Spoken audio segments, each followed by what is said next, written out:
How we doing, folks? Good morning.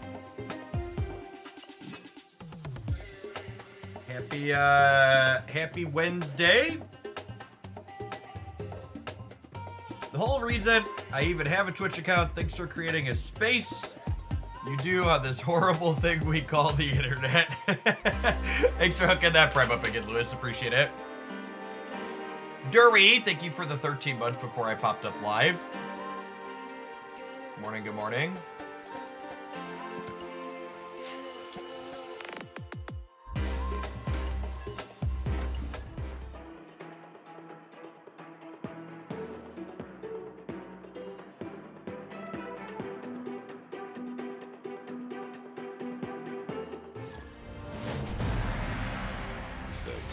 Shall be set right.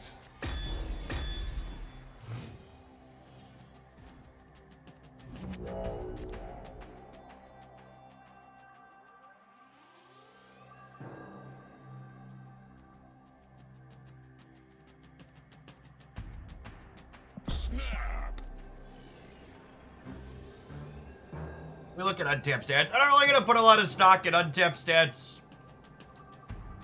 I doubt they've changed much since yesterday. We're gonna have an OTA tomorrow. So anything up there is super temporary. A 4 energy Thanos for me. Sure.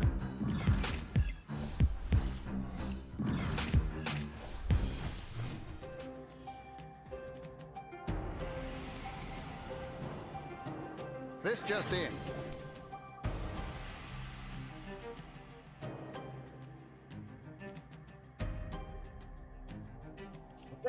Mockingbird. Well, I wanted to blink next turn.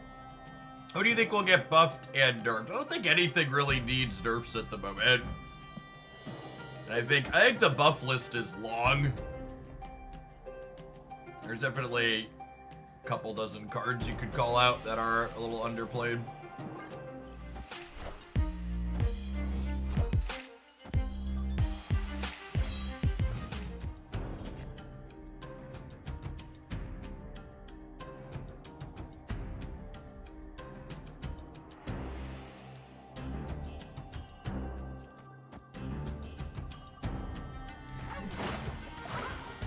Honestly, what if I do this? I feel like I'm ahead from Sinister London at this point. I want to get rid of it.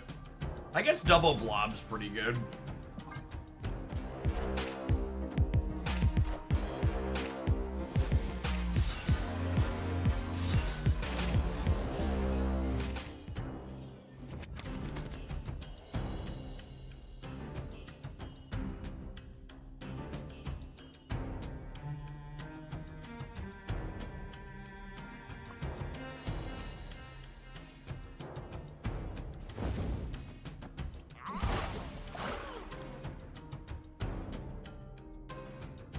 I guess this, so I have the option to control where the blob ends up at.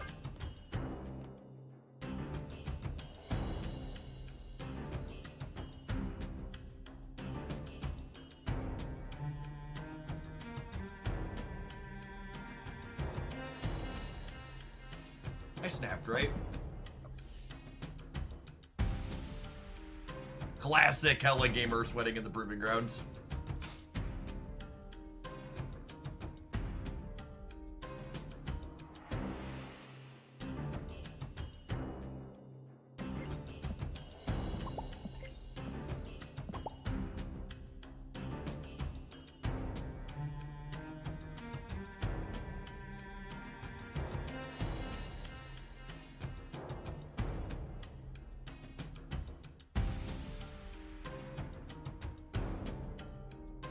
The timer is such a problem. I'm so looking forward to Deadpool's Diner when it releases. Really just have no desire to play against people that play like this. It's so miserable.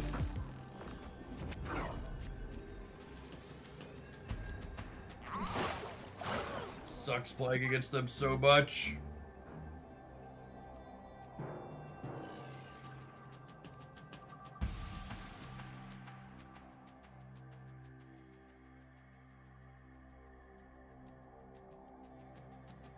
Thank you for the 2/3 of a year, Heretic. Who convinced me to try Fastos, Thanos? I always try lots of things with the new card.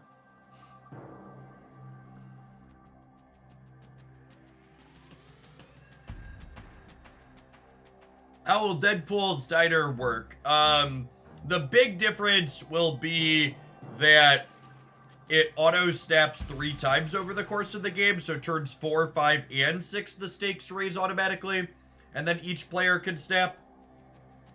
And then the starting amount that you're playing for will vary depending on how far into the progression that you are.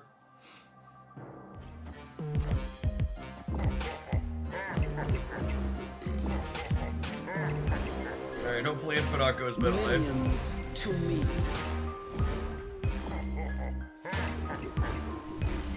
Cool.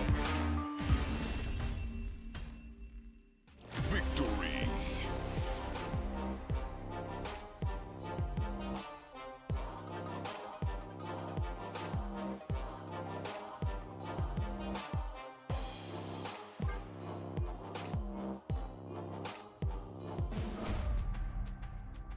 You think Fastos is worth it, Thanos? Well, I've now played one game in which Fastos was on the bottom of my deck. So I can say with utmost certainty and authority that he's clearly busted in here, and you must pull if you want Thanos.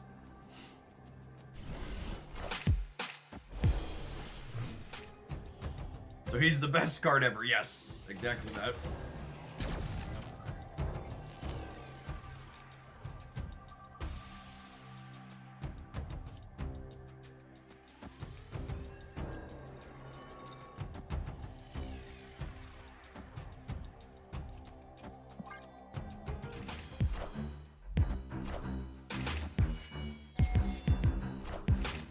Hello, so happy.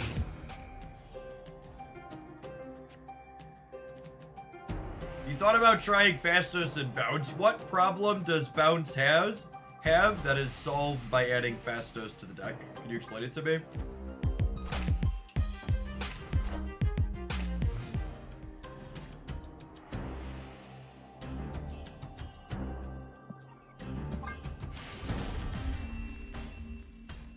Escaped.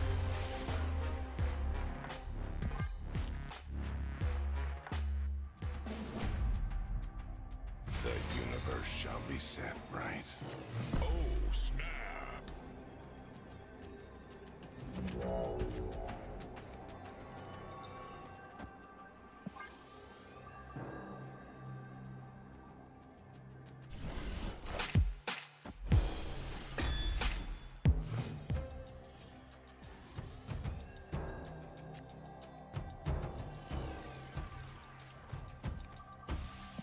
Here. Dylan D, thank you for the prime. I appreciate it.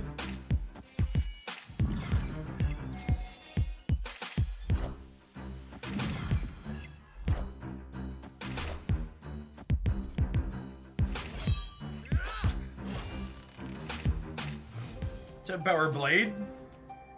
Not terrible, but not great either.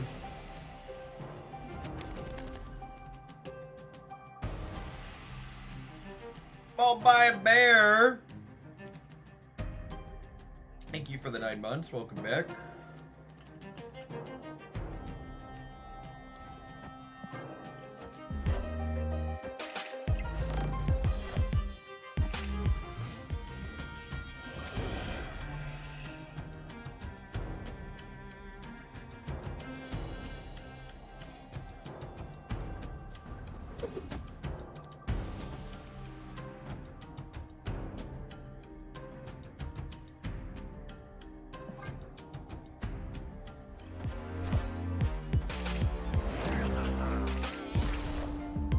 Fastos looking at the bottom of the deck. I mean, Fastos doesn't even have to strictly be at the bottom of your deck for him to be awkward in here, right? Like, he could just very easily be... He could very easily just be somewhere in the middle of your deck, and you'll never see him.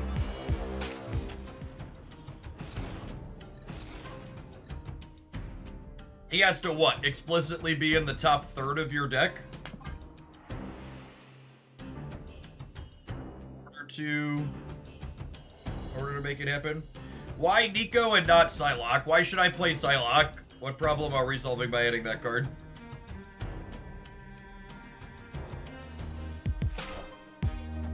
Minions to me.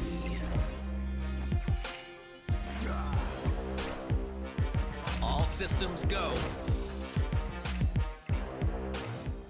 6 drop. On Lukey.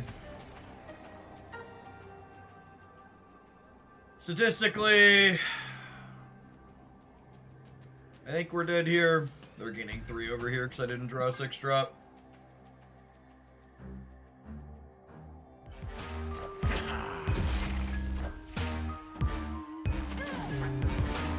Ooh, we win that breaker. Got him. Victory.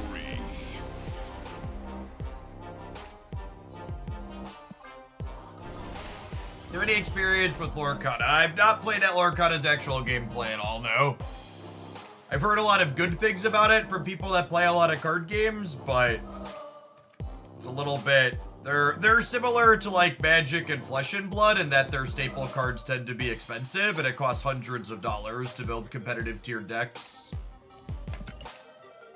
And like, get out in front of it, asterisk, yeah, sure, there's budget decks if you don't want to play ideal optimal things, but that's not how I play card games, so I'm not really interested in playing your mono red deck.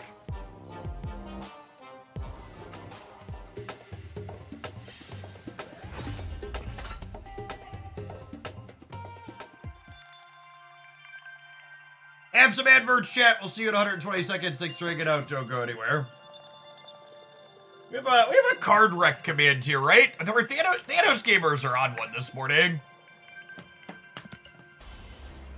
The why nots. I have a lot of strong opinions. In general, chat, if you want to ask me why I'm not playing something, I'd much rather prefer you make a logical, reasonable argument for why I should be playing your suggestion. Don't expect me to tell you that your idea is bad. Instead, make a compelling argument for why it's good.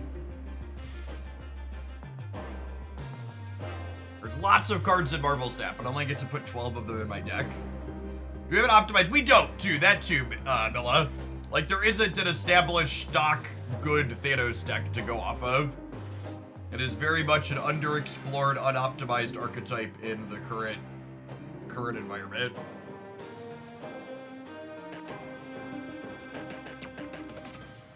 Benevolent Banana, thank you for the quarter of the year. Welcome back. Appreciate it. Good morning, good morning.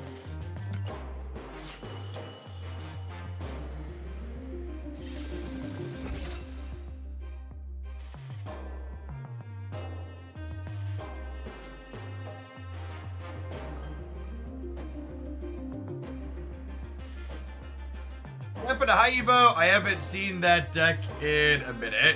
So High Evo didn't just have nerfs. The nerfs happened really early and he was still playable post nerfs. He just kind of got power crept by the rest of the format, right? Like the average numbers in Marvel Snap are much bigger than they were when High Evolutionary was a top deck. And not to mention the addition of Red Hulk to the game created a card that's a predator created a card that's a predator to the archetype that sees common play. Yeah, I think that's a good call out too for Milla. There's a lot of other decks that are better turn 7 decks than High Evolutionary could be, and it was previously a turn 7 deck.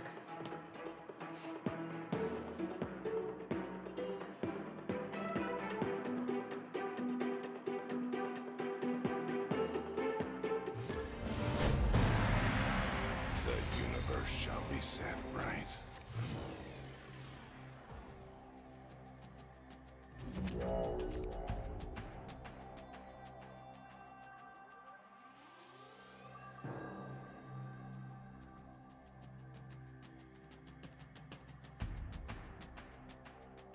In Marvel Snap, is it easier to build your own sandcastle or to kick your opponents, in your opinion? I think that varies depending on what the play environment looks like.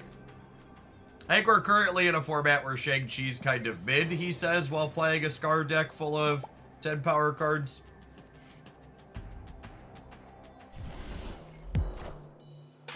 do you submit viewer deck requests? On days when I am taking viewer deck requests, there will be a message pinned above the chat with instructions on how to submit things. I.e., we are not taking deck submissions today. I'm still facing a lot of Shang. I didn't say Shang wasn't popular. I said Shang is worse positioned now than it has been in a long time. Which are two different things. One of the things that's very, very true about tech cards in Marvel Snap is that tech cards like Shang-Chi have a strong emotional bias in favor of playing them. What do I mean by that? Tech cards like Shang-Chi create this feeling of dopamine that feels really good when you blow your opponent's lane out with them and win a lot of cubes in the last turn of the game. And in the inverse of that, the games where Shang-Chi doesn't do anything and he rots in your hand and you lose because you had an awkward tech card, those games are forgettable because you just retreat and move on, or you don't directly correlate your loss with the fact that Shang-Chi was stuck in your hand.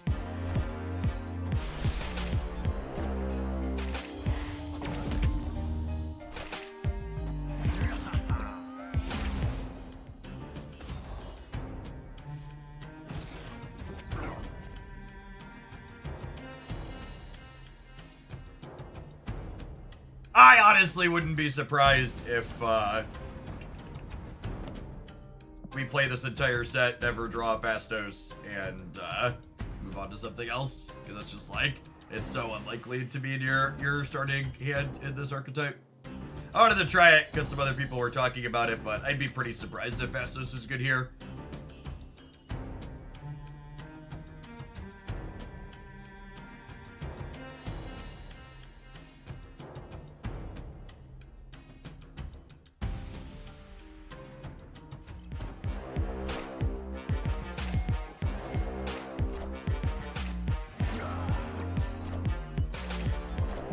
Freaking Sandcastle gamers.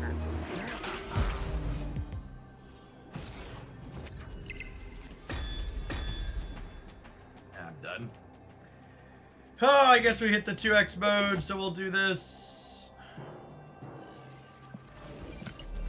Actually, I think I expect them to play here because they're weaker there.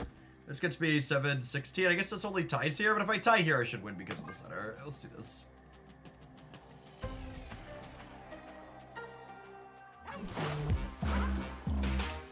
Speaking of Shang-Chi. I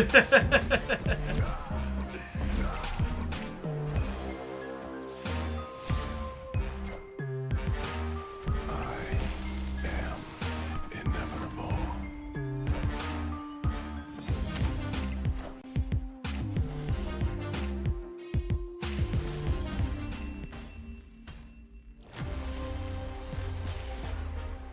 Yeah, there's been a lot of client lag after the patch yesterday with animations happening. It's not just Shang-Chi, it's been a few others as well. Yeah, I don't think I'm gonna play any more of this. Thanos is just kind of dry.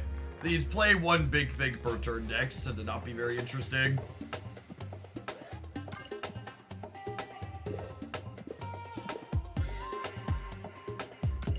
Any Aeroshim birds? I assume the best place to start with Aeroshim is just like Mysterio Mockingbird stuff. I'd be kind of surprised if Aeroshim is ideal in anything other than just like a generic good stuff shell.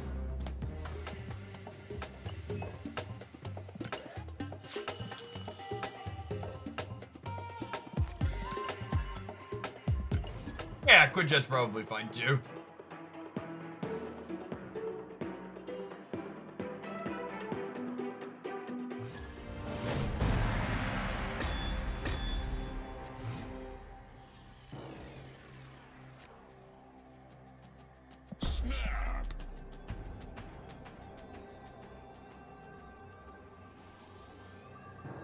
We have an optimized good stuff shell. The Mockingbird Theta deck that's been going around is definitely that. Fastos is real. He does exist.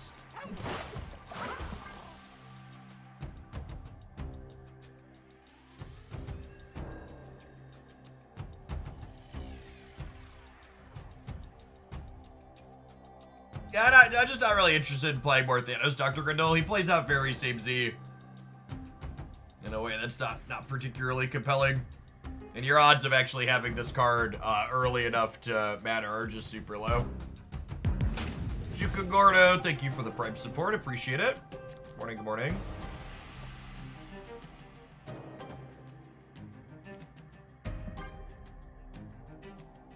Gonna draw like Absorbing Man next turn.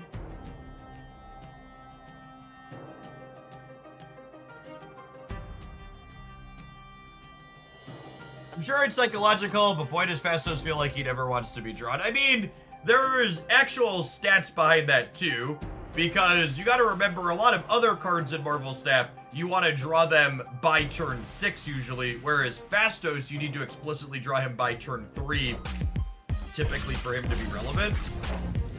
So you do actively have a much lower chance of finding him when you care about him than you do with other decks. Or other cards.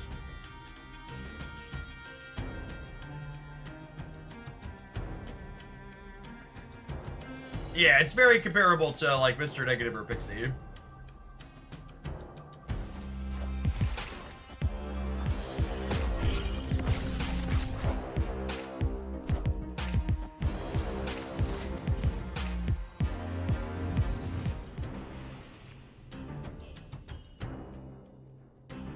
That's funny, I was just thinking I wanted to draw White Widow.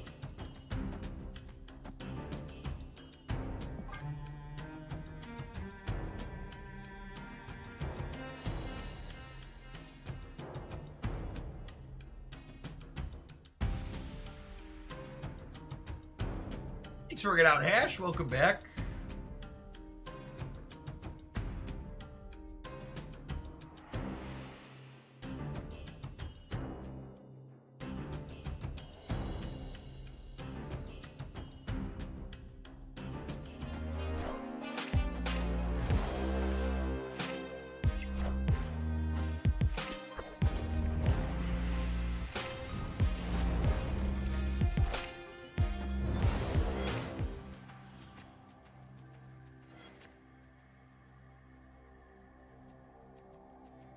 Sarah.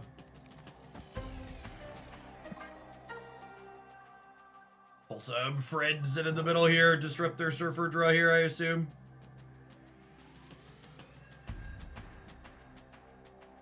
I assume they put Sarah in the Wog Lake. She was going to get pulled there by Great Web anyways. Doc Gocking the Limbo also means they can't Nocturne or Storm into it next turn, which is nice. They have Storm. We could be pulling Storm from their hand, but Storm doesn't see a ton of play in Surfer decks these days, mostly Nocturne.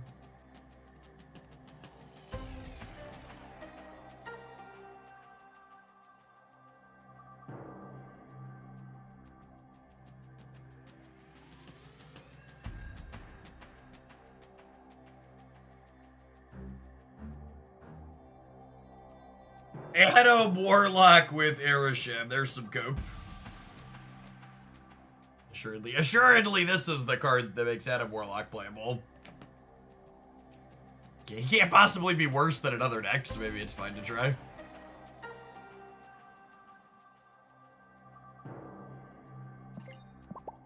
Oh man, what is going on with video gamers this morning?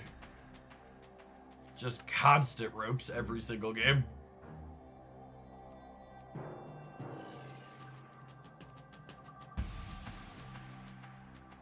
Aeroship will be the best Adam Warlock deck because you rarely have to draw him.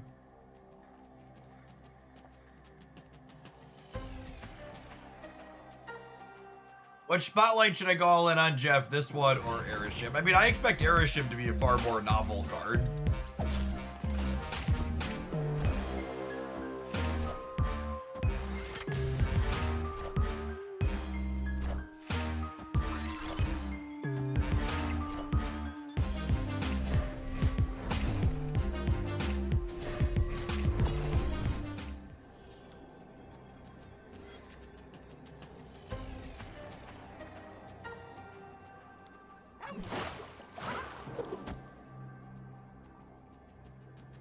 Do they have any other way to get stats into the center? They don't, right? It just doesn't really matter. We just got them.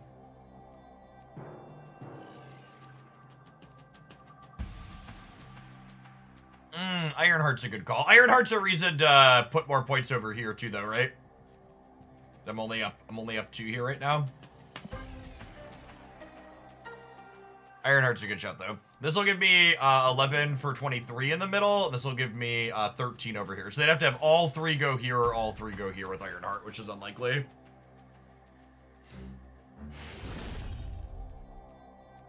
Victory.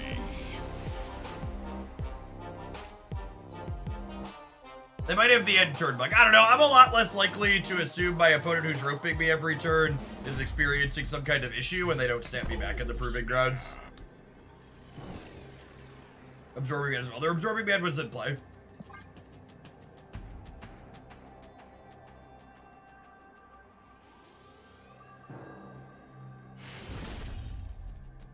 Victory.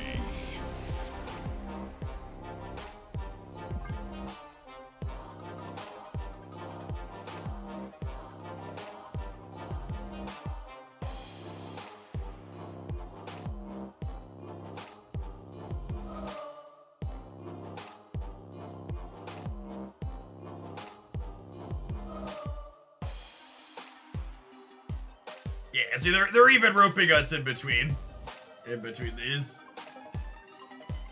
What a miserable human being.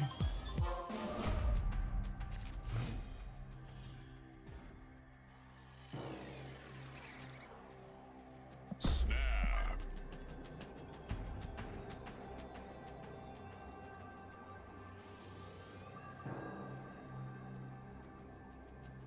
Do you think bluffing is not a thing in this game? I think most people don't play Marvel Snap at a high enough level or care enough about the results to make bluffing a worthwhile thing to do. I often compare Marvel Snap to playing poker over a holiday party with your cousins. Everyone's a hero and there's no stakes involved and everybody's calling everything.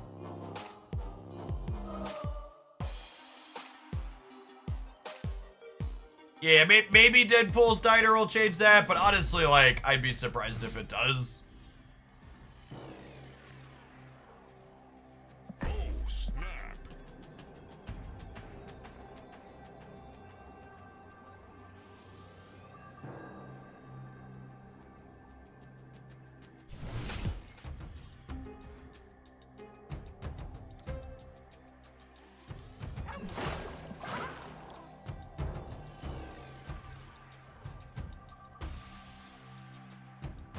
I know it's in my head, but it really seems like the cyber issue is getting worse. I mean, anecdotally, it's hard to not disconnect.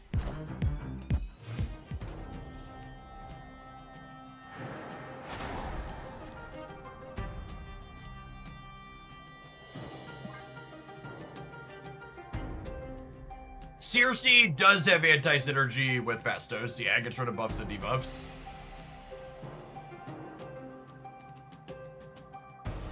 Imagine if there was a snap tournament where the winnings were based on your total in cubes gained. So I think it was the second Conquerors tournament that they did. They had the competitors play on a closed server where they just started on the ladder. It was basically like a mini poker tournament where everybody just like played in their thing. And I thought that was so sweet. If there was ever an optimal way to run a Marvel Snap tournament, that's 100% it.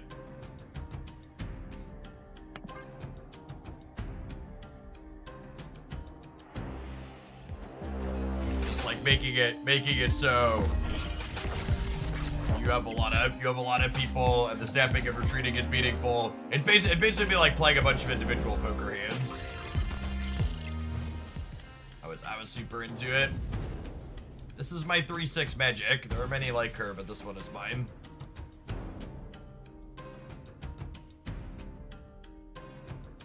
I'm gonna go ahead and put White Widow over here, I think, because then we're gonna Doc Ock them into Lake Hellas next turn to get this all filled up.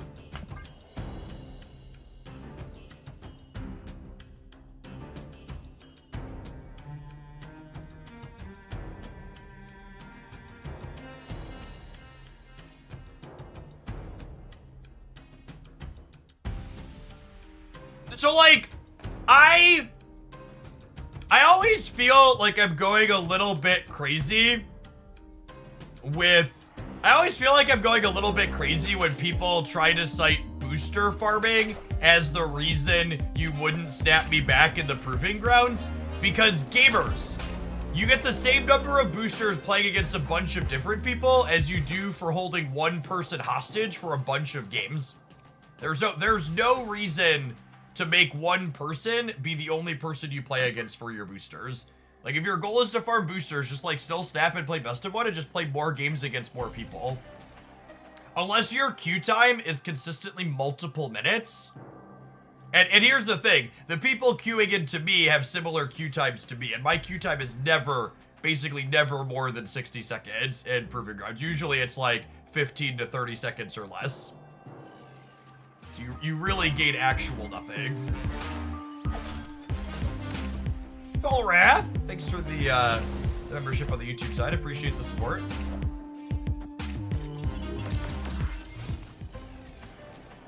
Good, clean living here. Couldn't have happened to a nicer, sweatier gamer. I think we have won. I believe we have won the game.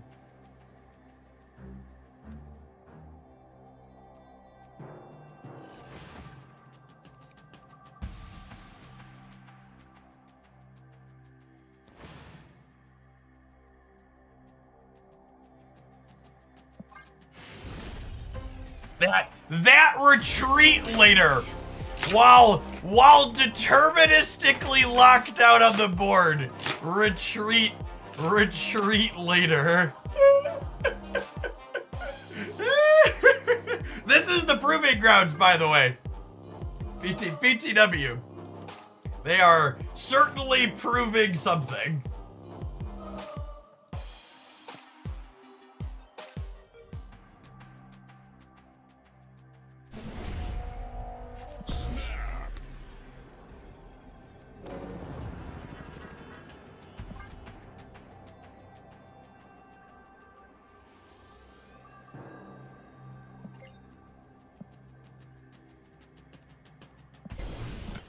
Just mute them before they incidentally win a game where I snapped on one and they start emoting out of their minds.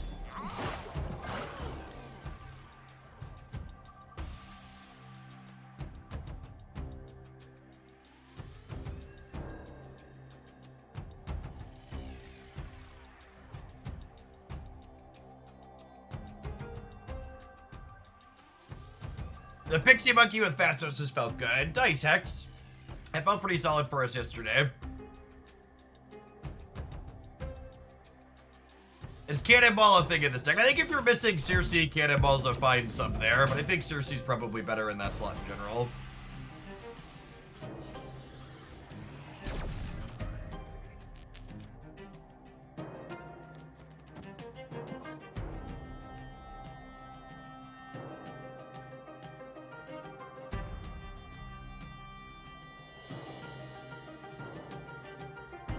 I saw a Reddit post the other day where someone bragged about getting their first infinite border by full roping every single turn of every game and then getting their opponents to retreat. Yeah, I mean, honestly, it was probably this person. It's where this infinite border on the leech came from.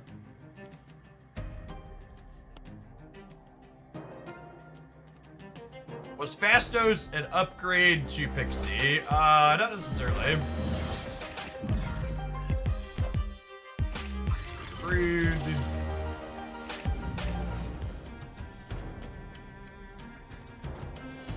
Too late to Fastos at this point.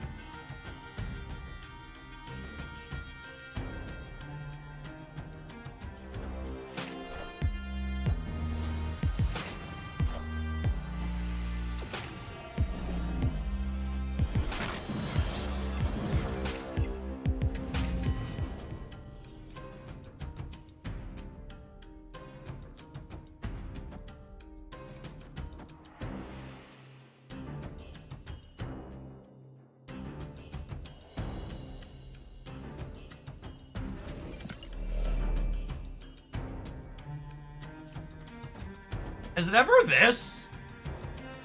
Yeah, I kind of want this to pull a random, yeah?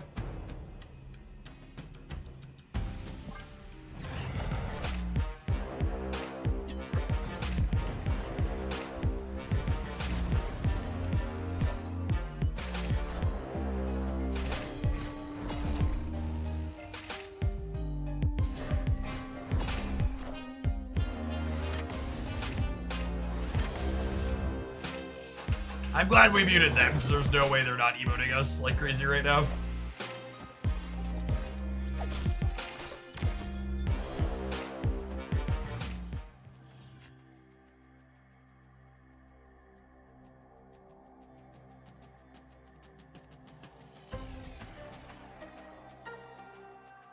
Yeah, they're still dead, yeah?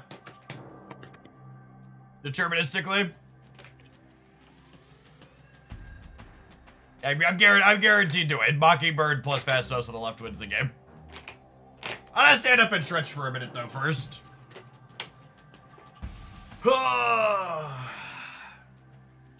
Yes. How's everybody doing? Just take a... Gotta work it out. Stretch. Actually, no, we're not gonna stand. We're gonna pedal for a minute. I get some cardio in.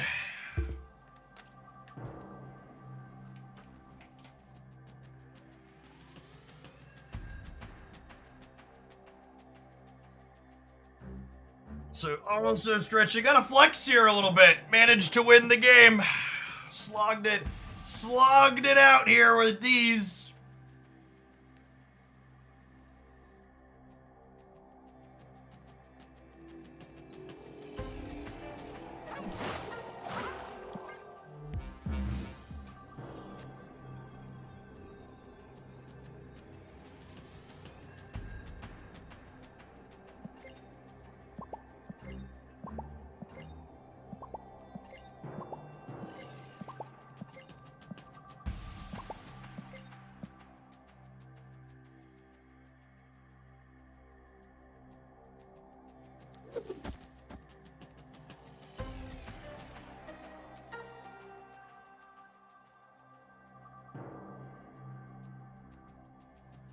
Yeah, I'm just trying to exercise, okay?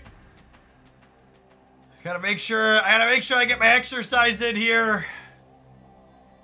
Feeling good. Marvel snapping.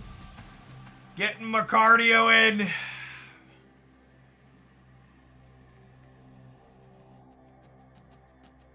Seriously for the content. If this person hadn't been an absolute toxic roping piece of trash, I would seriously for fun. But I don't want to take any sort of risk that we actually lose the game. Is this Shang's fault somehow? Obviously.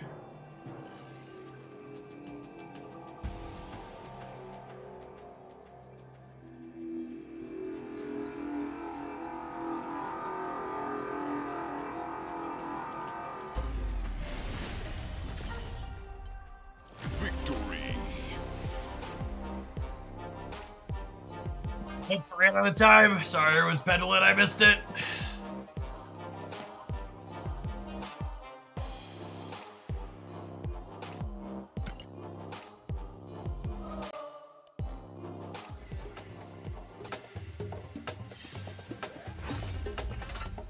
They retreated later. Chat, they don't realize I have fiber internet.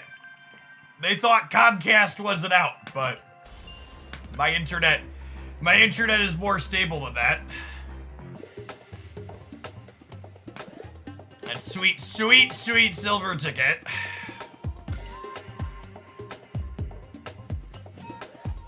I think one of my most proud moments as a content creator was when I had someone from Xfinity reach out to me and ask if they could sponsor my stream. I got to promptly tell them to fuck all the way off.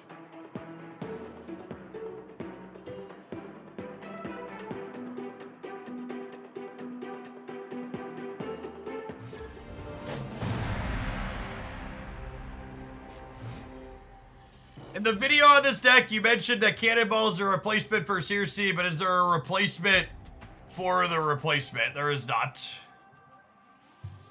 I don't think there's another card other than Cannonball that really fits this slot well. I guess you could play like a 6-drop like Magneto, but it's a good bit worse. Even Cannonball's worse, I think, if I'm being honest.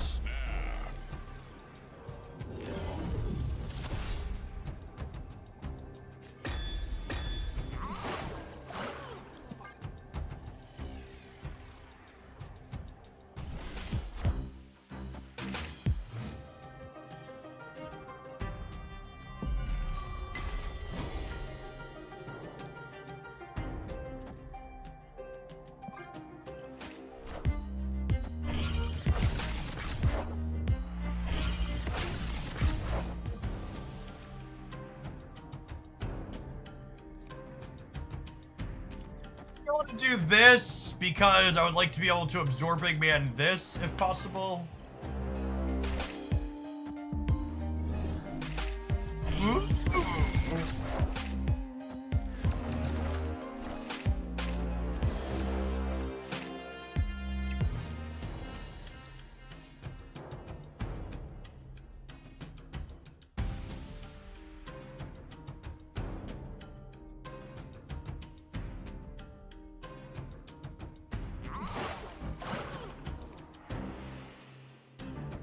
I guess this.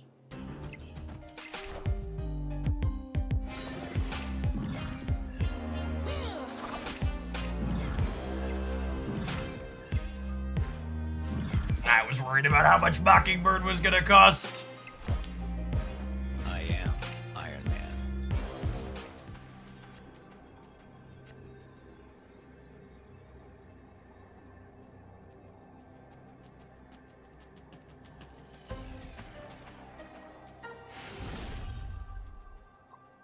Victory.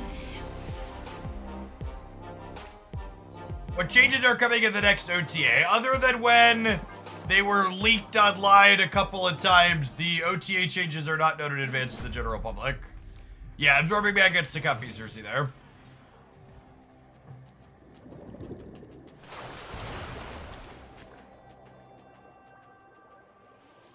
My fiber company, i3 Broadband. No, they're a small provider called Metronet.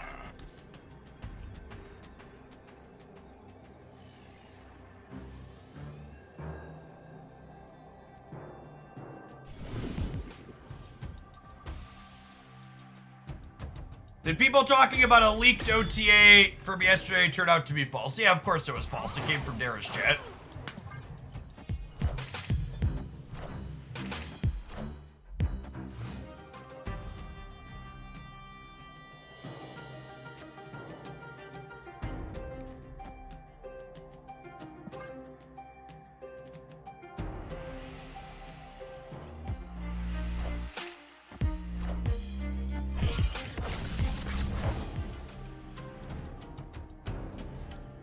I'll do it again, I swear.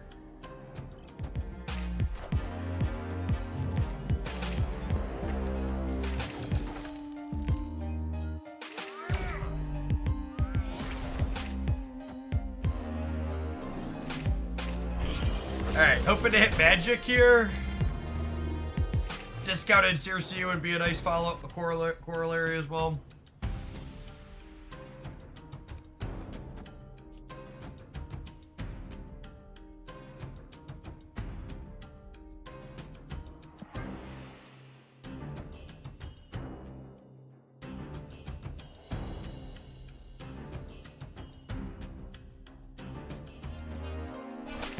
Wow, I was really expecting them to fill middle.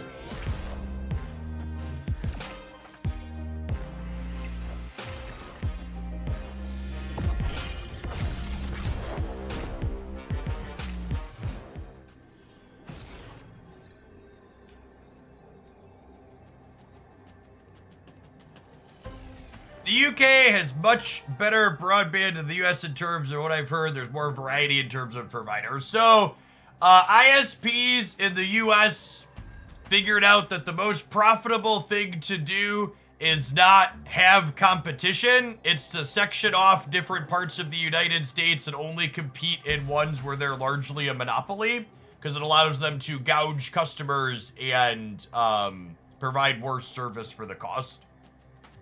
Never forget that the idea that capitalism drives innovation is some type of fairy tale that libertarians made up to masturbate to. The thing capitalism does is encourage large companies to make the most money while putting in the least amount of effort, and innovating is expensive and not easy to do. I think they're just not going to play for the right. Yeah, maybe I should have moved jump to the left if that was my read.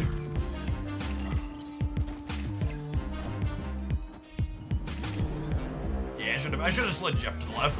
Try and play around that.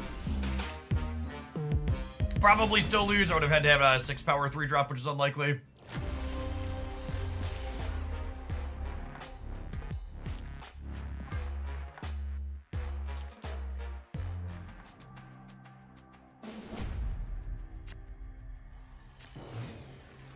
No joke, chat. When the fiber company finally came to the town in which I live, Comcast lowered their prices and started offering gigabit internet. Which means they always could have had lower prices and always could have been doing that, but there was no reason for them to do it until someone else was there, a small company finally came in. Because all the other big companies they had deals with had agreed to stay out of their turf.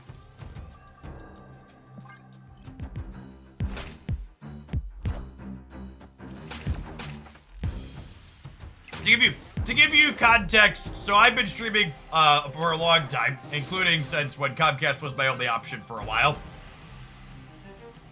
And when I used Comcast's internet, I had to pay them more to uncap my bandwidth than I pay now for my fiber line in its entirety. So it wasn't just enough that I had to pay for the service. I also had to pay to be able to actually use the service fully.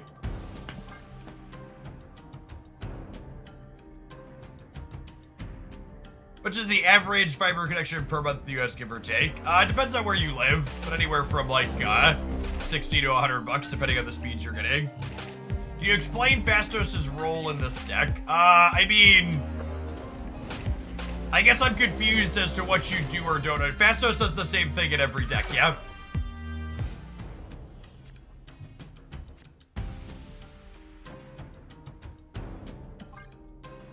He is a card that makes your things cheaper and or bigger.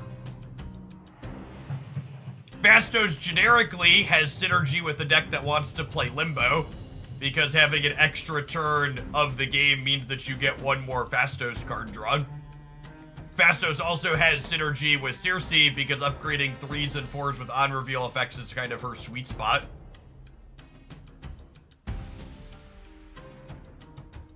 Maybe that's what you meant? You're asking for, like, explicit synergies?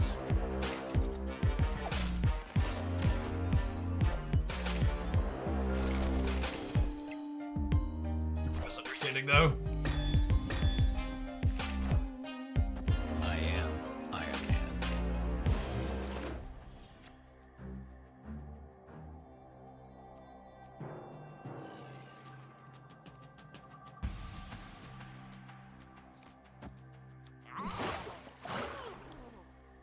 Doc Occam on the left. Just take away some options here.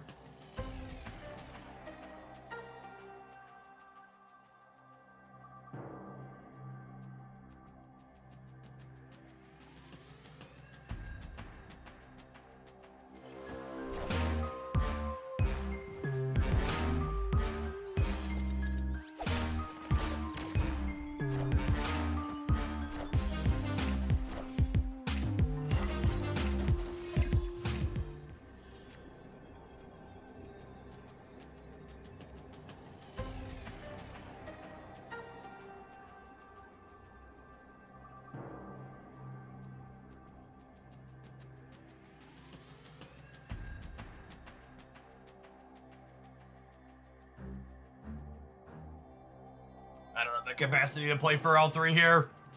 Can only play for 2, and then we probably lose to whatever they drew.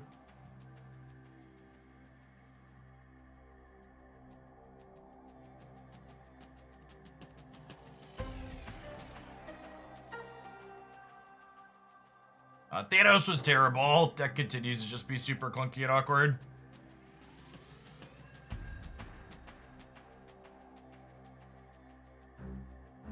Circe left into Grandmaster. I mean, that's the only out, yeah.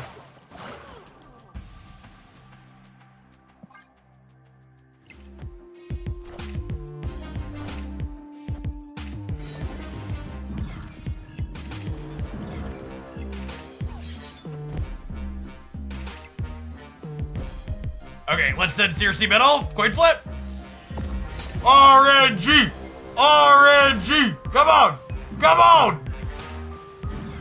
Poppy! This is why you play esports, mommy chat! She gives you the moments. Lucky! What a lovely tool.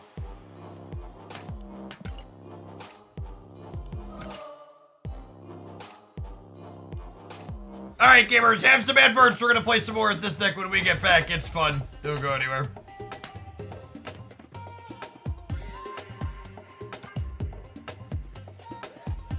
Forgot to check my iShop for free boosters this morning.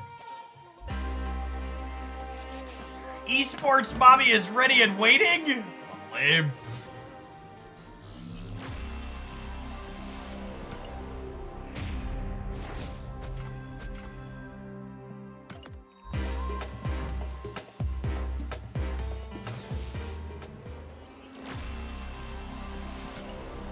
Second Dinner buffed your favorite G-Grade variant. Oh, did they? I actually reached out to Second Dinner and explicitly made that request.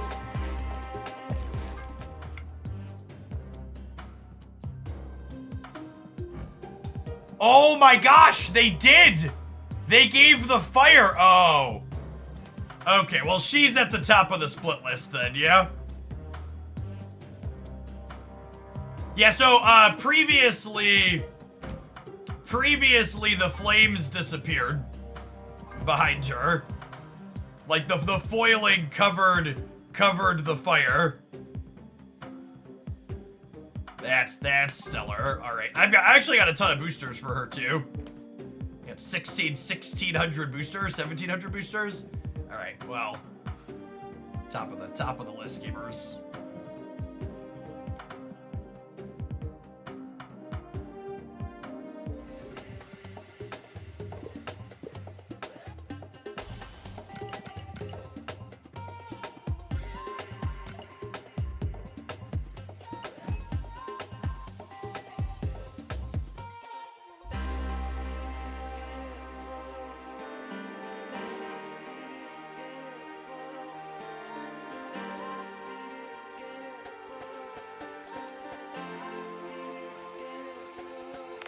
Can't have it stay there now, can we? Yeah, that's fair.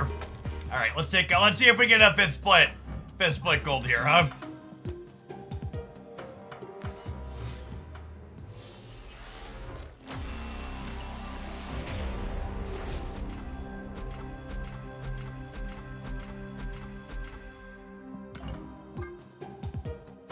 I've only got one split on her so far, so I need to go.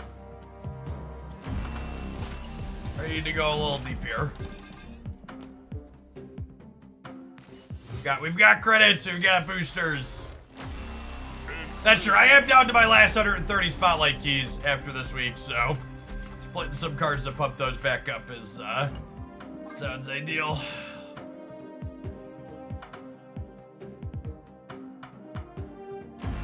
Split number 3. Split number 4. Infinity.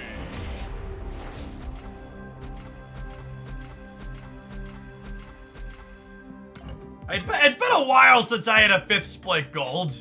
You know what this is for. All right, Mao. I know. Thank you for the biddies.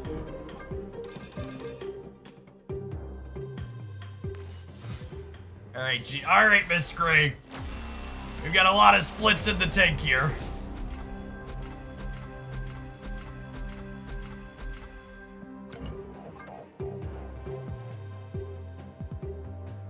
First one? Okay, we got three more courtesy of Mao. It's fine. It's no big deal. Asian invasion. Thank you for the 16 buds. Welcome back. They fixed the variant in the patch yesterday, Ben. They fixed the variant. At my best. All right, let's miss one. We got two more. We got two more.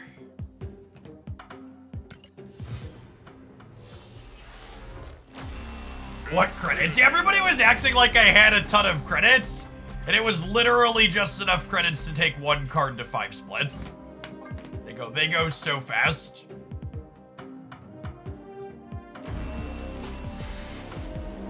Oh, she's glorious! That one deserves a tweet or two.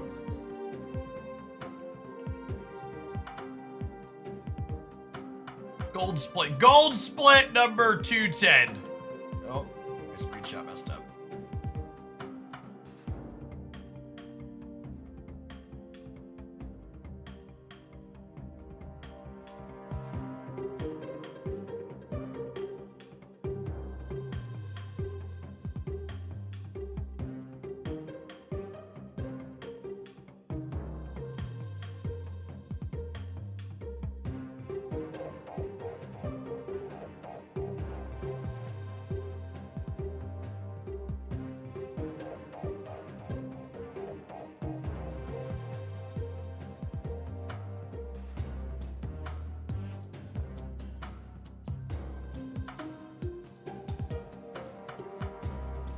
Updated the gold count, perfect.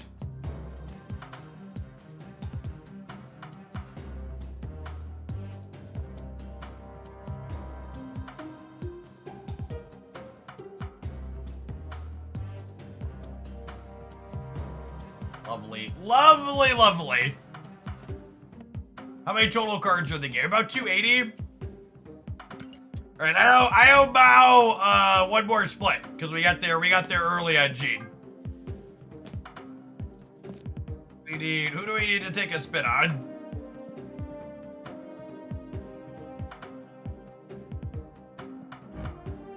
The Pixie? It might be Pixie. I think it's Pixie.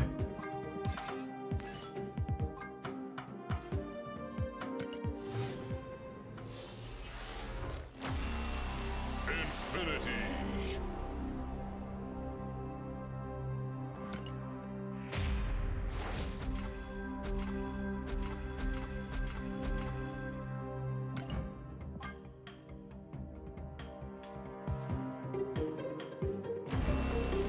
Another one! Oh no! Chat, that's 2 in a row! And you know the rules, gamers. You know the rules. Can't quit on a streak. Gotta go again. I'm not close enough on Grandmaster yet. It's the golden hour.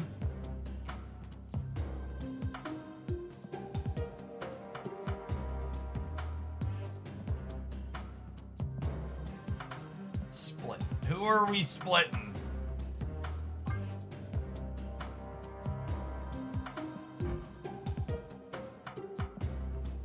Annie? Annie, are you okay? Are you okay? Are you okay, Annie? Can I get a 3-peat? Can I get a 3-peat? Please, Broad, for the sake of my wallet, no 3-peats.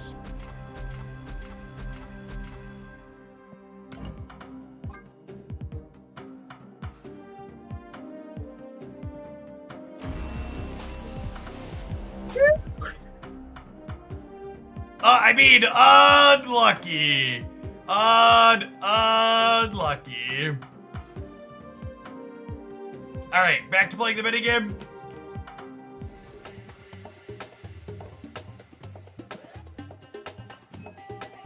Reese Burno, thank you for the 11 months. If you use keys to get cards and not variants and hit the average of 2.5 keys per card, 130 keys will last you 52 weeks. Yeah, that doesn't even count how many keys you get while free to playing over that time, right? We just hit Gold Pixie and Gold Jean. Hawkeye, thank you for the Baker's Dozen. Welcome back.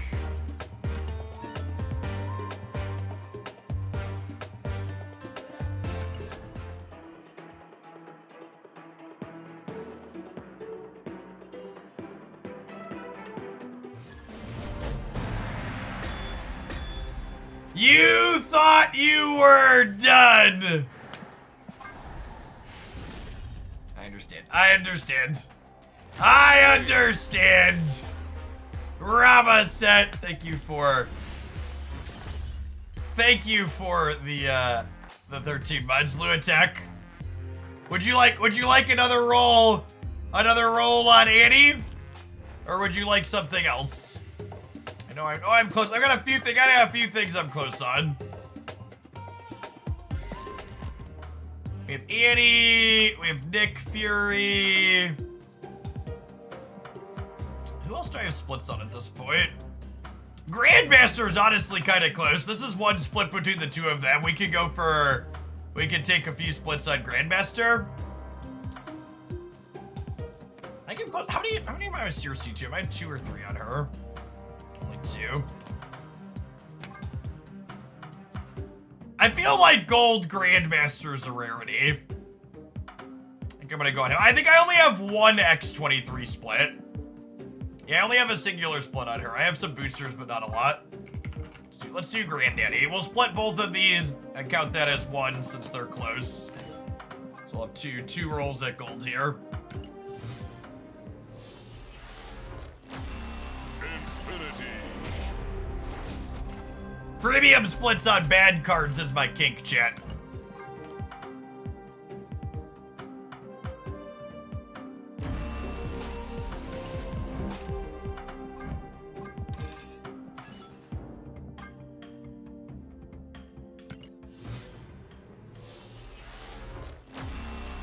Do your chances for gold count your splits across all variants? Yes, it's just your total number of splits per character. So 5 splits across the entire character, you have a chance for gold on any future splits on that character. All right, so this could be gold. This is split 5 on Grandmaster. It's actually a premium ink, but it's not what we're going for. So let's take one more spin here. It was kind of gold. Task failed successfully. Infinity.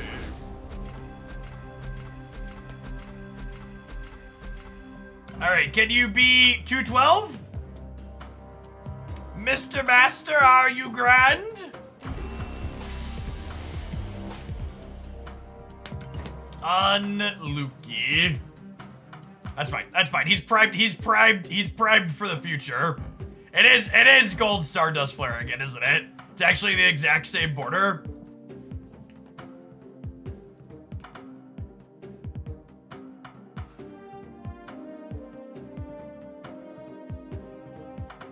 Does anyone else notice performance? No, we definitely had steps backwards in terms of performance in this patch. You do want to re-download all assets on mobile, but it's definitely, I've been having client lag with the animations on PC. It's not been great.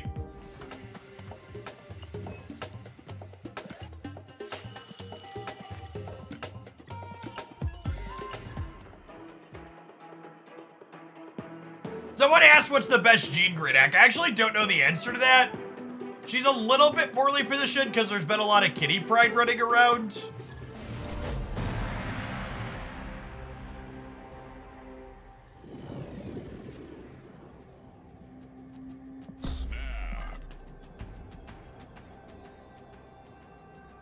Yeah, Spectrum ongoing definitely was the answer.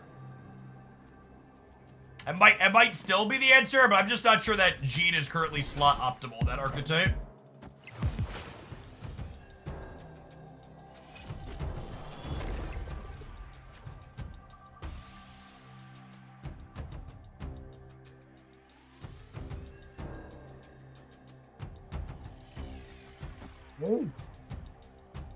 Oh, less lovely. Destroy. All right, not a debris game. Got it.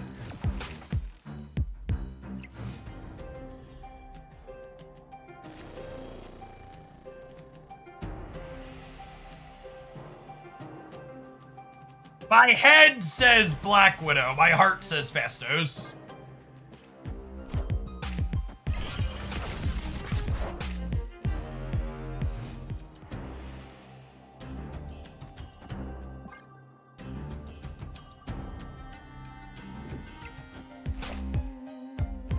I would like to draw 2-cost magic next turn, ideally.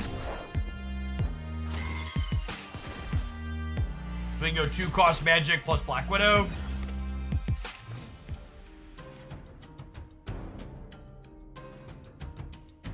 Four-cost Circe.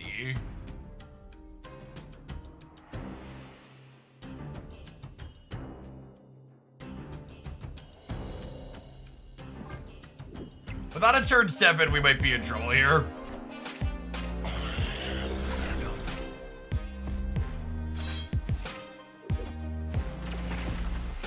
Enough said, bub. I want to pull Null, Death, Deathlock in that order. We need a Deathlock last.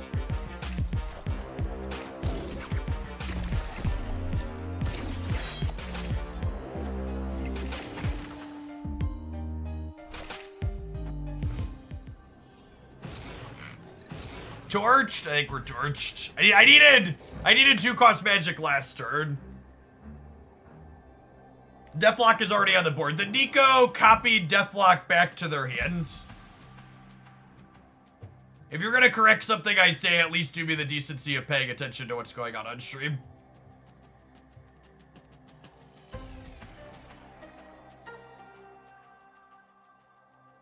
Chang does nothing. There's a null in this path.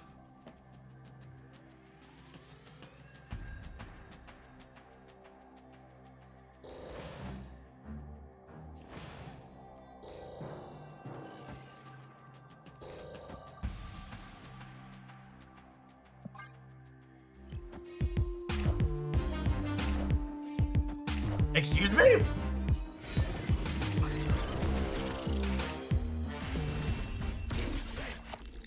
I guess, oh, they drew Deadpool. They only had 2 cards in hand.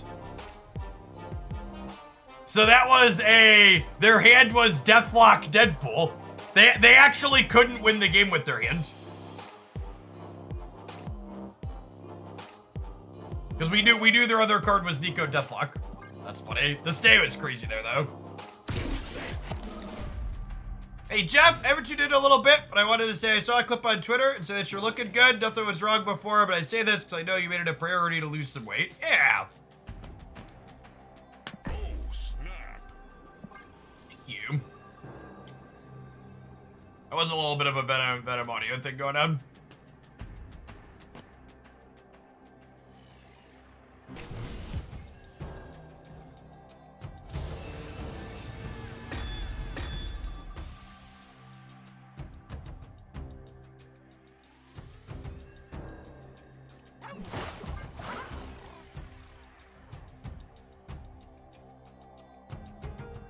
When you have a spot like this where the first 2 locations are neutral to Jeff, you want to play Jeff into the 3rd face down location, because it could be something like Stark Tower or Murray Island or something like that that's beneficial to sneak him into.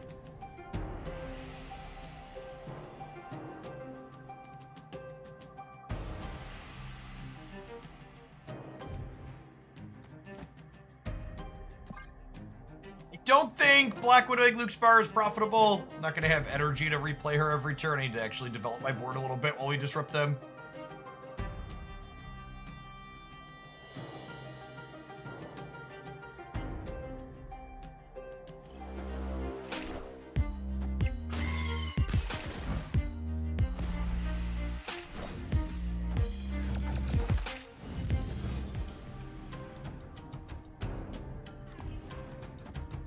And then our best draw next turn is Grandmaster, so we can Grandmaster the Black Widow and play Magic.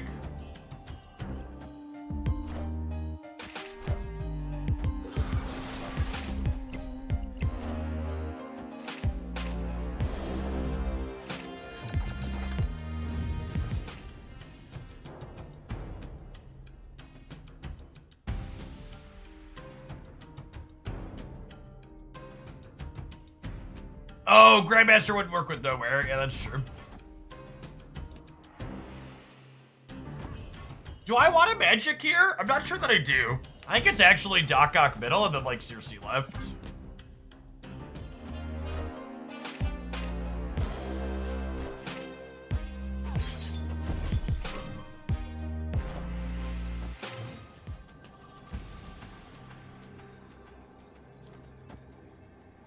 I think this wins the game a lot of the time.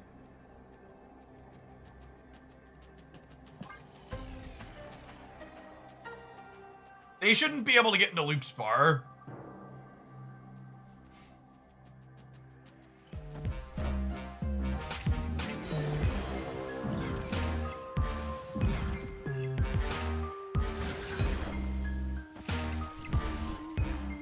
Oh.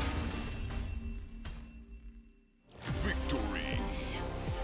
For people asking about thoughts on data mine stuff, I'll have a formal review for those up on Monday on the YouTube channel, I think is my plan.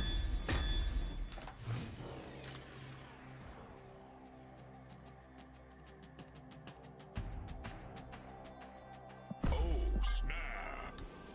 Opponent snapped.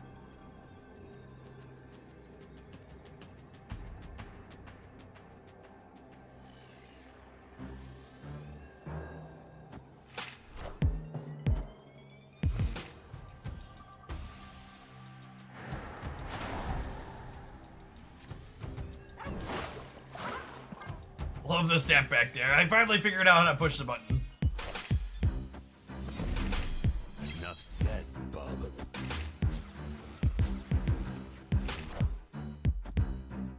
Can I ask what kind of decks Kate Bishop will fit into? I actually already reviewed Kate Bishop because she was linked in the last update. You can check out my detailed thoughts on her here.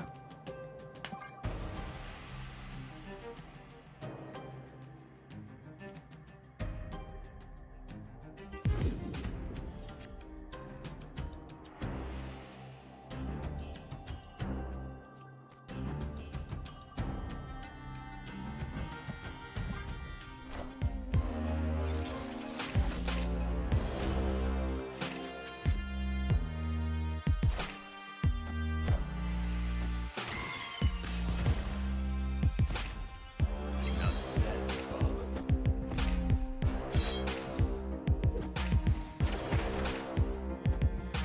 Might get Lady Deathstruck on the right here.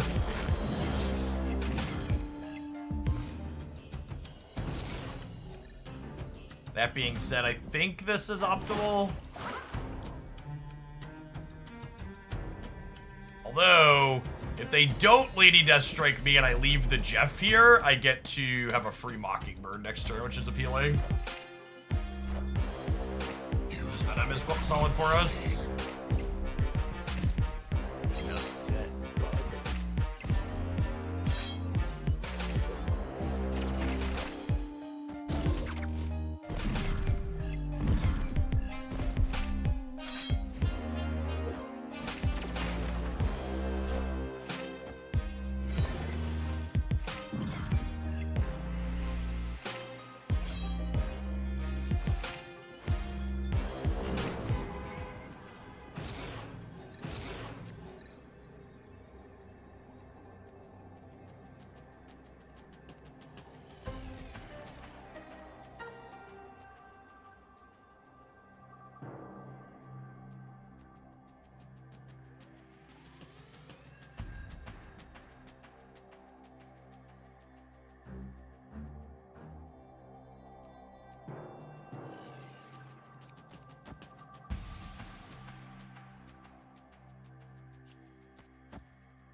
I mean, they're all in.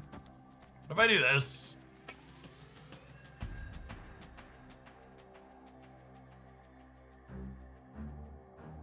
Oh.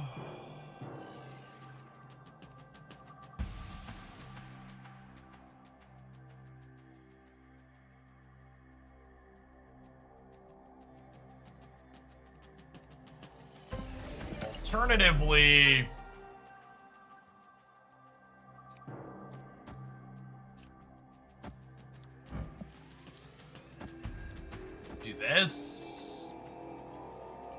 I feel like it mostly doesn't matter. We're dead here. Whoa, they just didn't play for the right, so we got, or for the left, so we got him. Average Circe here, we win the game.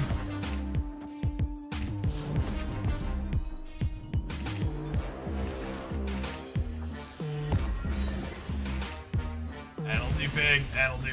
Oh, I forgot! Circe, Ego 4 drop, and we were gonna get the Marvel bonus. Whatever, it's fine.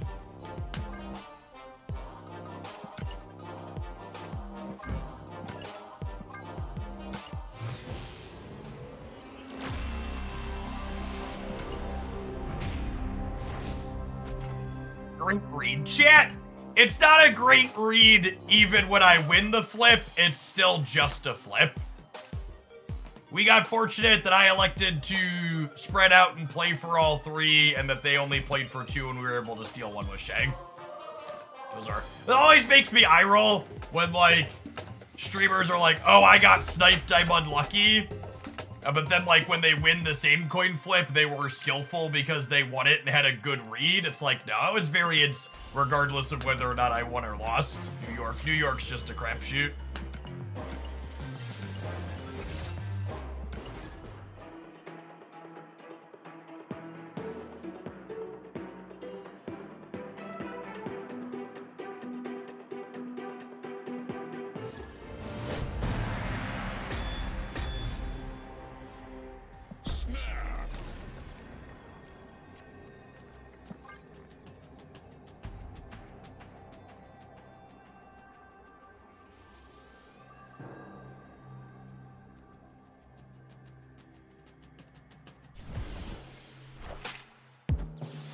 Thanos! There's a name I haven't heard in a long time. Yikes. Opponent snapped. I'll eat my hands up very good. Escaped.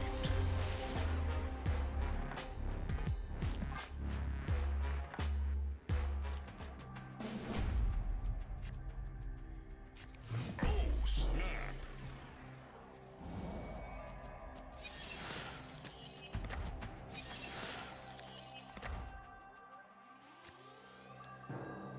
So they have Thanos and Bloob.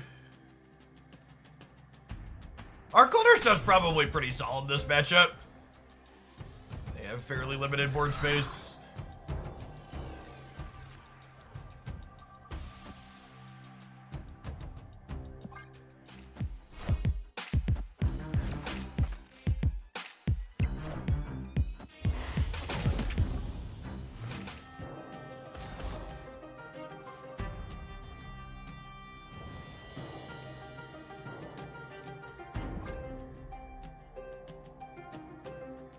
We have priority here, so if they play any stones, Black Widow gets to deny them the draw on them. Definitely in for the snapback. They played a bunch of cards out here, so I have to imagine some of these are stones.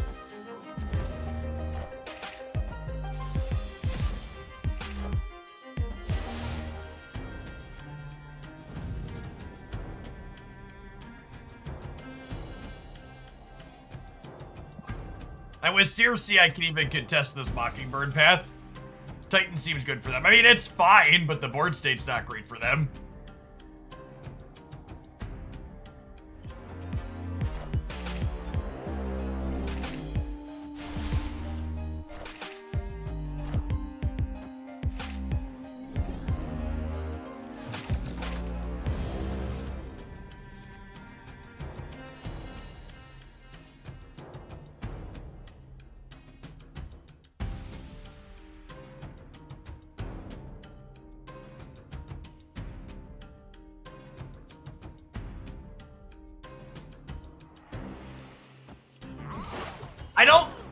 I think there's a chance they don't play the Widow's Bite out that they already have.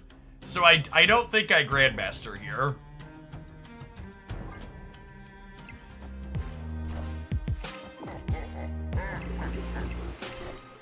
Yeah, they just kept the Widow's Bite in their hands.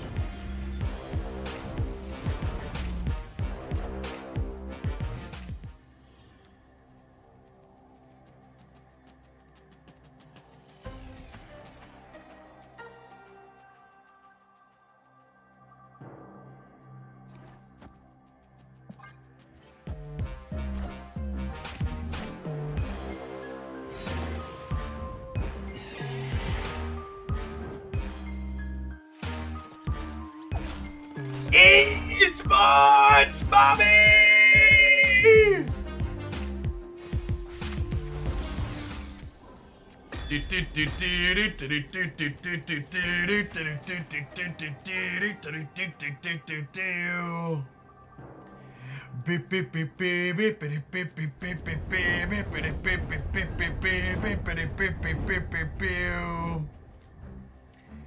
Alright, so they can't add more points here.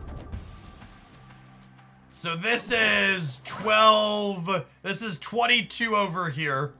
And then I get to Shang them here, and then I get to play these over here.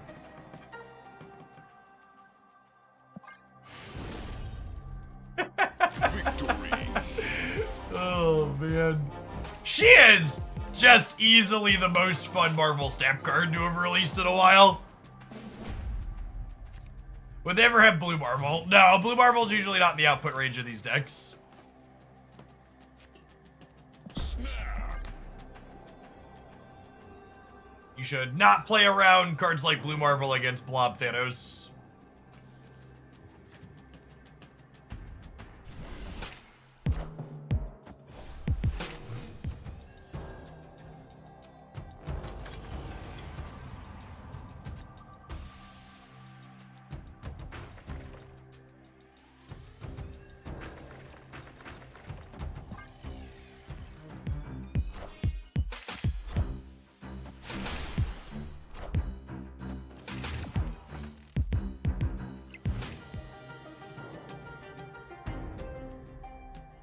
For decks with White Widow as a replacement, like a 2-power stat stick.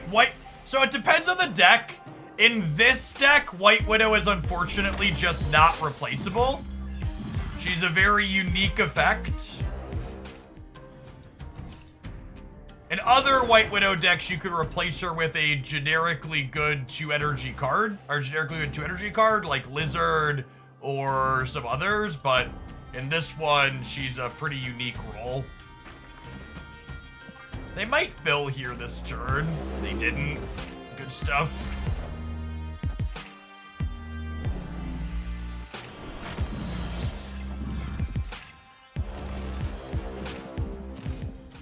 Alright, are you ready for my next trick, chat?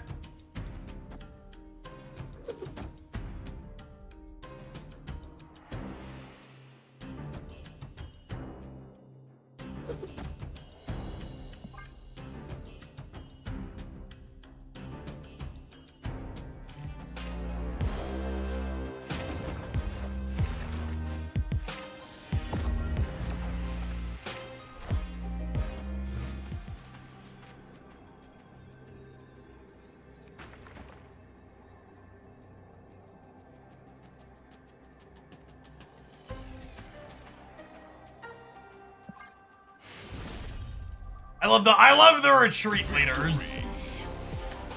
I love the retreat leaders. Oh my gosh, they had Soulstone. I would have lost to my mistake. That's funny. That's hilarious. God bless. Anything here would have won the game. That's funny. It's funny that I messed it up.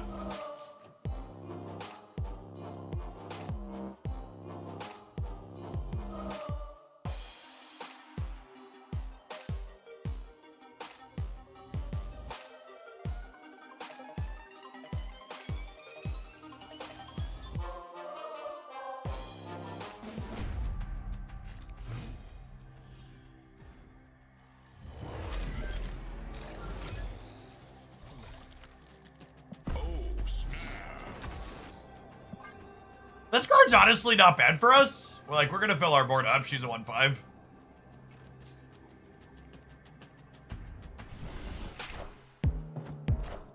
Why did they retreat later? Was the opponent hoping for a DC? There is a large, sweaty component of Marvel Snap gamers who think that it is always optimal to retreat later in spots like that.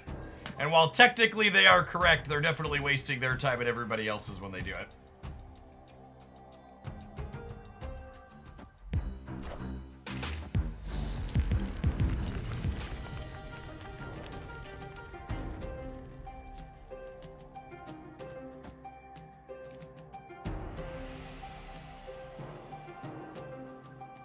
I have priority here? I'm probably supposed to Black Widow. Cut them off of potential draw.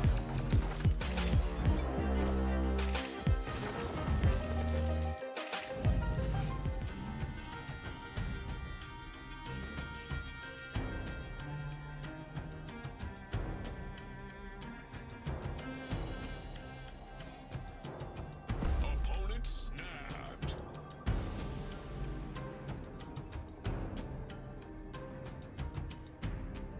They're snapping me back. My hand's kind of awkward. I think I'm gonna leave.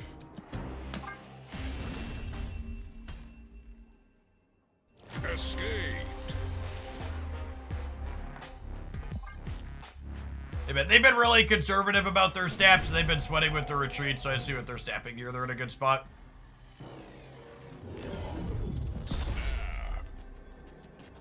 Thank you, being in a good spot.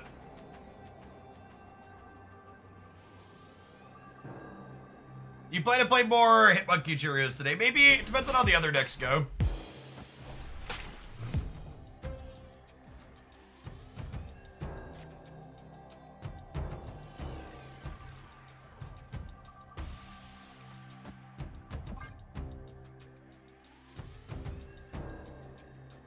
Does Fastos make this deck better? I think so. It gives you a third thing that you're really happy to Absorbing Man and Grandmaster, which feels valuable.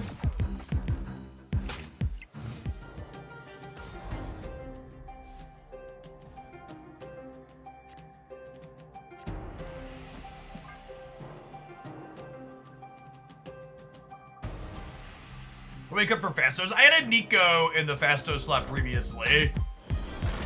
He definitely felt a little bit clunky.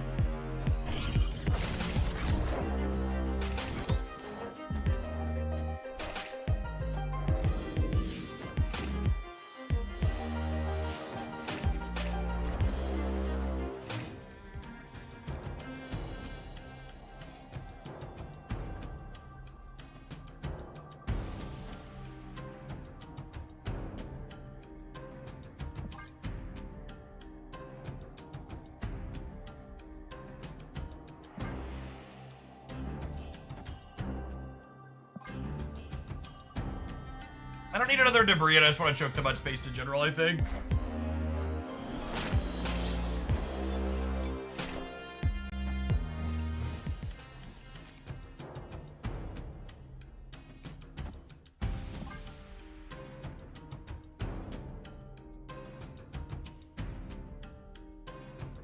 Yes, if you're missing Circe, replace her with Cannonball.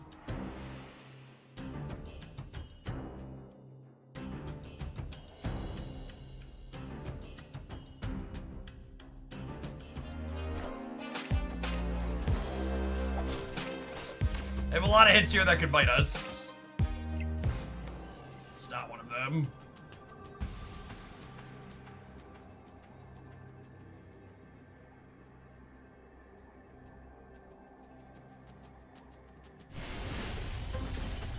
Victory.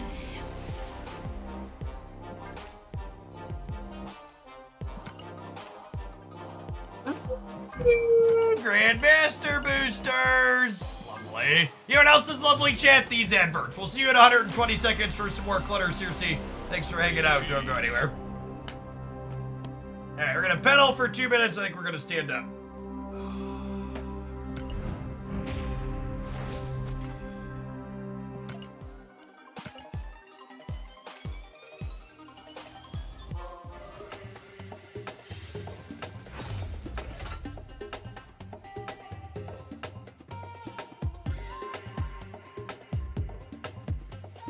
Replacement for Jeff. I think Yo Woody is probably the closest thing as you'll get for a replacement for me. He plays a lot of off-meta things and he plays them very well, but he doesn't change decks as frequently during a stream that I do. Usually he only plays like 1 or 2 things over the course of his stream. But he's a solid watch for sure.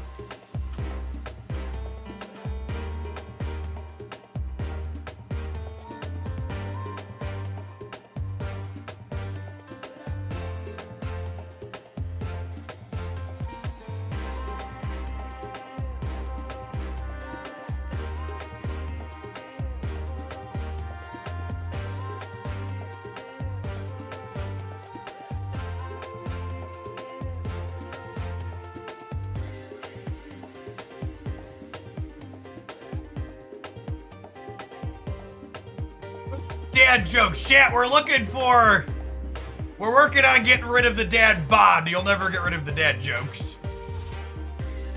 Some things are eternal.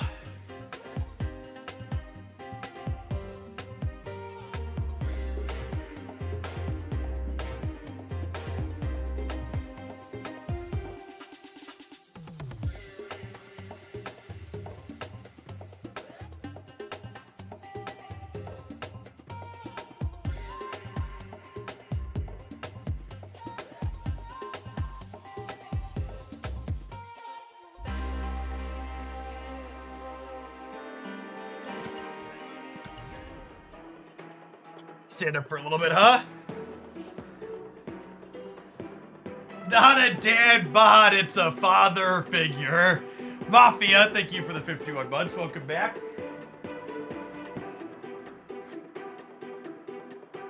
Shirtless Jeff stream when? Absolutely never. That is not energy we need in the world.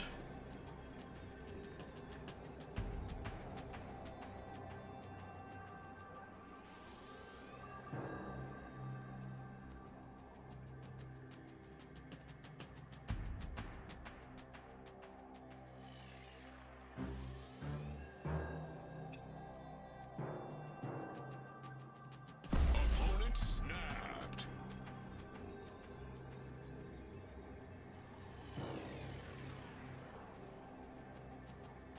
Is it a shirtless stream against the TOS? I'm honestly gonna be honest with you, I don't actually know at this point.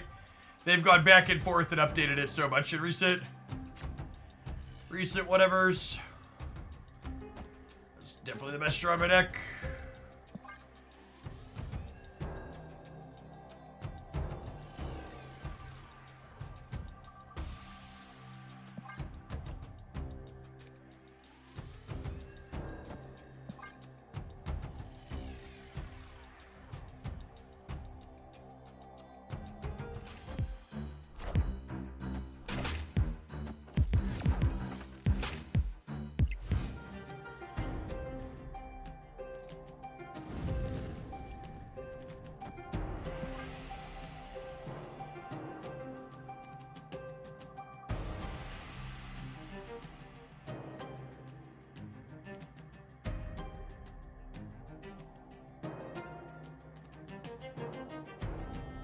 Magic's a lovely draw. This is like kind of the ideal opener for this deck. You want to go 3-drop into Absorbing Man, 3-drop into Magic plus Grandmaster, one of those things.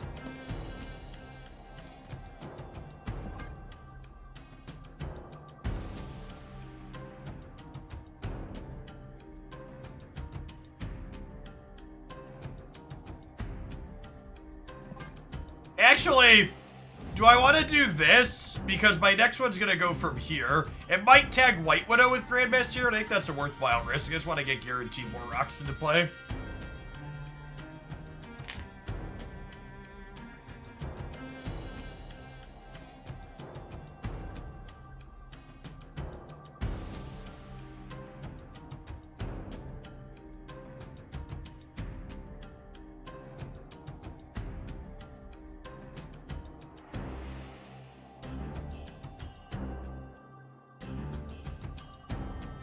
Dardax and the Machine Worlds make Black Widowing a little bit more awkward.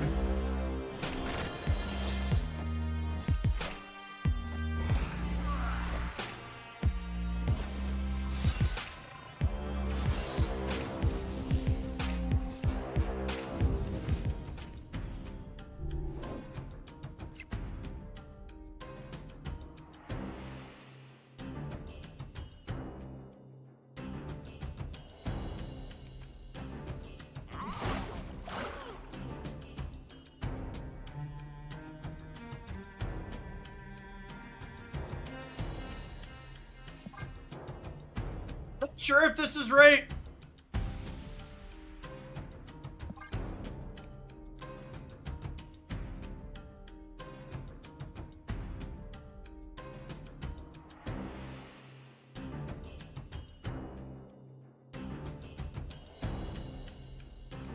It is. Giving them more shots at Hella doesn't really matter because their board is super cluttered.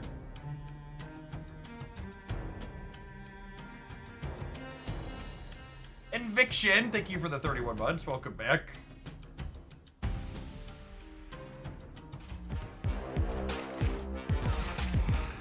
All hail Hydra!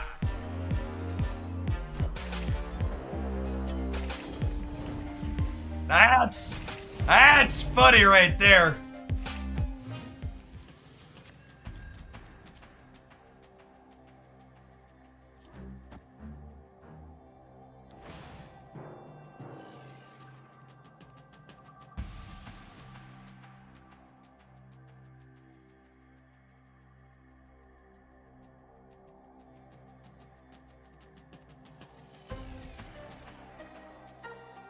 This gives them a Circe of their own is the problem.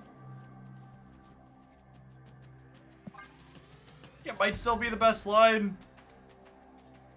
Them Circing a bunch of 1-drops is high variance. They can Circe us back on the left, though.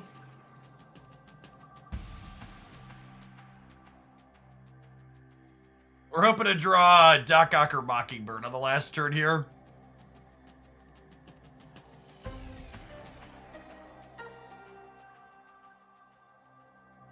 We can win left with Corvus next turn. Their Jeff hasn't moved.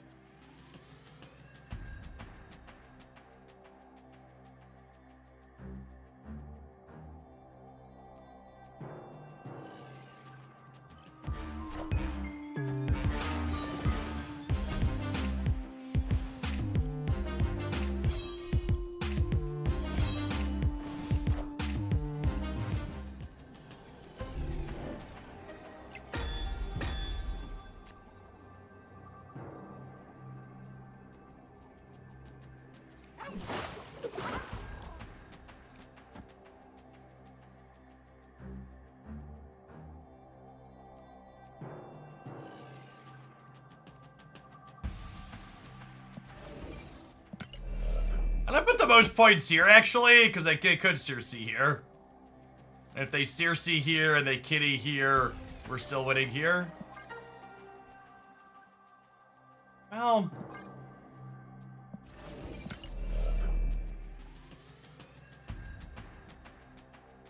Now, I kind of need to play for all of them in case they Circe here and win here, yeah? But if they Circe here and win here, I should be winning the center regardless. I'm not actually sure that it matters.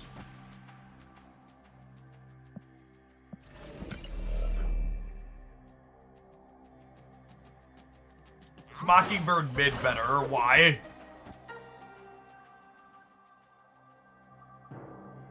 I'm not actually sure it matters. I'm excited to die because we took to a chance play, though.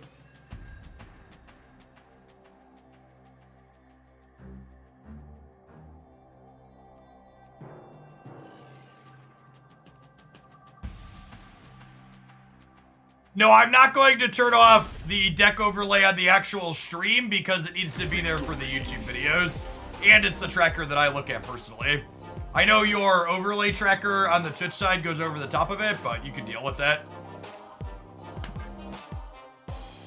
Very marginal. Yeah, and if you're not actively clicking, you can minimize the overlay tracker. Oh, yeah, that's true. Mobile and non-PC things, the tracker's different, so it's useful there, too.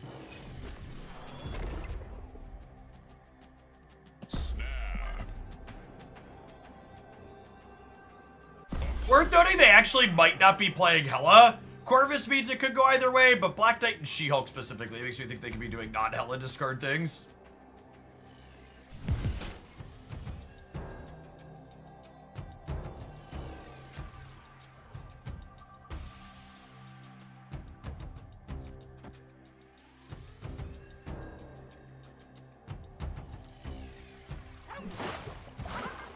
We'll wait on this so we can play her with a little bit more precision later. Maybe let us cut them off of his space when they're thinking of saving it. I am Ego, and this is my domain. Alright, the Babyland Sharks are no longer on Stark Tower.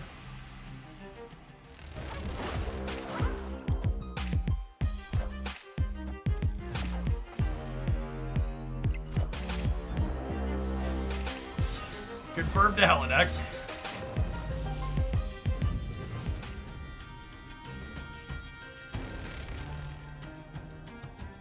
Ego choosing life today. That's lovely.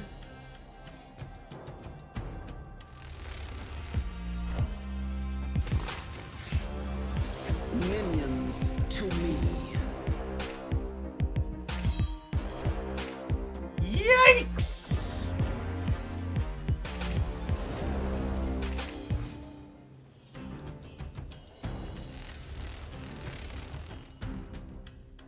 Could have gone worse, I suppose.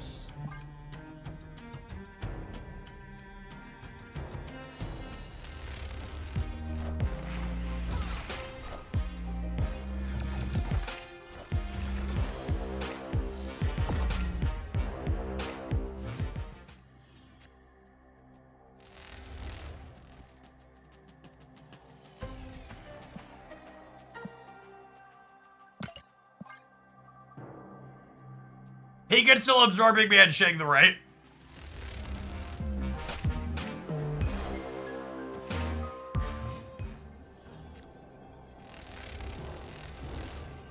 Ah, we were so close.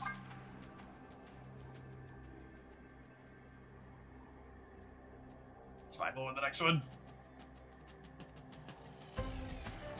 Cersei middle last turn probably would have been game winning too. Escape.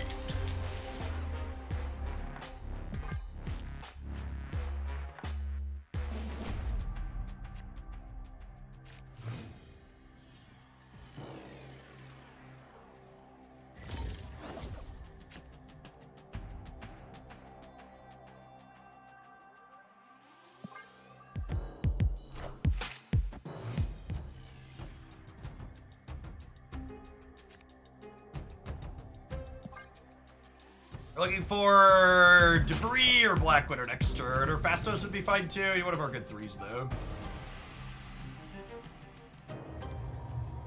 Opponent snapped.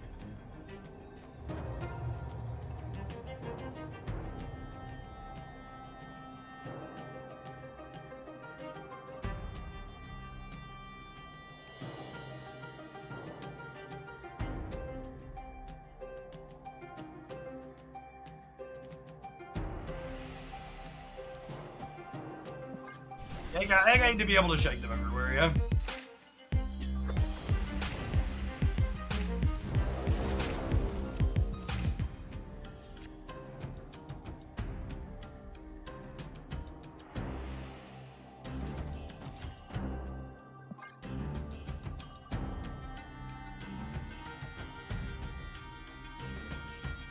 $50-50 here.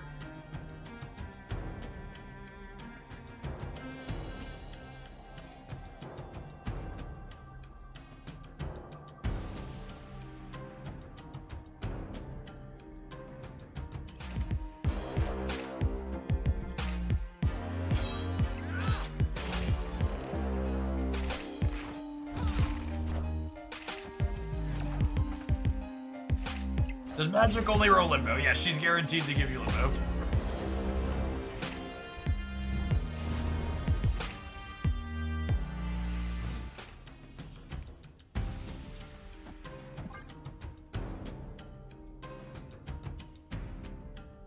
I feel like this deck is cooking without Fastos' help. This deck was very good and playable without Fastos, and I don't think Fastos is a cornerstone, can't replace card in almost any deck. He is not what I would refer to as an archetype-defining card. I think the only deck I've played him in so far where I was like, yeah, you probably don't want to replace him is the Thor's deck I featured last night. But I think in most other decks, he's just kind of a generically good 3-energy card that can provide you with some value.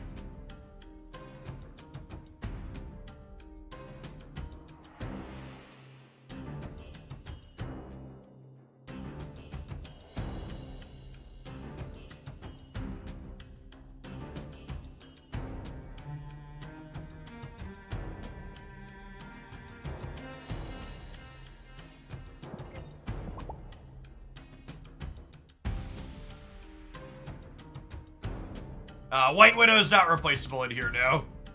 I think The other Series 5 cards in this deck tend to be pretty important to it.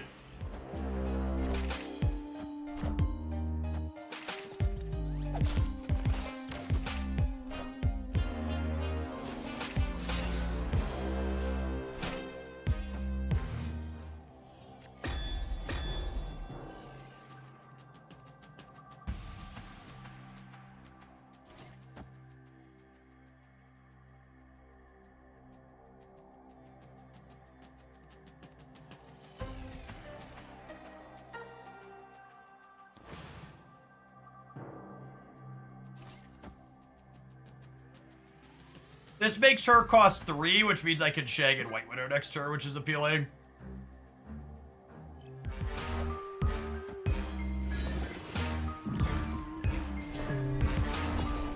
Assemble.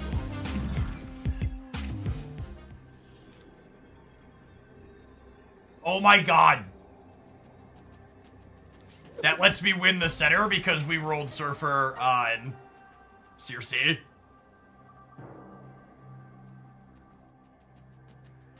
She's so perfect, chat.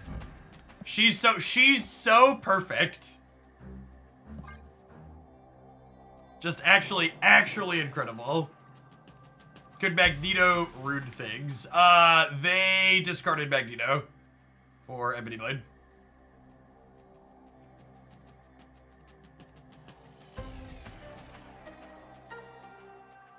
Nocturne could take some lessons, yep.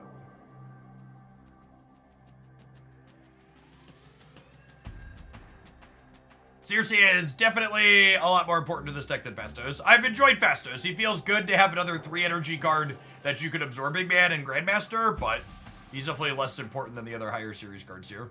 Mockingbird and Circe are way more important. White Widow's more important.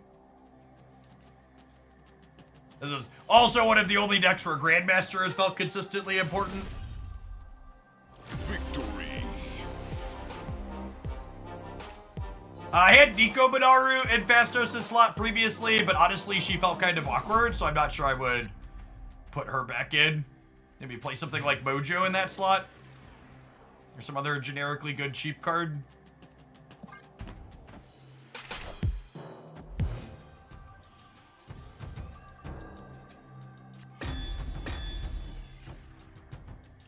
We haven't seen this deck before. This is one of the many fantastic decks you're missing out on by not being subscribed to my Jeff Oakland YouTube channel. I post deck highlights there 7 days a week. Oh, snap.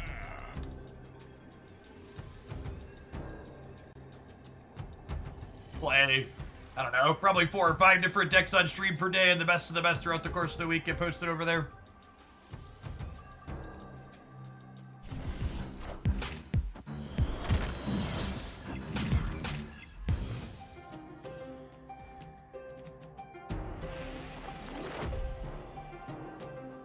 I think with miniaturized lab flipping up here, I'm gonna go ahead and just Black Widow them.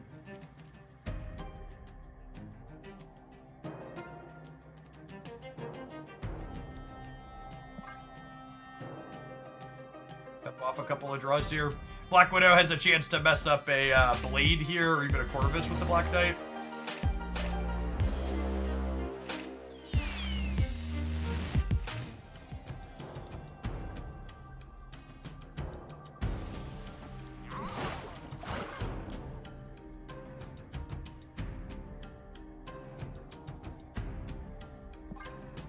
Area.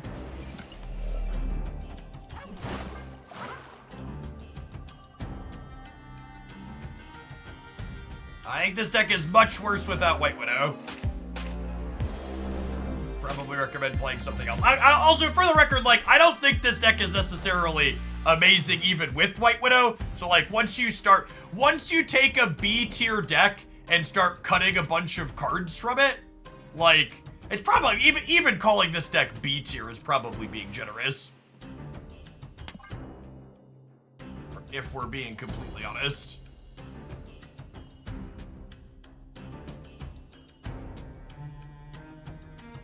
B for best. It's definitely E for evil.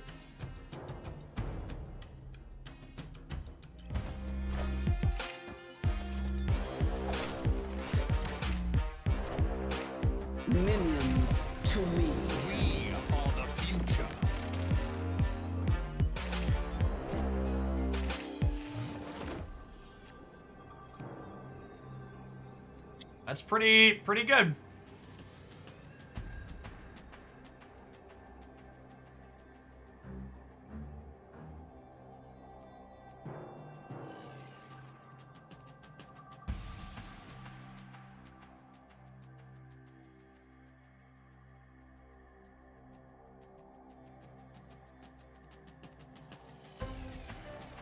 I don't think this usually wins the game.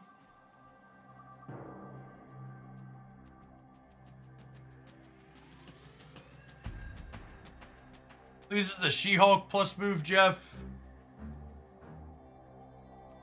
I don't have priority, so I can't like Mockingbird, Shang, and White Widow. Because I put my Jeff on the left. I should have put my Jeff on the left. Although I guess even Jeff on the left, I would have been up by 4 and still had priority here.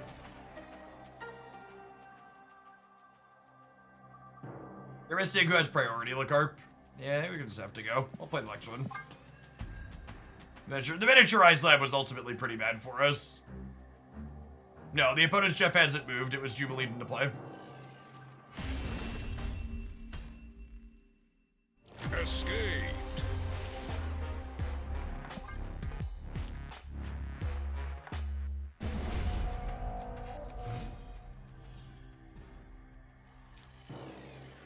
Snap. Let's make this the game.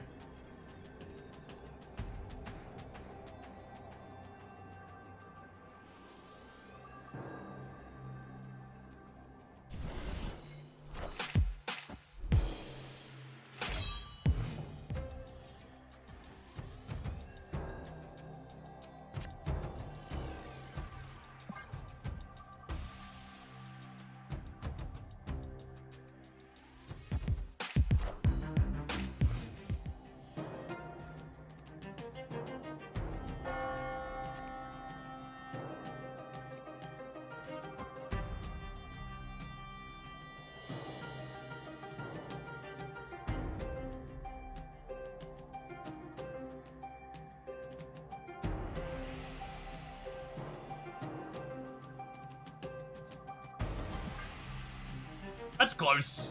I think they're going to play into kill this turn, so I'm not sure that double debris is necessarily good there.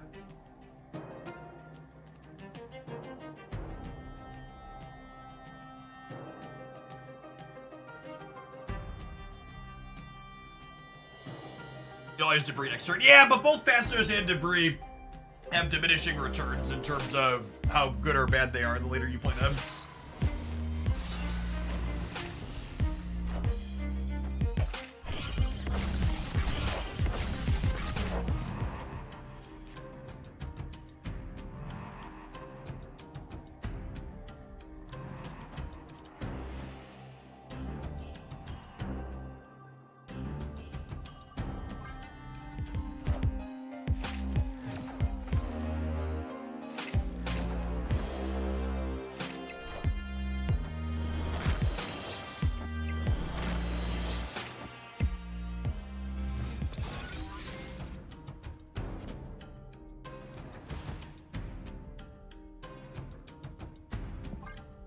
So you're seeing ones as a risky click.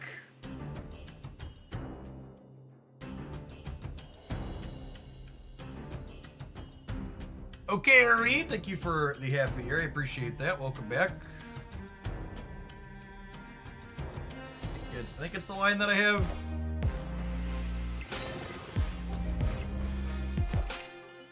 We are the future.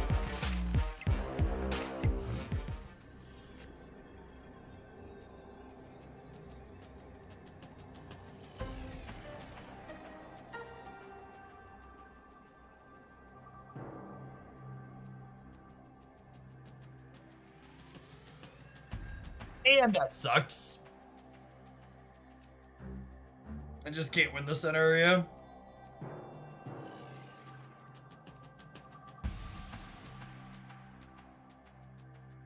I really needed magic.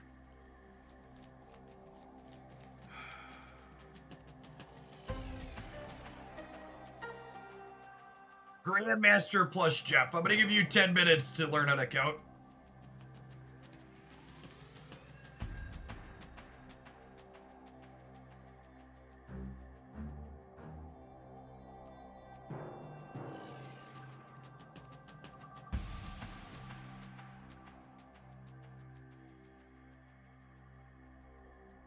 turn. We ended up with priority 2. The priority doesn't matter.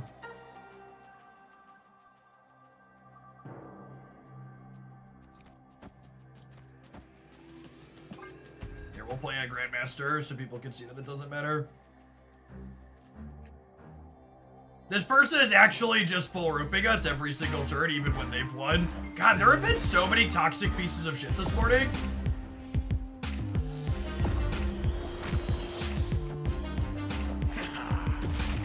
Just like almost like half of the games we've played this morning have been someone just like running the timer out every single turn.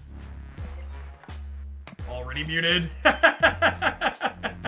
that tracks.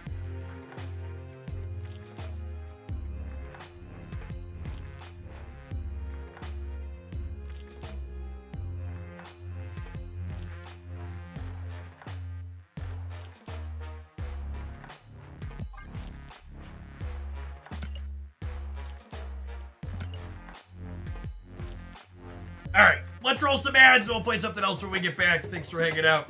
Don't go anywhere.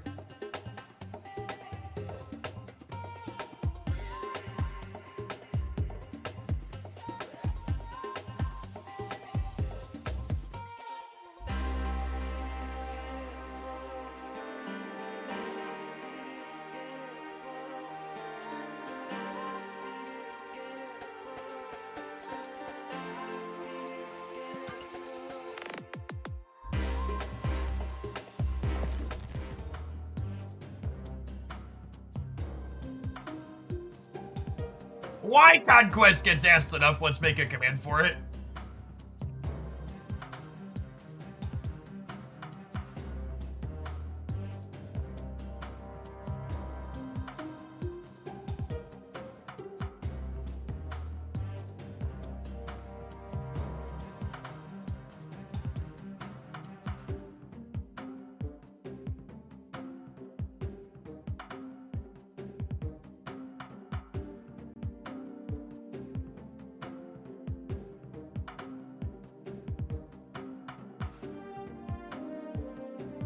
Conquest. Jeff's high MMR means he has a very limited opponent pool on the ladder. It also means that most games end in retreats, which is bad for both deck testing and content.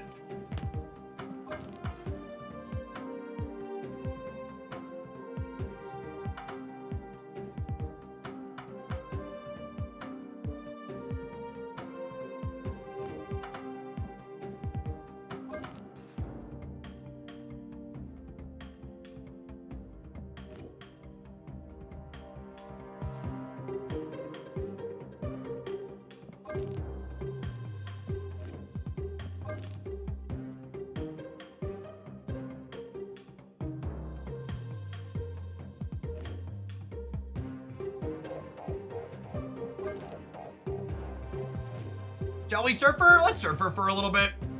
Let's all check. I assume there's nothing interesting with Fastos on the ladder.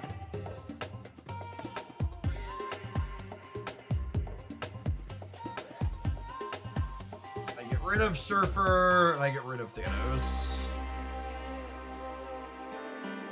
We are left with nothing. Man, gamers out here are having a real bad time trying to play Thors.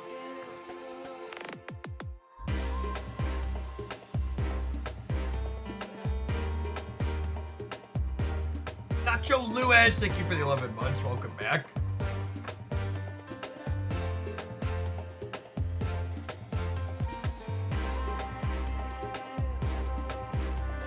Sleepy Dog, thank you for the 28 months. Welcome back.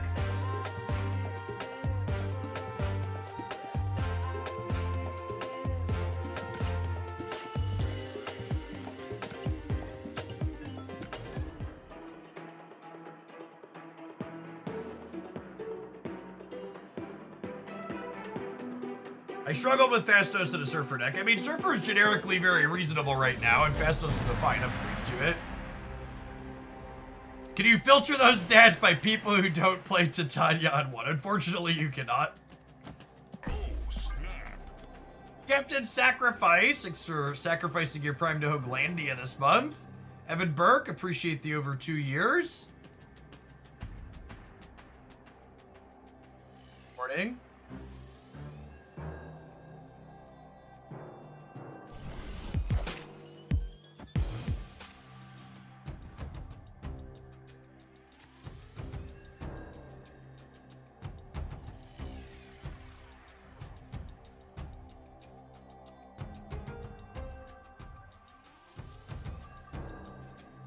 Streak, thank you for the incredibly generous 10 gifted subscriptions.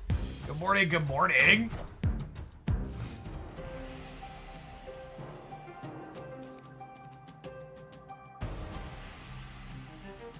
Thank you for that absurd amount of support. Well, I wanted the Fastos on 3, but now we're definitely Red Guardian Angela, huh?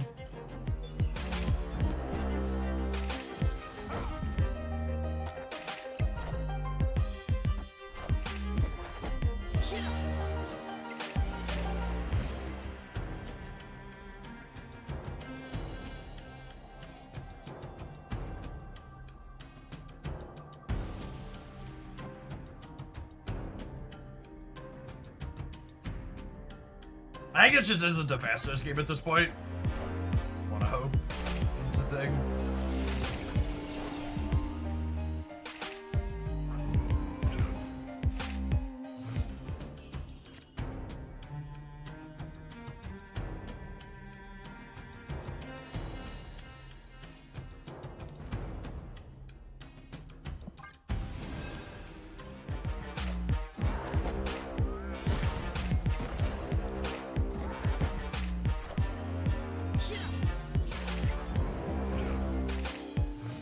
Fastos seems like an easy pass. Lukewarm take. Every single card Marvel Snap is releasing is an easy pass if the only thing you care about is winning more games of Marvel Snap. Marvel Snap is no longer releasing must-have broken cards. Everything they release is kind of close and reasonable.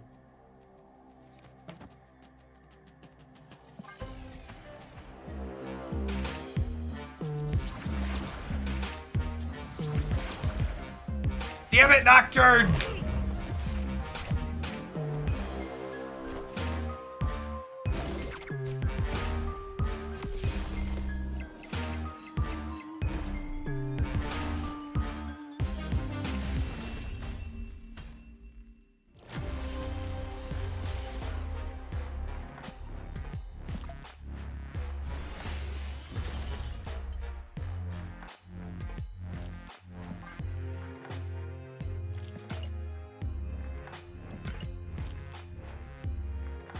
Simultaneously, this sucks. I can't play all these new decks and all these new cards are mid. The quantum state of gamers.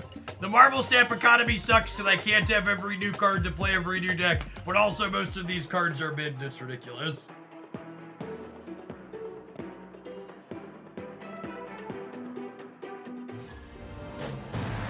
Cards been out for less than a day. Cards weak. God damn it, gamers. Get out of my chat.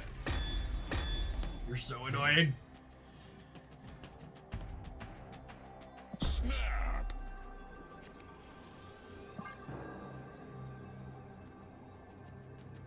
Opponent snapped.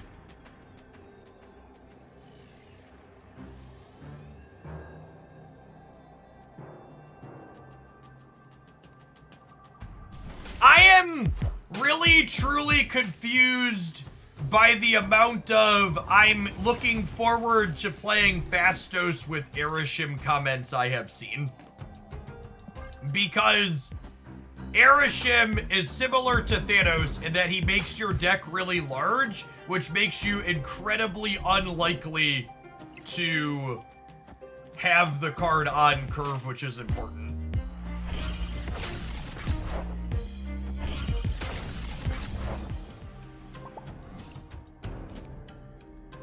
I'm a simple man. I see cost reduction. I buy. That's honestly a great take.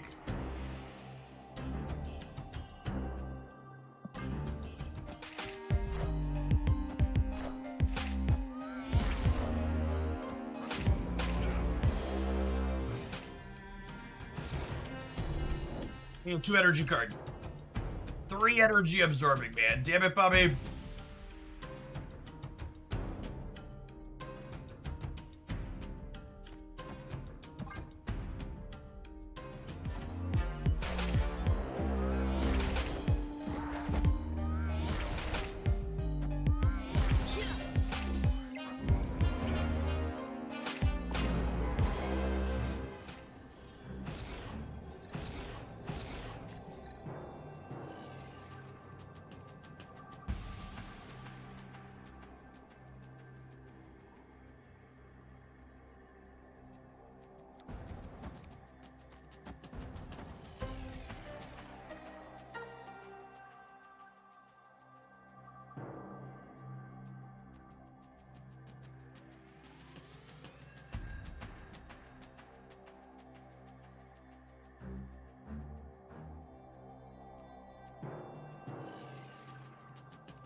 If 1 New York coin flip is good, then 2 must be better, yes?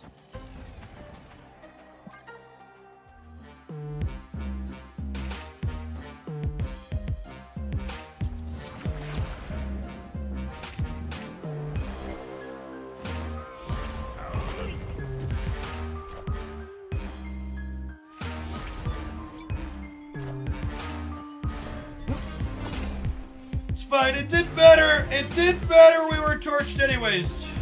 It did better. We were torched anyways.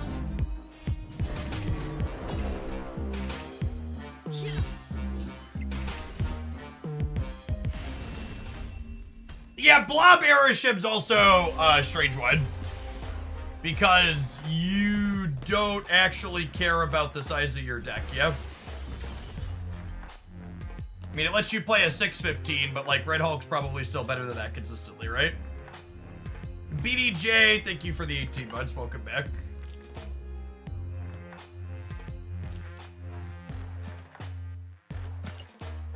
Alright, someone from the subs Discord linked me a Fastos deck that's way sweeter than this boring Surfer deck, so I'm gonna play that instead.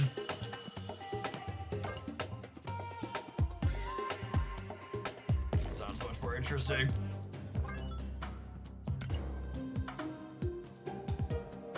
Hello, I'm someone. Yes, you are.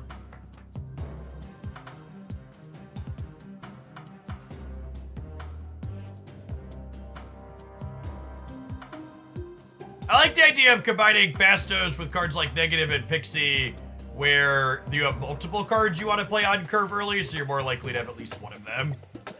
It's a fun idea. Simple Billy, thank you for the prime. I appreciate it.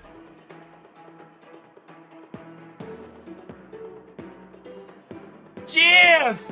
How do I replace Sage or Havoc in this deck? I don't know, the deck probably sucks. Pick your favorite other card that works with Mr. Negative and go hog wild.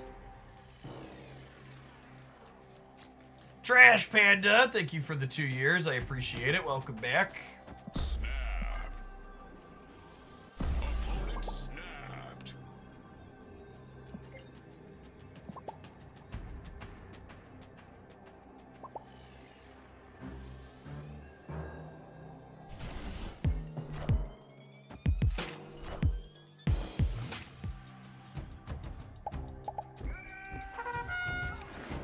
Do.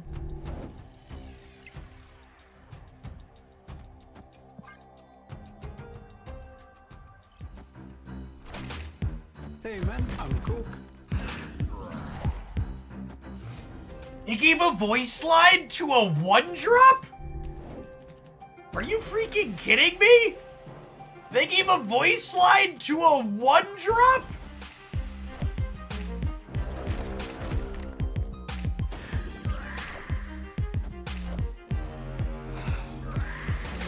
That's so good. You're right, they have given them to a few now at this point, yeah? I have so many wasps in my deck, chat. They aren't gonna know what to do with themselves.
on, bro!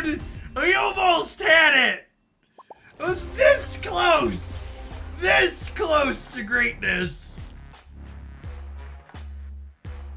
I perked up, I was like resigned to death when the Annihilus flipped up there, and then I perked up when it turned into the White Tiger. Just missed it by this much!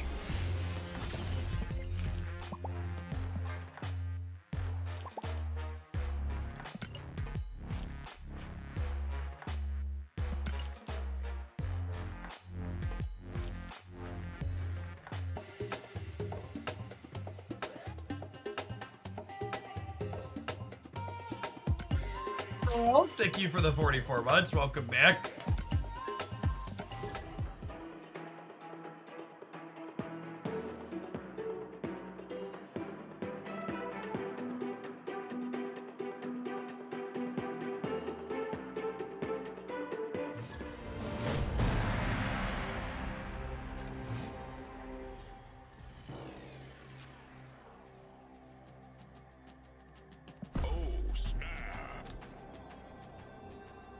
Isn't Fastos and Mr. Negative kind of counterintuitive? Instead of me telling you you're wrong, tell me why you're right. Articulate yourself. Why does your brain think Fastos and Mr. Negative is counterintuitive? Also, do you mean anti-synergistic or counterintuitive? Because counterintuitive would imply you think it's not easy to see they go together well. Not necessarily that they don't work together.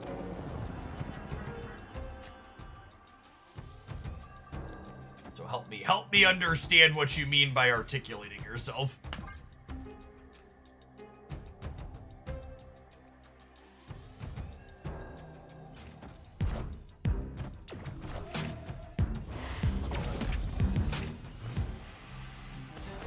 I want to clog the right first day. This is a new opponent.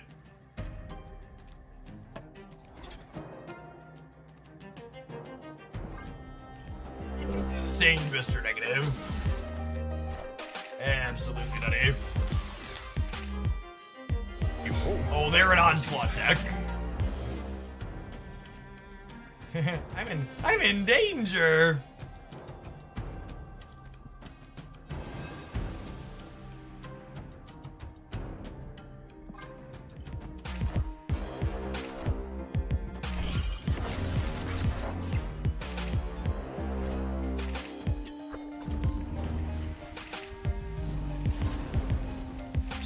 If Fastos grants 2 power on a card and then negative swaps it, wouldn't it be 2 more, or doesn't it work that way? What if I told you that you get to choose when you play Fastos after you play Mr. Negative? And if you were a human being capable of making good choices, you could simply choose not to make that incredibly bad choice. I know! It's a little wild. But you can in fact choose to make good choices. All the other cards in my deck are like free right now, right? So I should just play Havoc.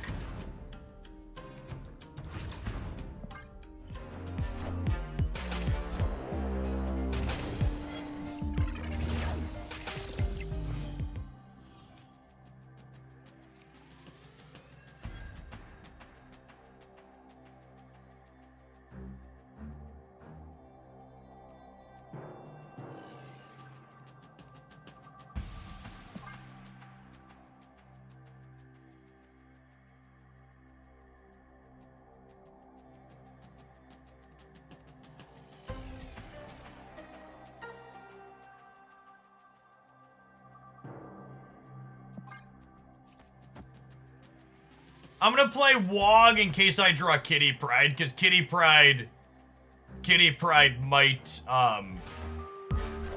cost 1.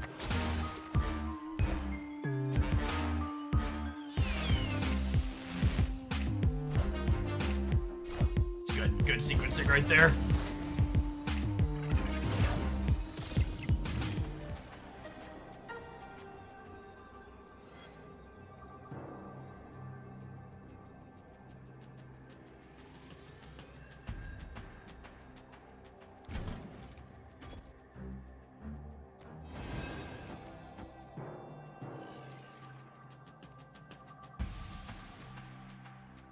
I think it's this. I think it's this.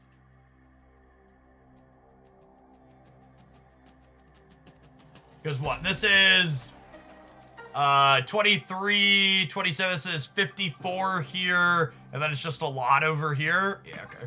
So, like, definitely the answer. I am Iron Man.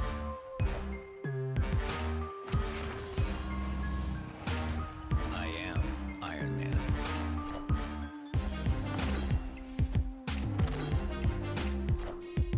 Is Mystique copying negative bigger than Mystique copying Wong? I don't actually know the answer to that. I didn't count it.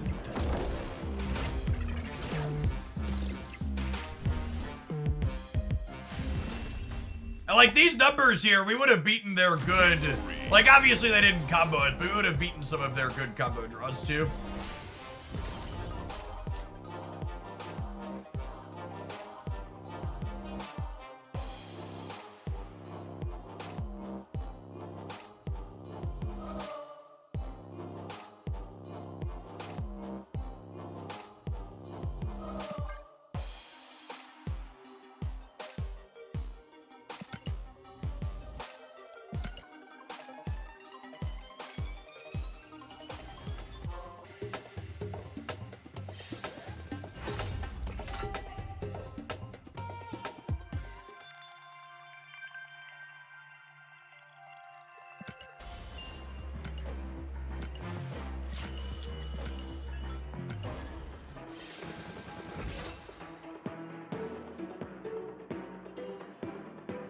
Can Fastos give a 0 cost card or cost reduction? He can, yeah, you're not guaranteed.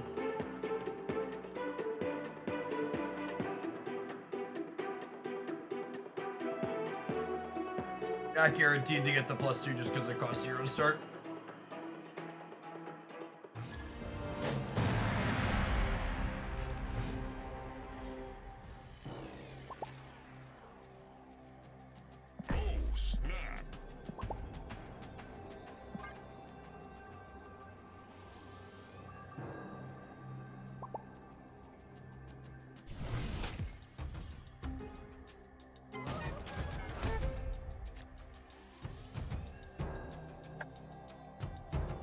I think I'm giving them a free Ravona because I just don't want this to be like a random thing that turns her off.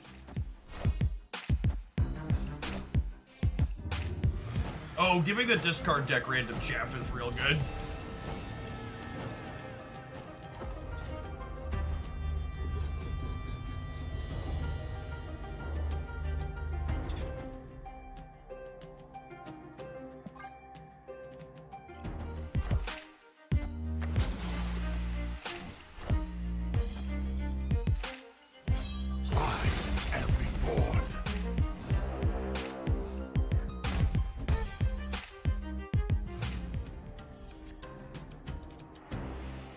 Fastos feels uncomfortable to play most of the time. What does that mean? Can you articulate that to me in a way that like is like actual gameplay terms?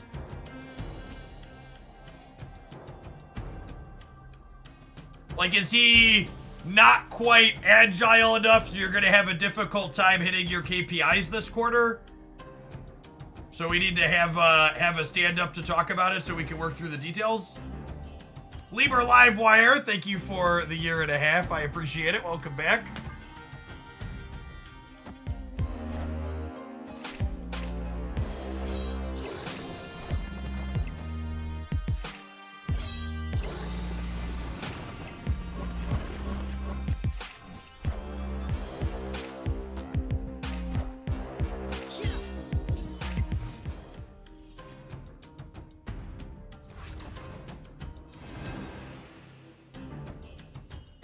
Feels itchy down there. I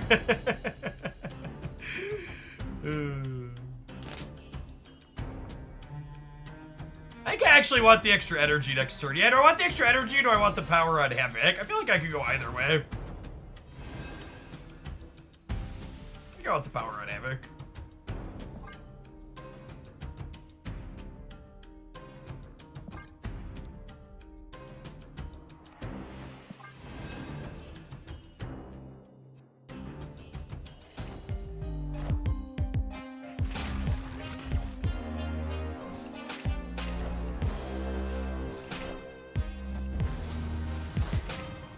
Jeff, I have you on the second computer next to my work computer, and I'm paying you these bits to not mention KPIs. I can't handle stereo business talk. Yeah, that's fair. Alright, so Sage here is 2, 4, 6, 8, 10, 16. So I'm going to 20 on the left. Yeah, am I counting that right? Yeah. Victory.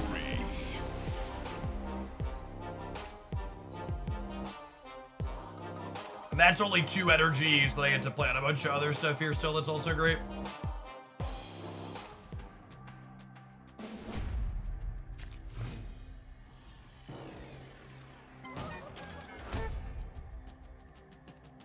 Snap.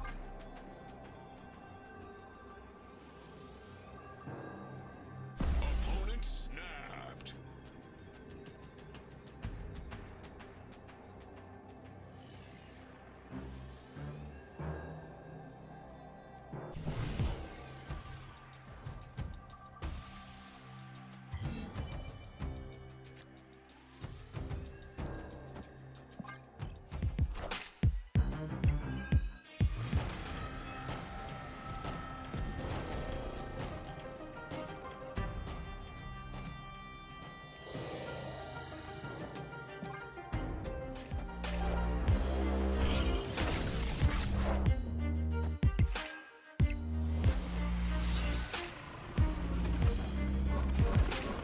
Good.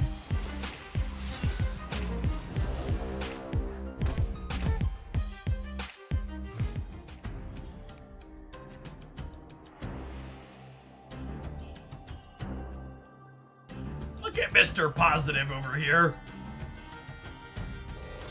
Now this is what our dear Twitch chatter earlier was talking about. If we choose to make this play, the cards that got +2 power are less free. So doing it Fastos into negative does make your negative worse.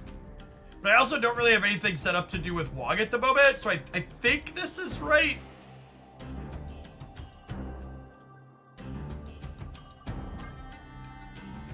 Is that like a beta Mr. Negative? No, beta Mr. Negative had 4 points of power. He was correct.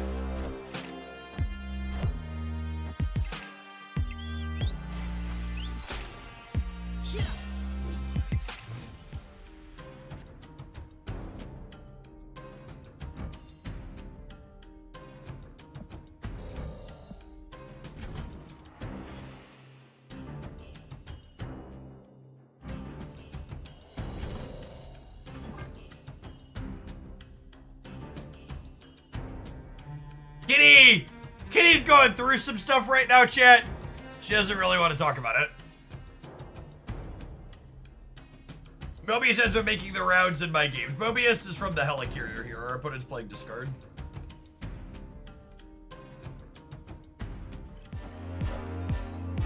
I am Iron Man.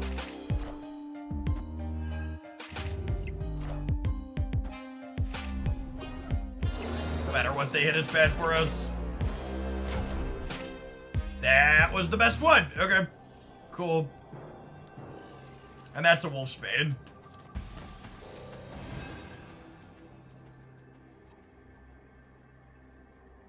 I mean, if Wolfsbane lives, I'm getting 1. I'm getting 4 up to 13. I'm going to 26 in the middle.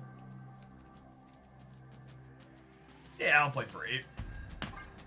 They might punt the left, though. Gonna be sad if 26 loses the middle and they punt the left, or punt the right. Cool. Might still die mid here. Dracula's scary. Oh, come on. Yikes. Hope their other card's bad. We tried. I We am. lose to most of what their other card can be. No! That's my weird choice anyways. Apocalypse. Unlucky.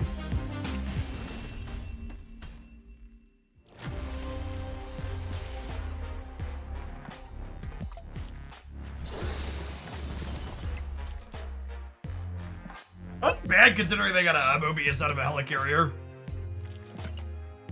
Danger room. Could add a couple other variants, things break our way.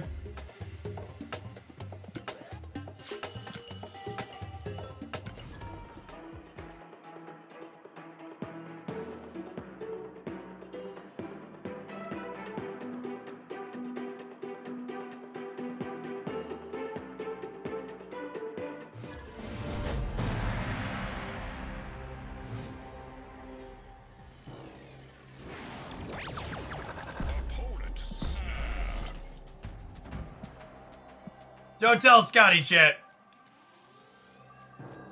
Don't tell Scotty. Me and Fiona.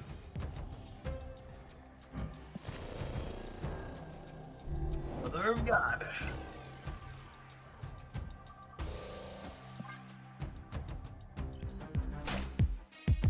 You want a fun history lesson, chat? When the Peak was first released as a location, Mr. Negative was a tier 0 deck. And they released the Peak as a feature location. You want to hear about one of the absolutely most mind-numbing decisions the Snap team had ever made? Yeah, that was back when feature locations lasted 48 hours instead of 24 hours. Yeah, it was 4-4 Mr. Negative with that as a feature location.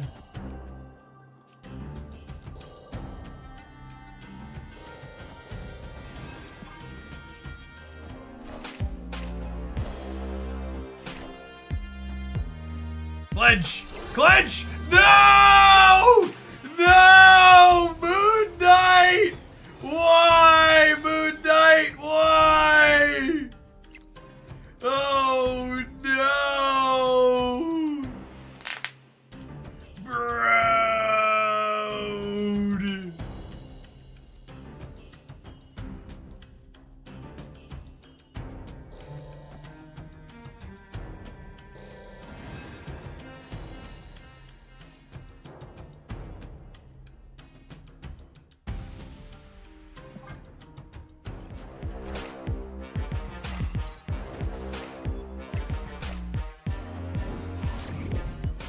Of Apocalypse in their hand always, because why wouldn't they? Oh, they have Helicarrier too. That's good for us.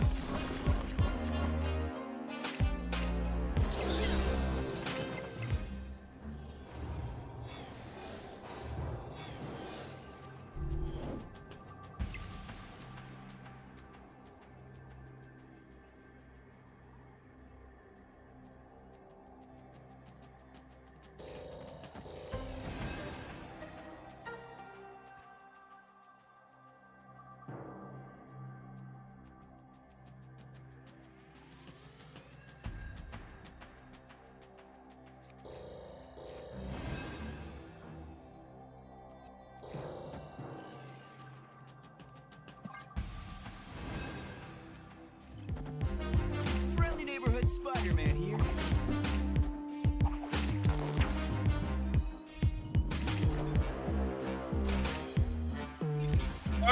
Okay, Dracula. Don't do me dirty, bud.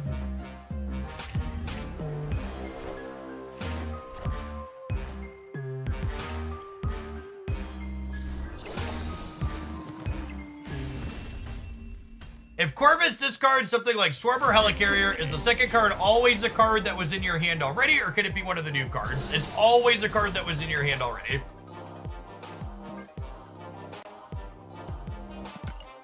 Yeah, Moon Knight fragged us, but Dracula was a team player.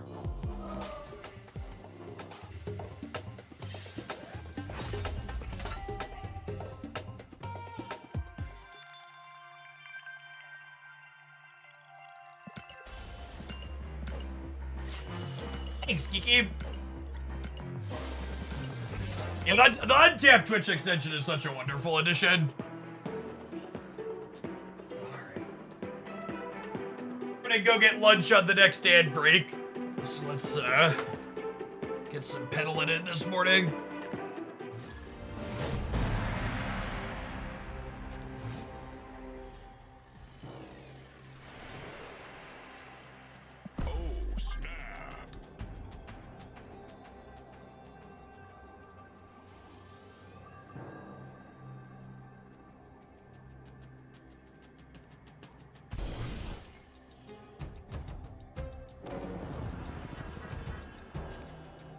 Not the Ravona I wanted for Christmas, chat. Honestly, the way my deck is looking, this might be a game where it's better to Fastos than negative.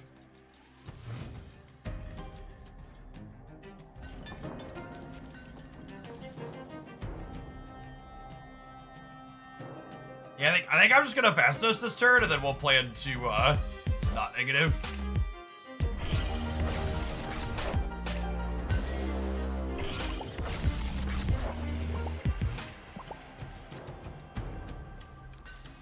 Oh, Longest!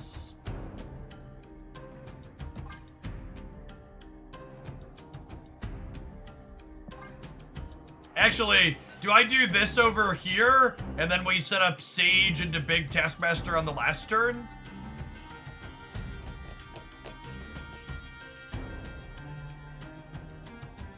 Because Sage will be bigger into Valyria.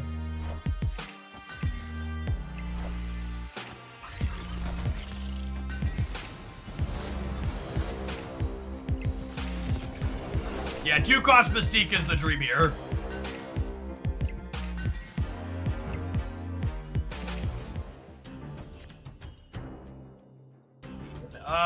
Who's bigger?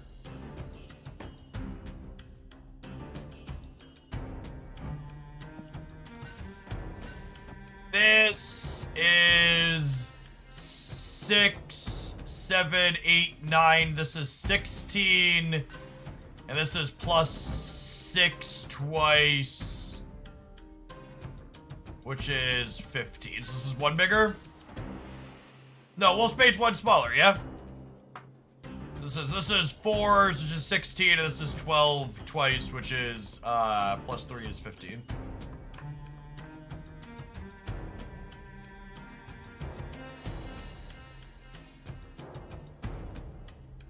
Go up to 21 for us to Taskmaster.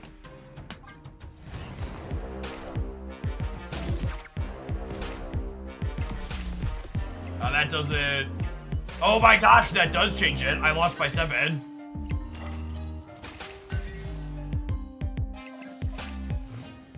Oh.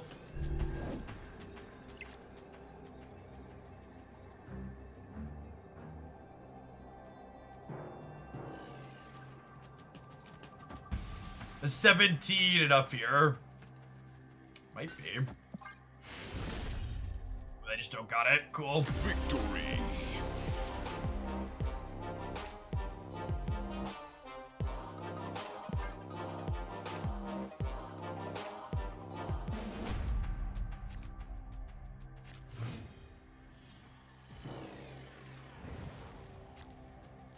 Oh, snap.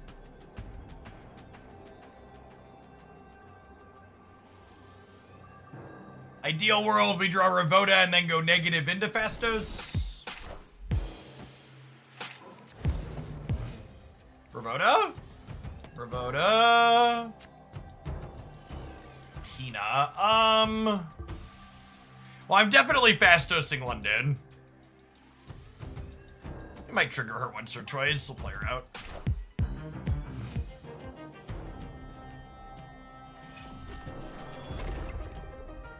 Noise.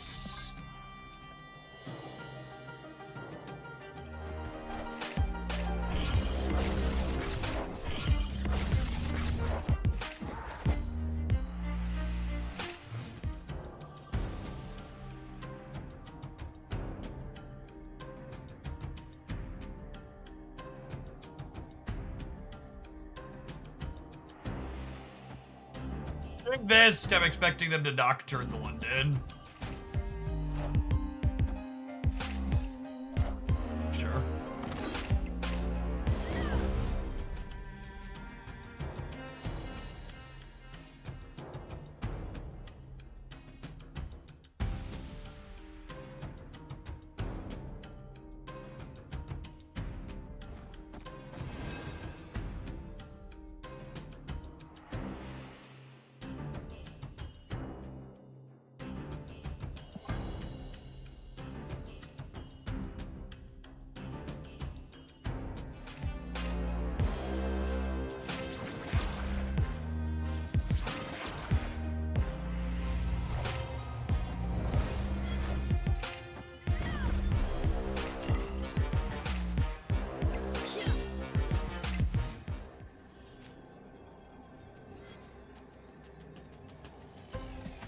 You said Nocturne is worth 6,000 tokens. No cards in Marvel Snap are worth spending your tokens on.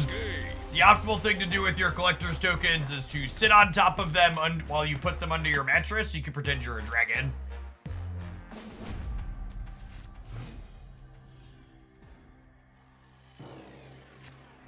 Oh, snap.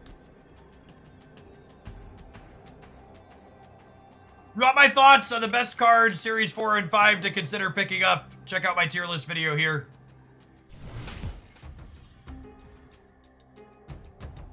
Under my mattress is where I would store my tokens if I had any. Rip.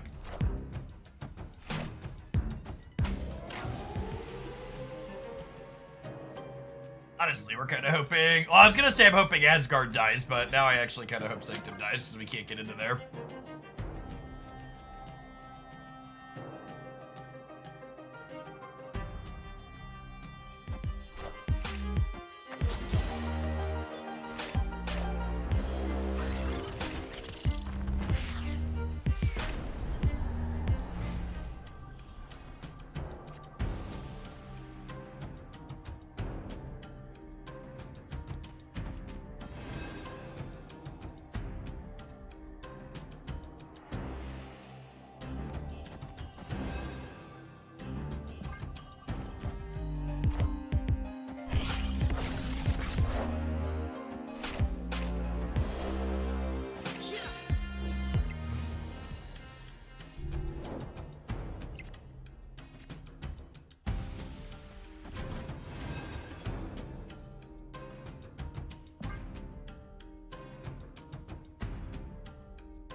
Finally up to 18,000 tokens, I could get Sage. Wow, but then think of how much worse of a dragon you would be.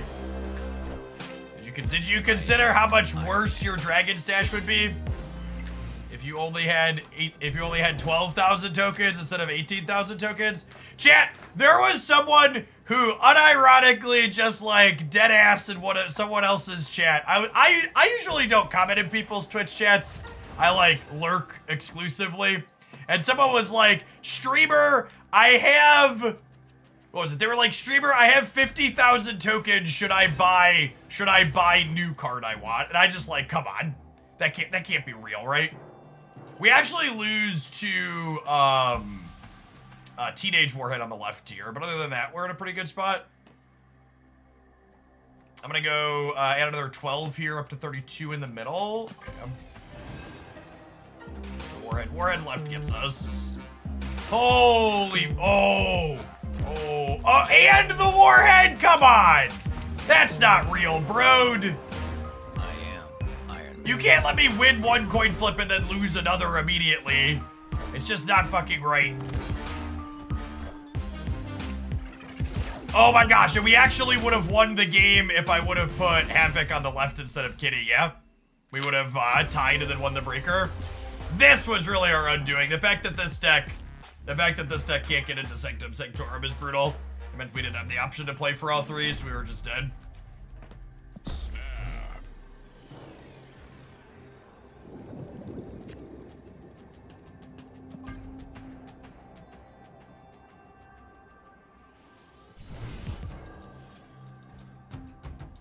Yeah, the opponent's deck also couldn't get in there. They just like high rolled a random play right line.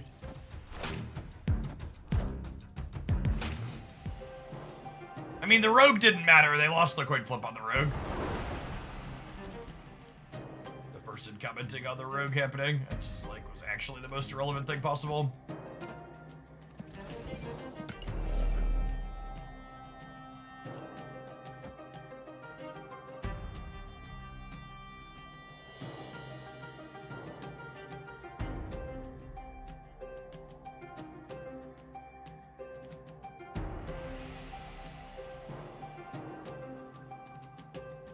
Am I playing the Taskmaster as it out? What am I setting up for here? I think I am.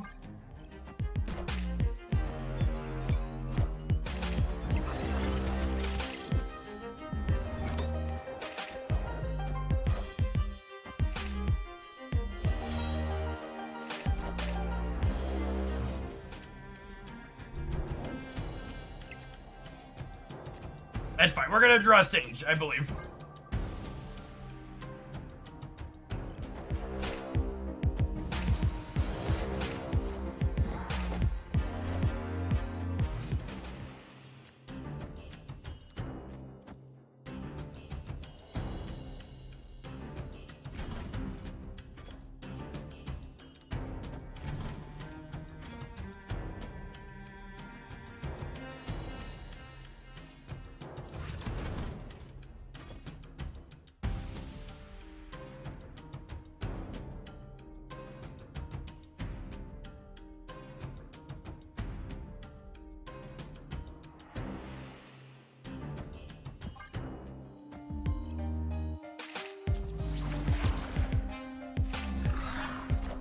I am Iron Man.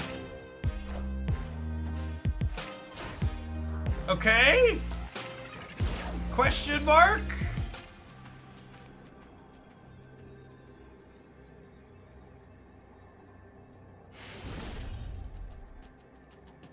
Victory. Just gotta put all of our ongoings in the same path so they're rogue. They're rogue as Iberians.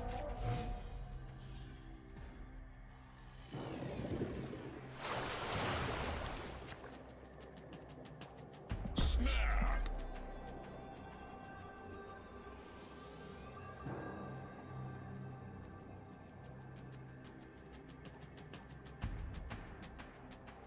Yeah, Rogue does not appear to be young, scrappy, or hungry, and she is definitely taking her shots and spiking them into the trash can.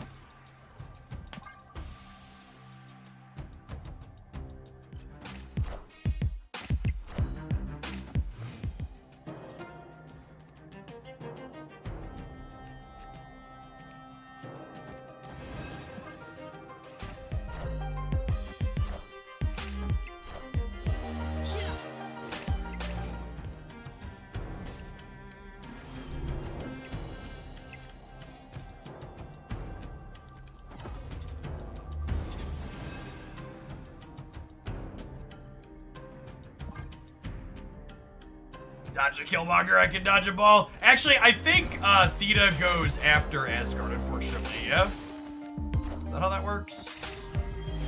Yeah, fuck me. That's so annoying.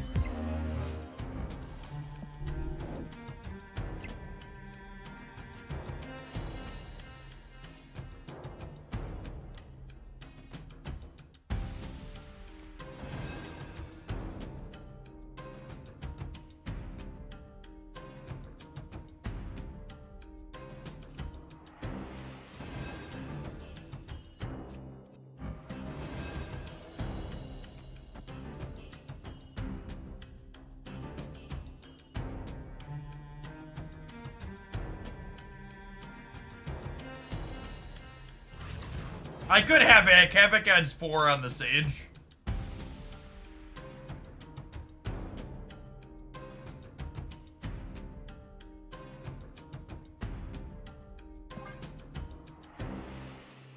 Iron Man and toast him.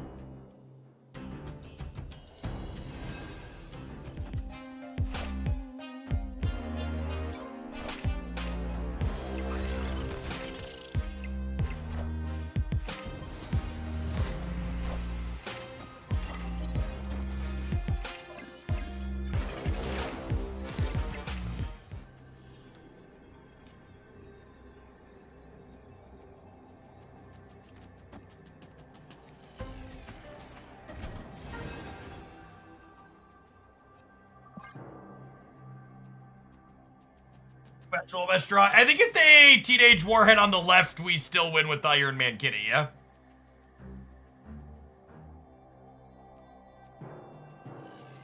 You want to play for all 3? Is that right? It's gonna be 21, 23 in the middle? Yeah, I guess that's probably right.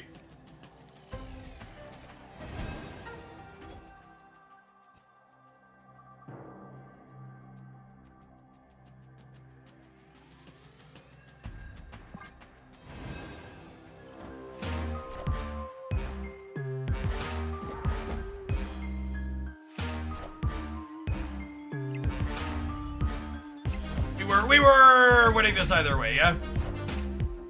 I am Iron Man. If I would have played the Taskmaster here and it died, I would have had another +6 from Kitty being alive. We're clear either way.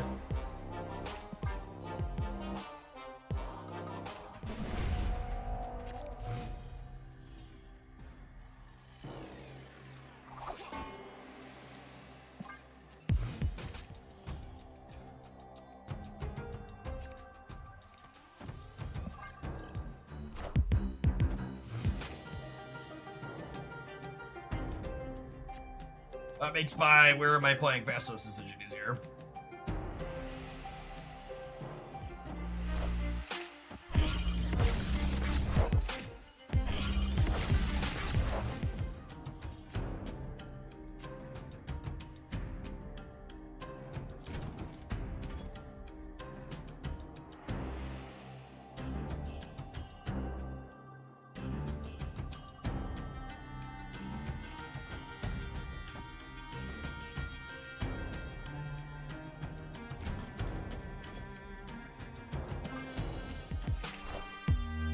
I am Iron Man.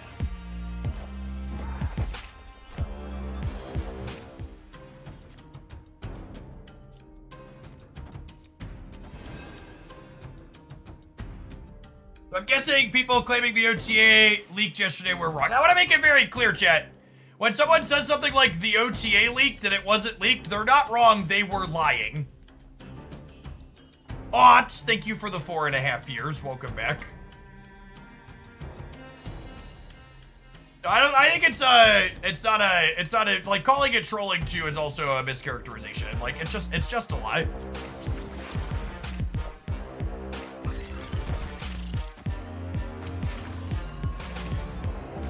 I am Iron Man.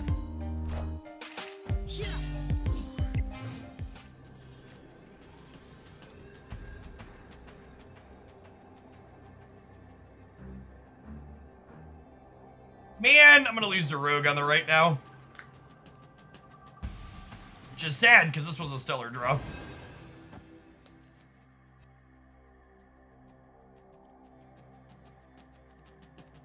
I can't compete in Quantum Tunnel.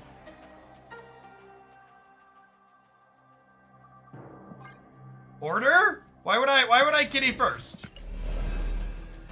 Why does kitty first matter? That doesn't matter at all.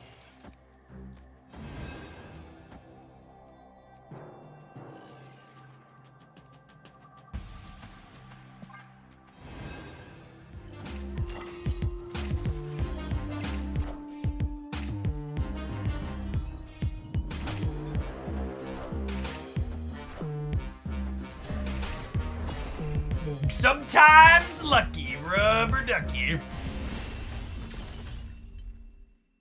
Victory.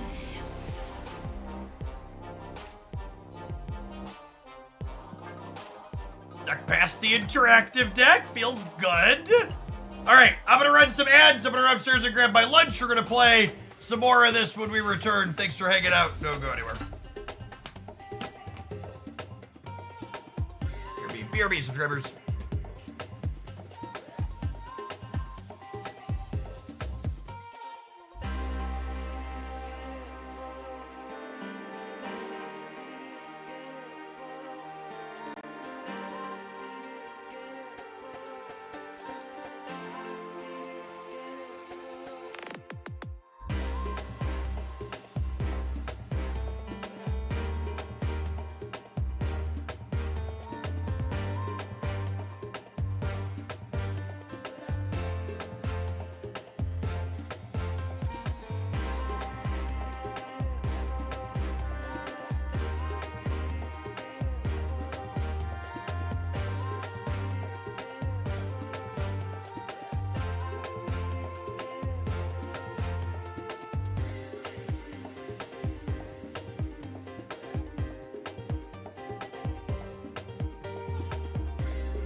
And Hammock Split goes hard. It is one of the best.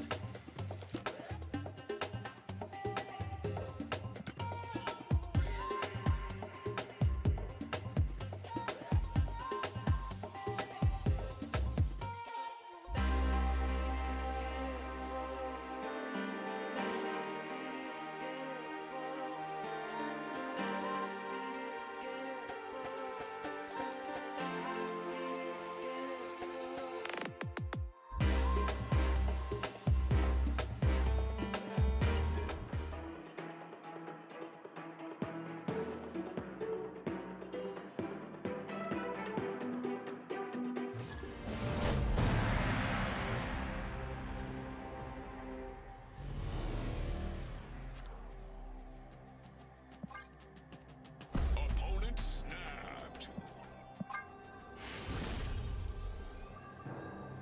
Escaped. How about leave? Castle Blackstone's pretty bad for us.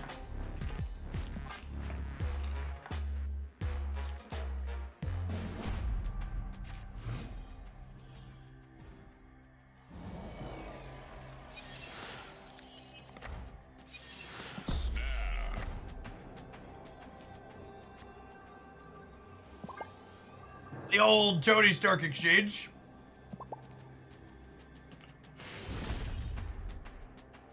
Victory.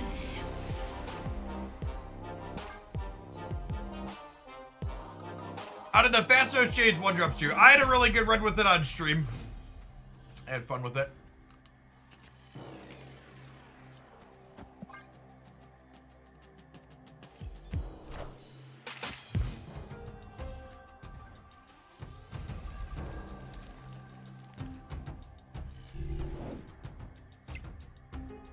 Snap.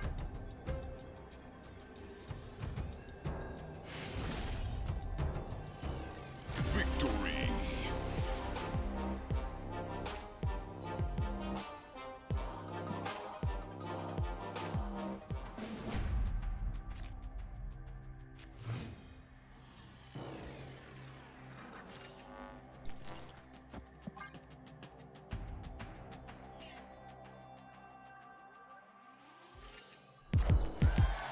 What is going on? This is what somewhat optimal snapping and retreating looks like, chat. One of the reasons people always ask why I play Conquest instead of the ladder. And one of the reasons is it's a lot easier to find people willing to play casual games in Conquest than it is on the ladder. So we'll finally play our one game here.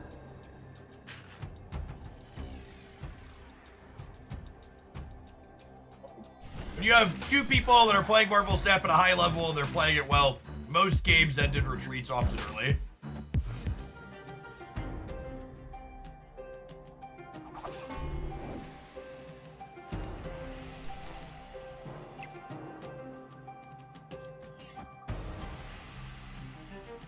Much like optimal poker, optimal snap isn't necessarily fun to watch. I agree. Optimal poker is a ton of retreating.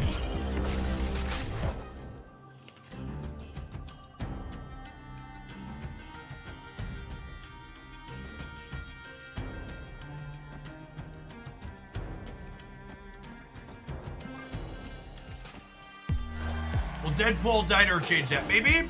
I'll have to see how it plays out in practice.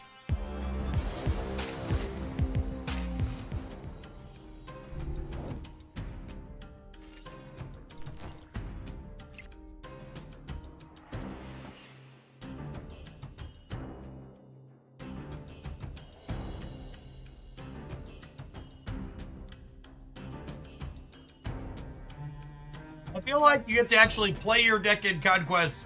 That doesn't always happen on the ladder. Yeah, I actually had a conversation with another creator about this the other day, and they said they felt they couldn't get good testing in Conquest with new decks, and I actually feel the opposite.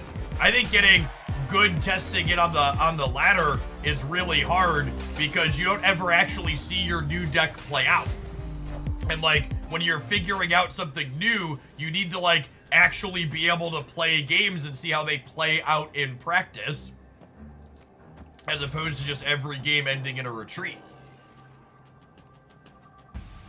And that's not to say the people on the ladder who are retreating a bunch are playing it wrong. I think they're probably playing it right. It's sad that we didn't find our Taskmaster here. Hopefully we... Oh, they're contesting us on the left. That's interesting.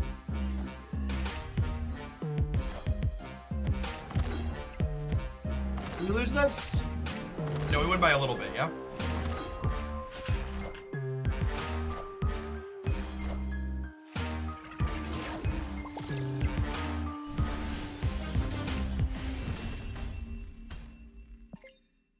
Victory.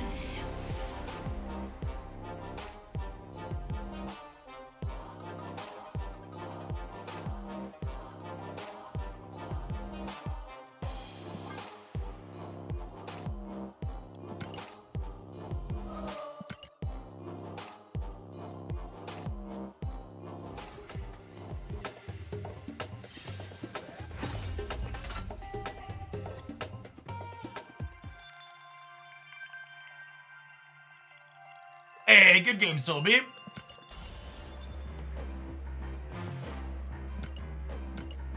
Alright, let's let this deck see if we can run a gold ticket down. And we'll change things up, maybe.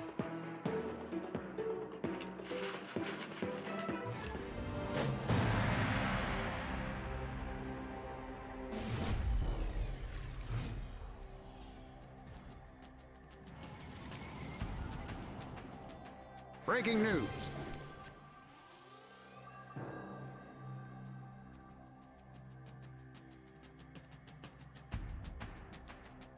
I get their point because retreating is a part of the game. Sure, but retreating as a game depends on you having a really strong grasp of your deck's average output range potentials. And that's just not something, you just realistically don't have a strong grasp on your deck's output range when your deck is brand new. So like, when your opponent snaps you on on turns like 1, 2, 3 and you're playing a new deck, a lot of the time, you're not going to be making informed decisions because you don't have a good baseline for like what your deck strength is with the average drop.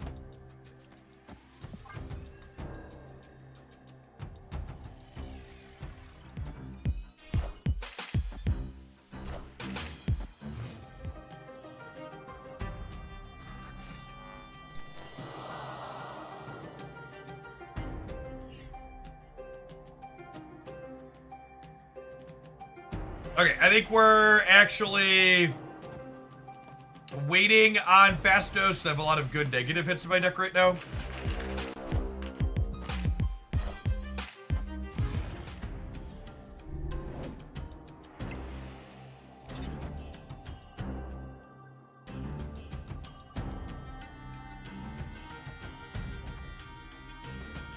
My deck is almost all good Mr. Negative hits. Says local man about to draw Ravona.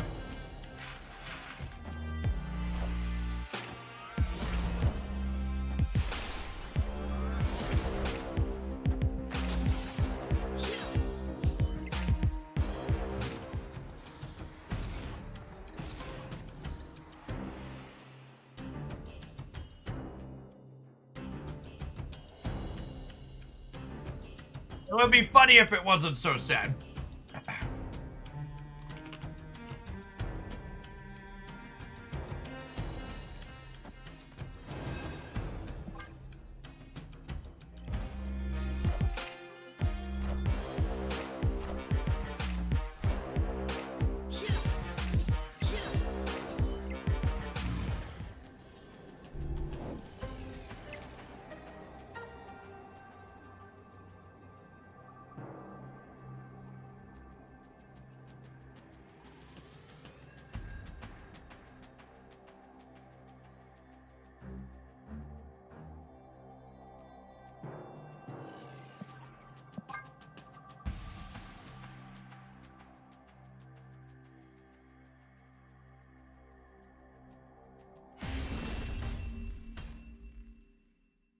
Escaped.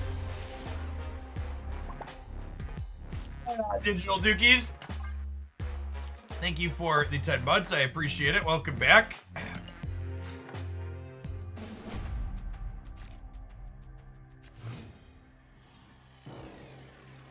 Opponent snapped.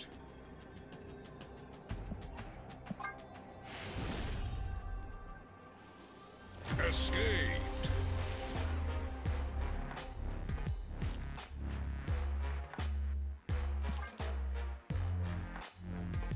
What do you think of Mill? I think Yondu cable stuff is aggressively mediocre and bad, and the only reason that archetype ever manages to win any games is because of Doc Ock and Shang-Chi being good Marvel Snap cards.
Yep, that sounds about right.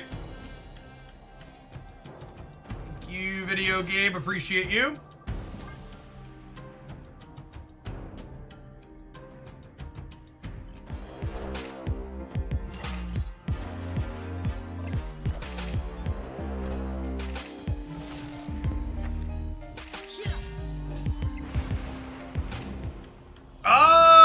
We might actually be winning this game anyways, yeah? If they don't have another tech card. I'm gonna go up to 26 over here, and I'm gonna have 30 in the middle.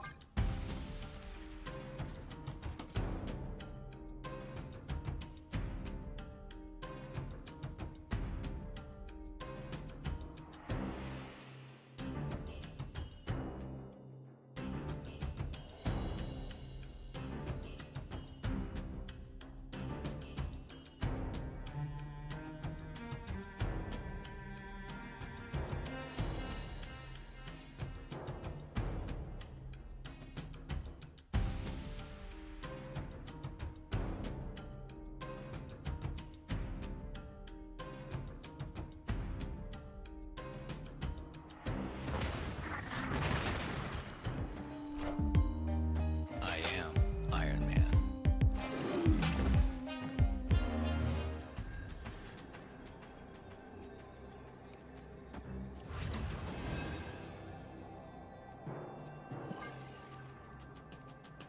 Where they'd be 30 in the middle with a big blob, I suppose.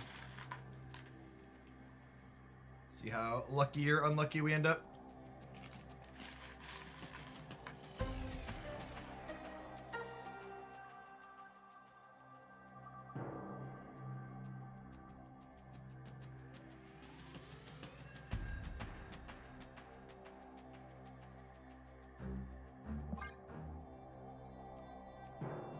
You play Kitty, you get to play for all three. Is that good? It takes 6 off of the left.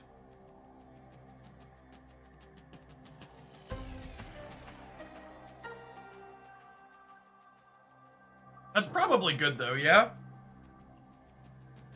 Because to beat this, they'd have to put 16 here while also putting 2 here, which are unlikely.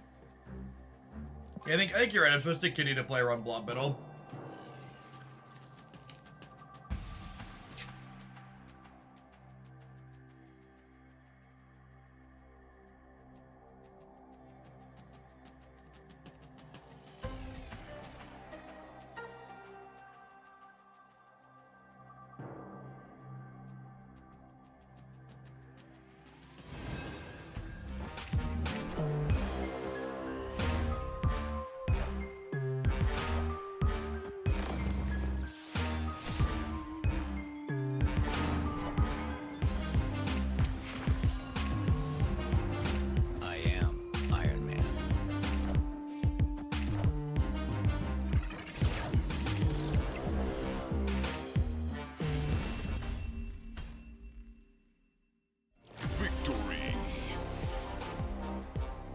is an S tier card, right? I should craft her. Chat, this is, the perception versus reality is so funny on these. Thena's actually the 3rd worst performing out of the 10 most recently released cards. Not the 10 cards to release before Fastos.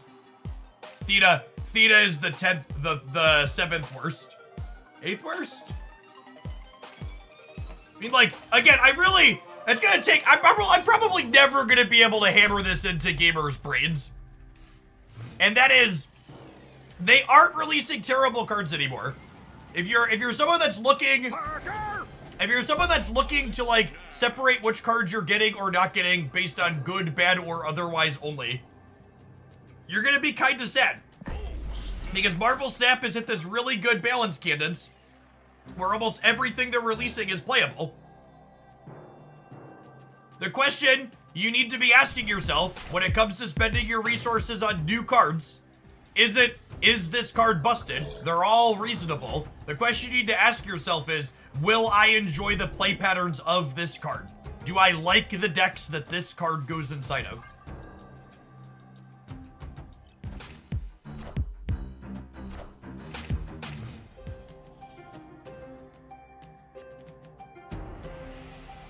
What was the last terrible card? The last terrible card was Gilgamesh, and they fixed him. Because when cards underperform, they buff them.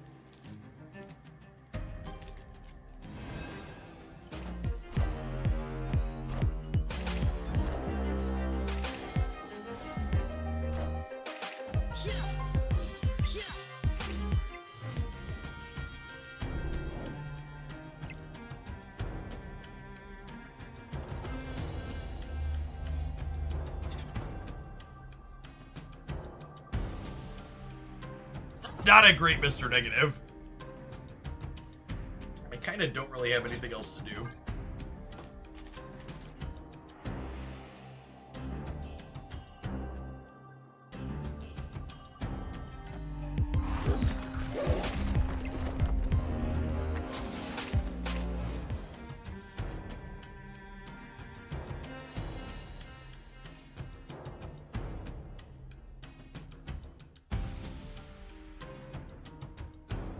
Buff like Adam Warlock! Ha ha ha! LOL! Adam Warlock so bad still! I'm funny! I found one of the exceptions to the thing Jeff is talking about! So I'm gonna post LOL after it and pretend like it's the norm instead of the exception!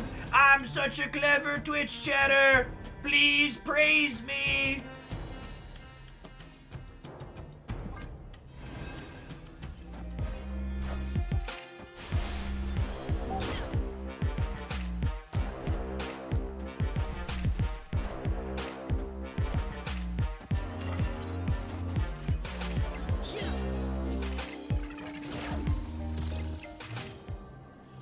Alright, we drew our singular best negative card this time around, so that was nice to be rewarded for taking a little bit of a risk this time. So this copies 8, I go to 19, I go to 23 here in the middle, and then this on the left puts us to 24. Do I need Iron Man here? If I Taskmaster here, I gain 8 plus 3, 11. I go to 20. 20's big enough here, yeah? And I think I'd rather Iron Man in the center.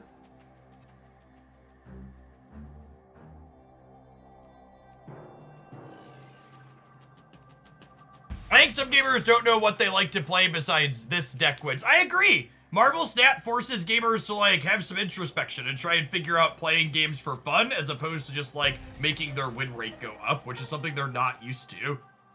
The concept of just, like, well, I should play this game for fun is just completely foreign to them. I think it's this. I think it's this. Where can I find the list of cards you showed before? It's on my Twitter. You subject yourself to the bird app. I am Iron Man.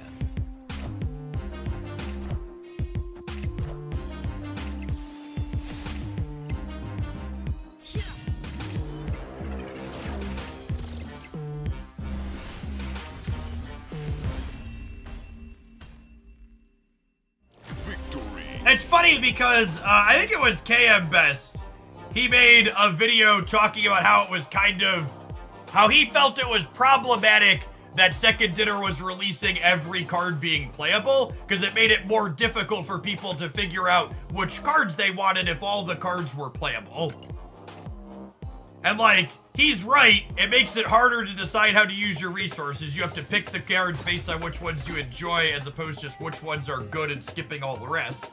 But from a game design perspective, every card being playable is like, that's ideal. That's perfect. I can link the specific posts for people that are bad at Twitter.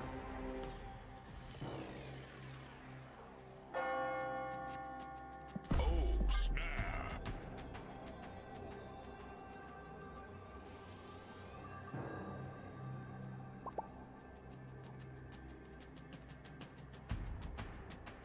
I mean, his argument wasn't that there shouldn't be any playable cards. His argument was true, which was when every card was either Havoc and Selene or Red Hulk, it was easier to pick the winners and skip the bad ones, yeah?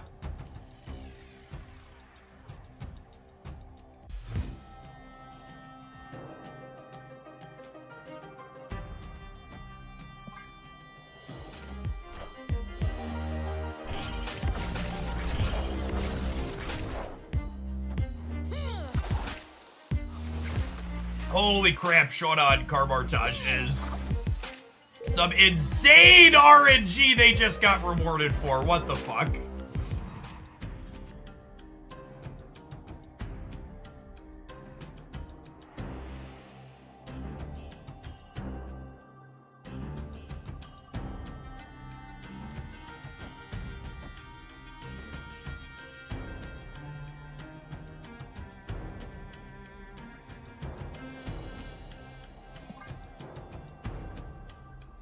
Wait, is Sage better here? Sage is 2, 4, 6, 8. Who do we appreciate? Sage! Sage!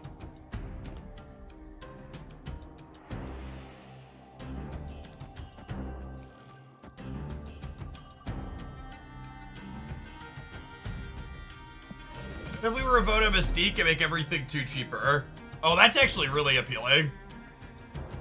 I like that idea a lot.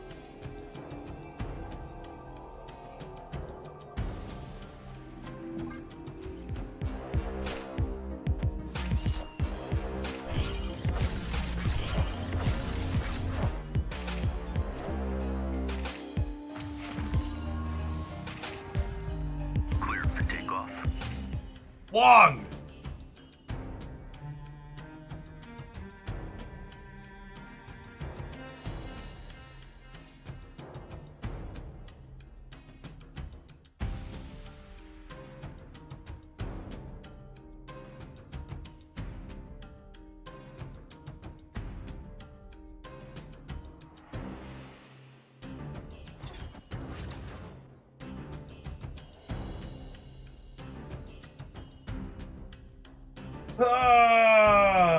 Negative after double Fastos is not great.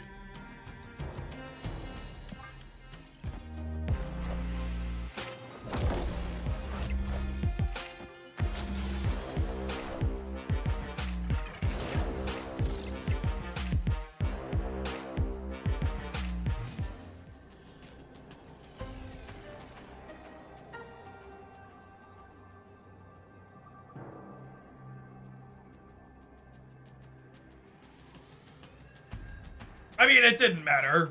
That's fine.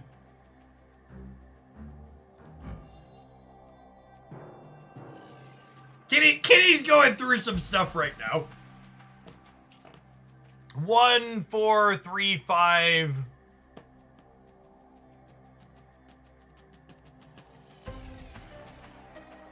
What if I do this and then play for all 3?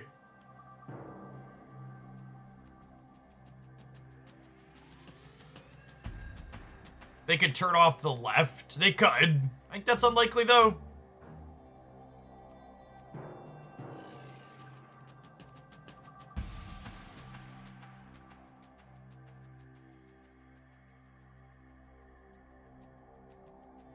If they hawk me, this is better. But if they don't hawk me, this is better. I need to play for all three if they're not hawking me. Oh, it's close. Oh, they put Gilgamesh in the middle. I think that gets us, yeah. I'm only at 28 power Taskmaster. Lost the flip.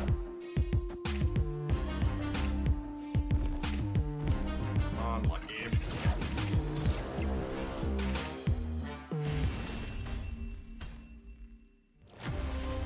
Actually, I wasn't even unlucky, yeah? If I Taskmaster right, I beat Gilgamesh right? Because they'd only be plus 12 here and I'd be plus 20. Yeah, I just messed up. I should have counted it. That's actually just squarely on me. And that's spots like that, I think enough people don't go back and check, right? Like, you can look at a spot like that and be, oh, if the Gilgamesh had been somewhere else, I would have won. But actually, I could have just deterministically played here and then we beat it every time, right?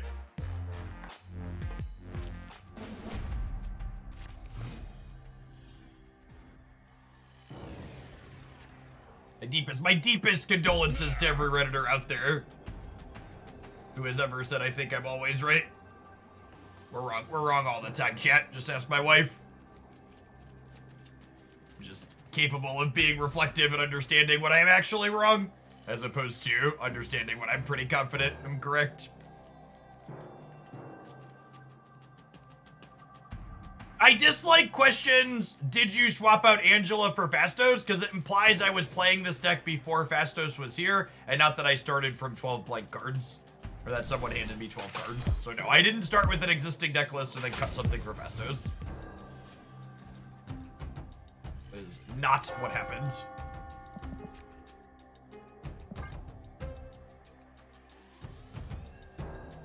Snapred is bizarrely toxic. Most lifestyle game subreddits tend to be really toxic, in large part due to the fact that games like Marvel Snap tend to create players who are unhappy with the game but feel psychologically compelled to continue playing it. So rather than choosing happiness and playing something else, they continue to play a game they don't like and try and make everybody around them as miserable as they are. And to a degree, that's their fault, but to a degree, it's also the fault of, like, the game itself. Because, like, Marvel Snap is 100% designed to be, like, super psychologically manipulative. Its economy and stuff is predatory and set up to make it so you feel compelled to play even when you're not having fun. It's also part of the reason why you'll see a lot of posts talking about how Marvel Snap is dying. Because those players who are bitter, who don't like the game anymore, the only way they could ever possibly stop playing the game themselves is if they convince themselves that the game is dead, not that they just don't enjoy it. Because they don't have the willpower to pull themselves out of a situation they're not having fun with. They need to be convinced that, like, oh, it's out of their control, the game is dying.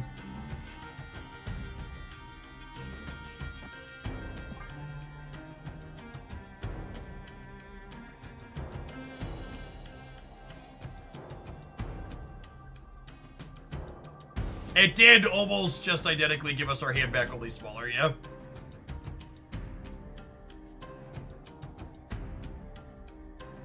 Unlucky.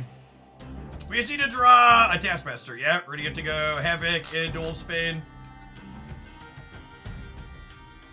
And we'll draw Tusk Booster. Greg Davies. Greg Davies would never steer me wrong, chat. He's coming for us, I believe.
I was gonna snap them because our hand's pretty good, but Snowguard with Limbo actually makes the game more complicated for us because my opponent has control over whether or not there's an extra turn. I'm gonna leave here, actually. I think that dynamic is just not good enough for us. The rest of the hand's only okay. Escape.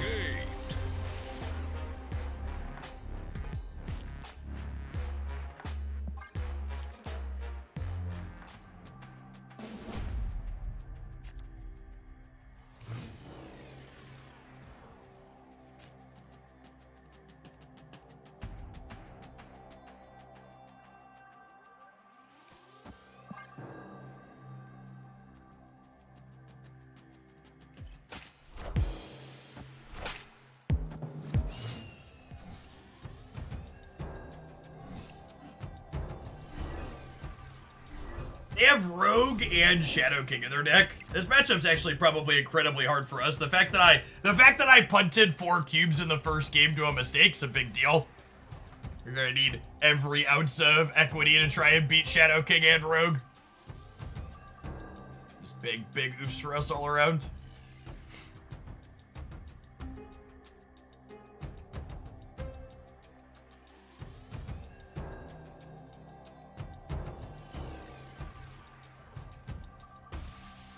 Isn't Fastos a negative anti-synergy?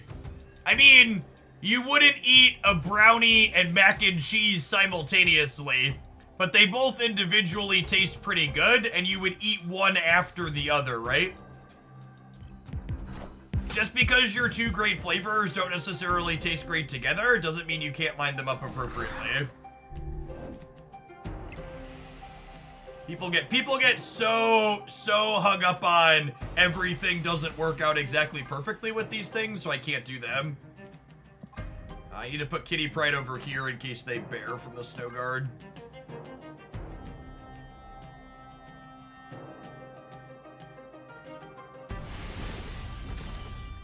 Victory. I mean, that's convenient because I need to run some ads here soon, so I guess we'll do that now, but weird. Hope the opponent's okay. Sometimes real life comes up, chat. Have some ads. We'll see if we can win an infinite ticket with this when we get back. Regardless of the result of this match, we'll change decks after we're done with it. Thanks for hanging out. Don't go anywhere.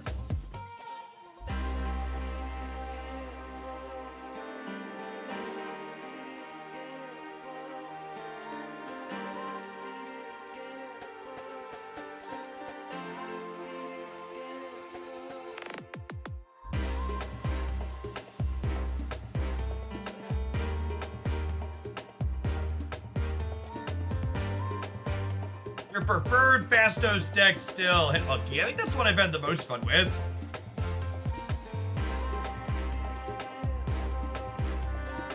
They heard you knock the beauty that is the brownie mac and cheese, and they left in disgust.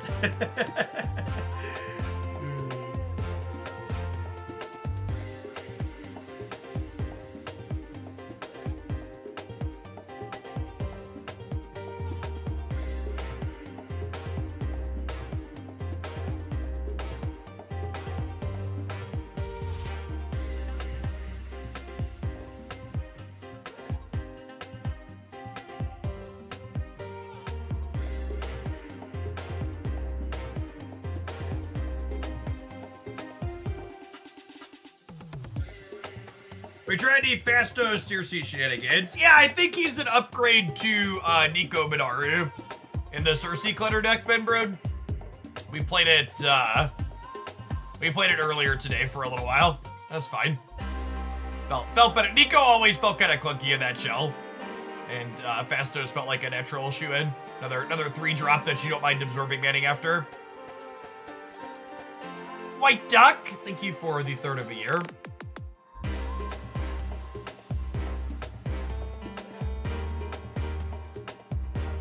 Our drops over. Drops are done, yes. You can always come into my chat and type !drops to get the status on the current drops. And if we know more about upcoming ones. Typically, they announce when drops are going to be happening at the start of the season.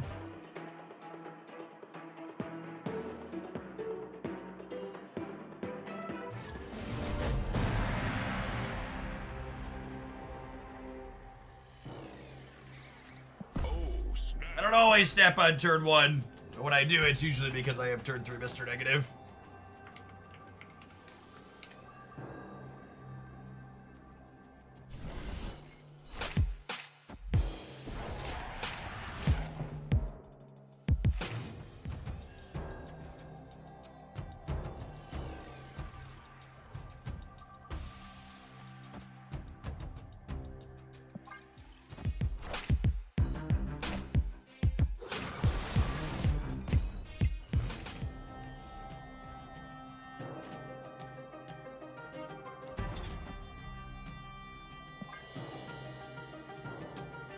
It's kind of awkward for us. Well, I guess our zeros slip into there, no problem. I think Kill Daddy's actually solid for us here.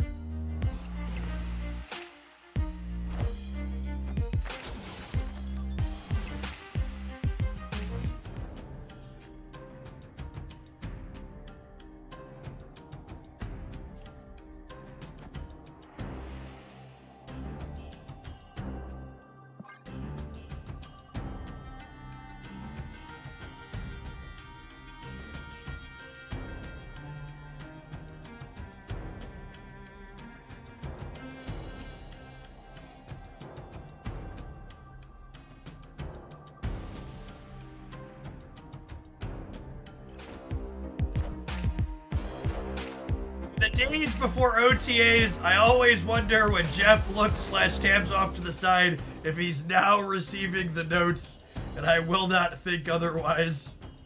If it makes you feel better, most of the time when I'm doing that, it's because I'm just reading Twitter. Mostly because I hate myself and I am unable to not.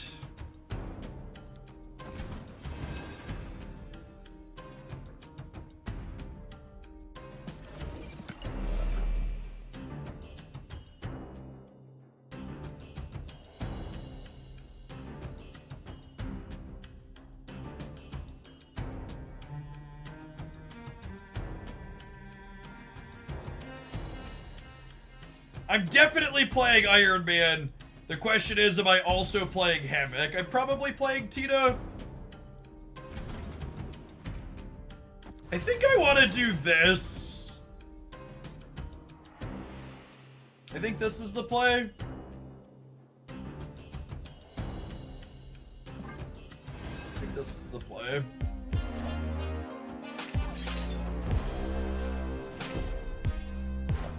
Okay, in a glass half full situation, my Iron Man will not get, what's it called here?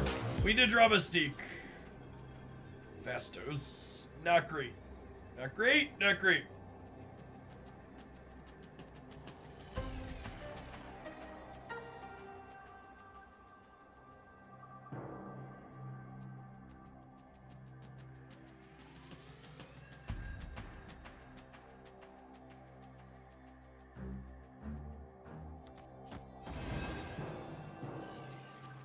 I think it's this, and just hope that this is enough to play for the center. This is 7, 14, 17. We go to 18 here.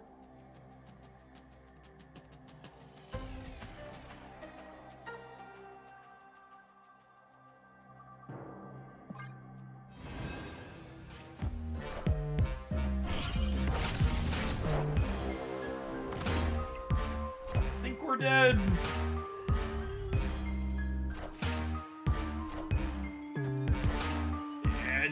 They're very powerful draw from them while simultaneously having their best interactive card for us. Unfortunate. If we'd have drawn Mystique, we would have beaten them still, yeah? We would have been able to Mystique, we would have been able to go Wolfsbane here, or Mystique here, Wolfsbane here, Taskmaster here. People have no respect for the Mr. Negative.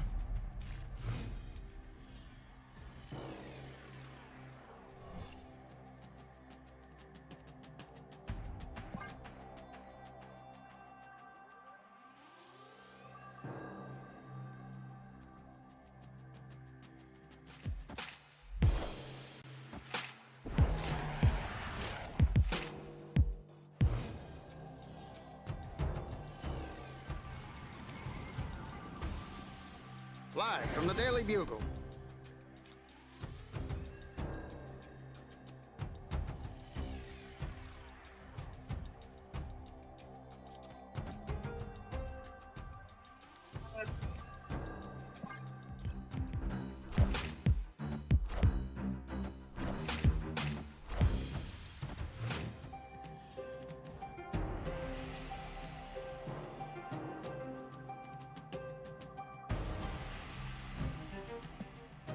Wait, they have Mobius in their deck?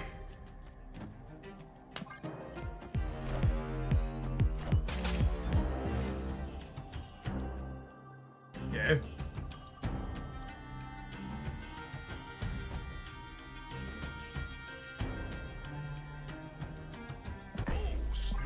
I think this is worse for them than us, especially with our current draw.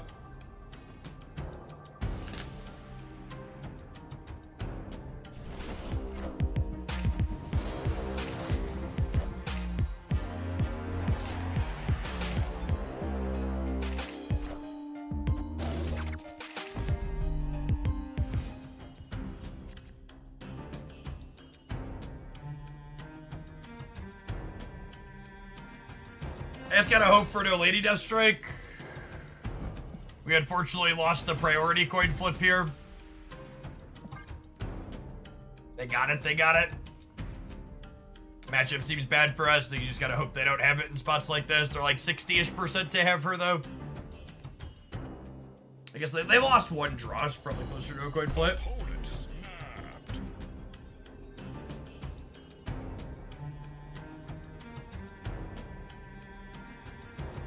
I think we're torched, but I also don't think this matchup's winnable 4-10, so I'm gonna stay. Come and get it.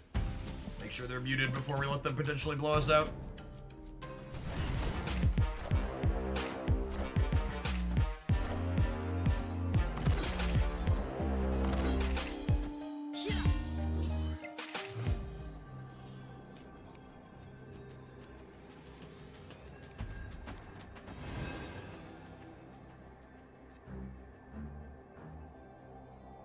There's a Shang deck. I'd be surprised if there's room for Shang in their deck. Sasquatch.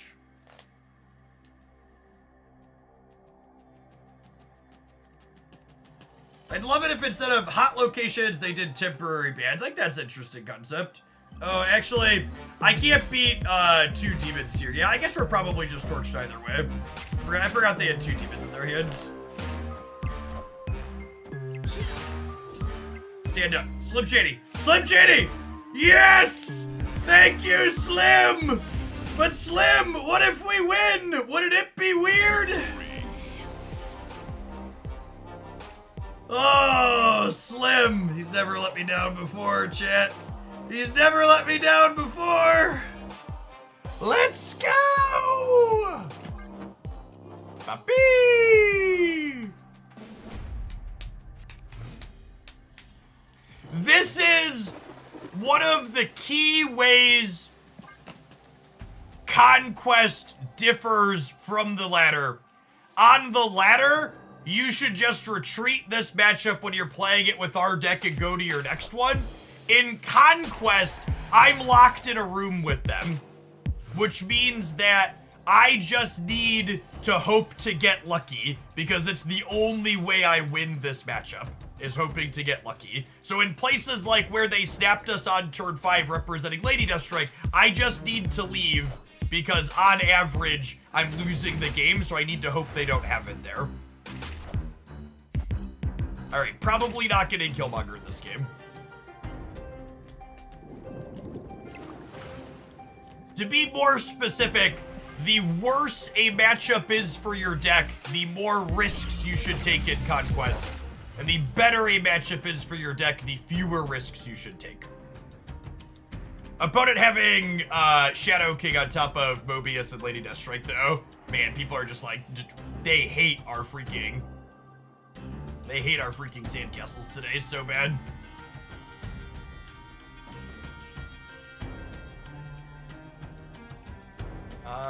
So there's currently, if I put Wong here, there's 1, 2, 3 different powers. If I put Wong here, there's 1, 2, 3, 4 different powers. We're probably gonna play something else here, yeah?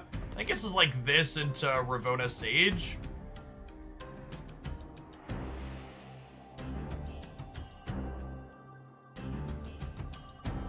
They also want a Lady Deathstrike here to clear Hood. Well, I can Wong right to dodge Lady Deathstrike. That's compelling, actually.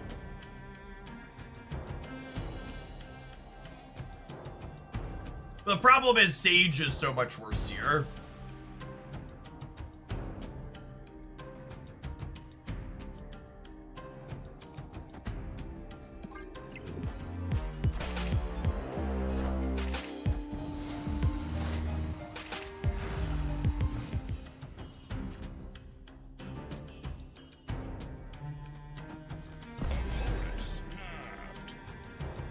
I think I'm in a poor enough spot that I'm supposed to leave here.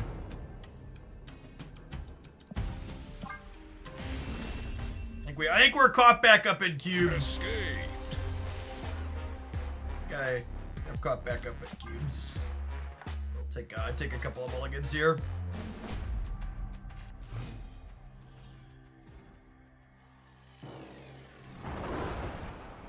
Them getting a free 1-drop while only 1-drop in hand is a bad beat.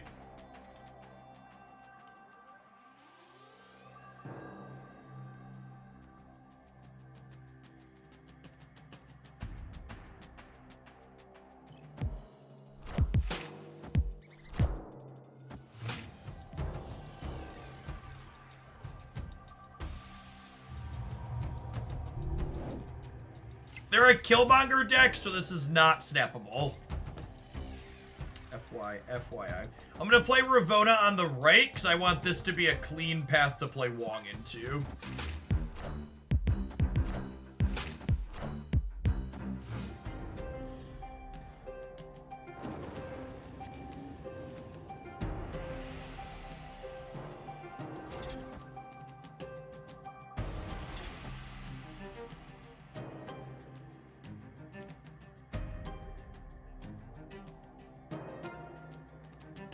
Any interactive cards that don't kick Wong in the face. Shang-Chi.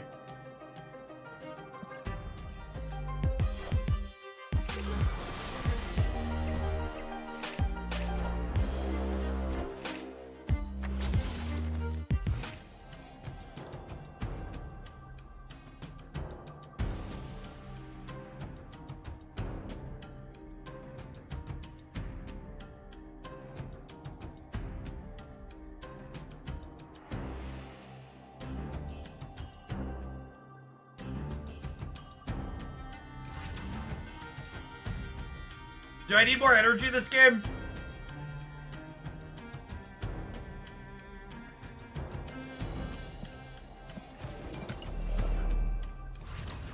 Could also be reasonable to do this, honestly.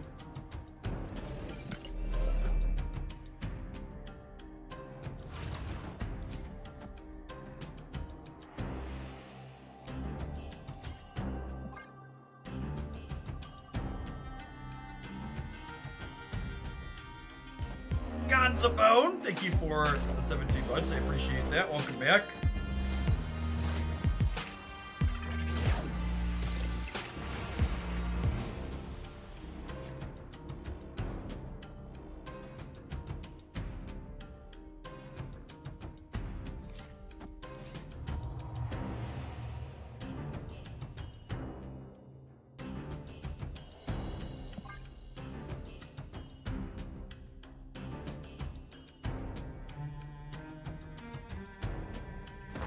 Turns out we do need more energy, do we?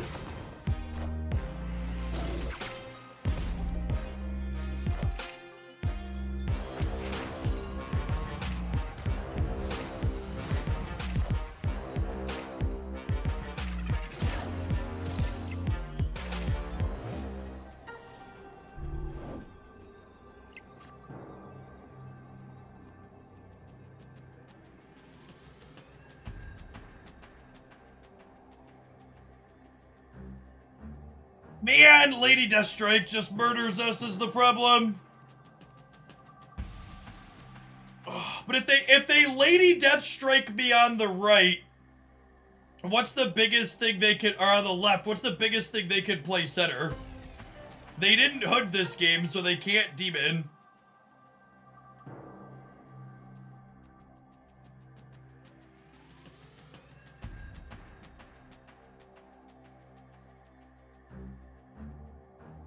Death. They destroyed 2, 3, 4?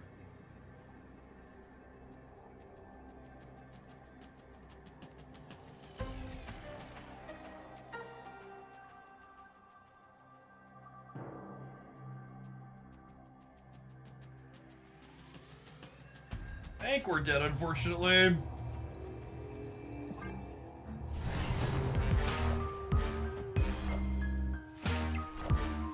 Oh, right, they have Shadow King.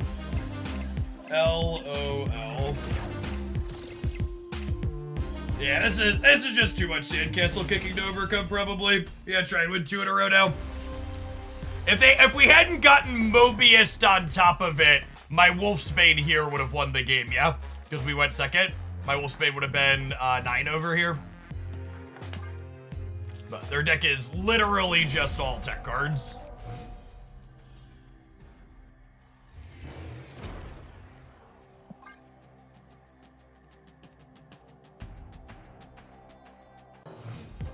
Would Sage plus Wolfsbane have done it with No Kitty? Well, I didn't have energy to play those 2 cards, so I'm gonna tell you no.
Is Magic okay in our deck? No, I don't think so. That's why we're not playing her.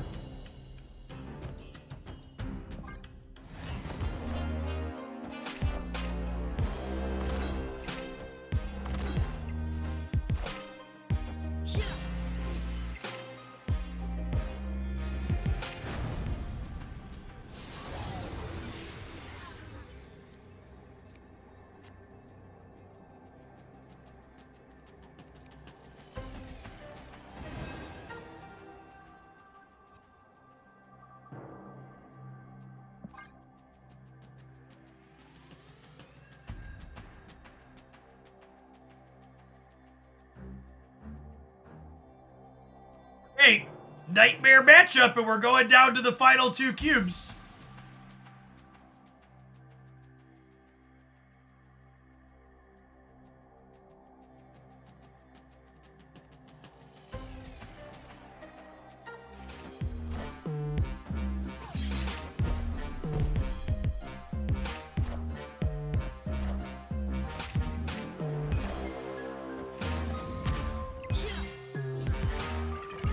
Chip in a chair, hope in a dream. I'm gonna stand up so we can stretch it out. This has been a tough, crazy set. Oh. All right, no Mobius. One time, dealer, no Mobius. Oh no, Nova Roma makes him more likely to have Mobius. Rip.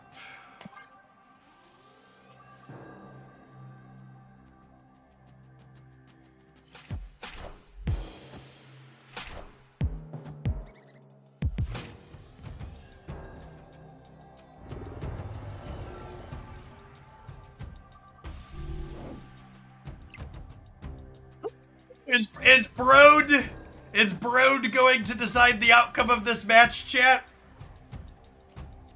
This might be a game that neither I nor my opponent wins, and instead Benjamin puts his finger on this guy. I need to go make sure my check to Ben cleared, okay?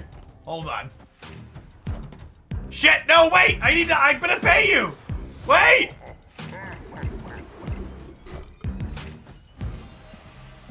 Lady Deathstrike, Killmonger, shit! They have Mobius, chat.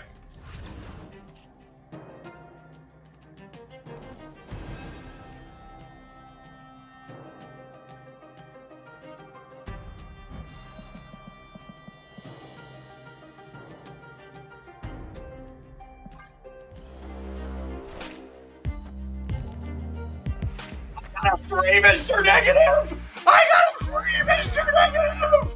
Oh, baby! Oh, puppy!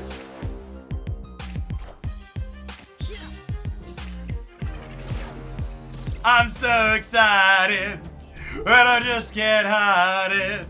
Do do do do do do do do do do do do do do. Beep beep do do do do. Do do do do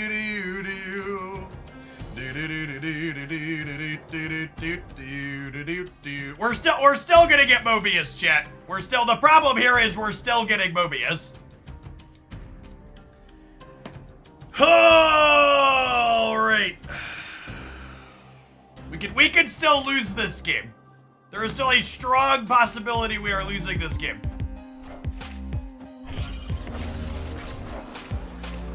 There's no strings on me. Benjamin! Why? Why, bro? Why? What did I do to you? No!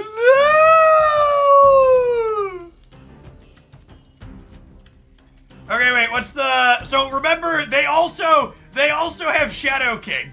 We know deterministically they have Shadow King. Their hand is Shadow King. What is it? Oh god, they have Mockingbird too? Their Mockingbird currently costs 3. Hood. What's the most points I can get left? I think it's just Iron Man, copy Iron Man plus play a card next turn, yeah?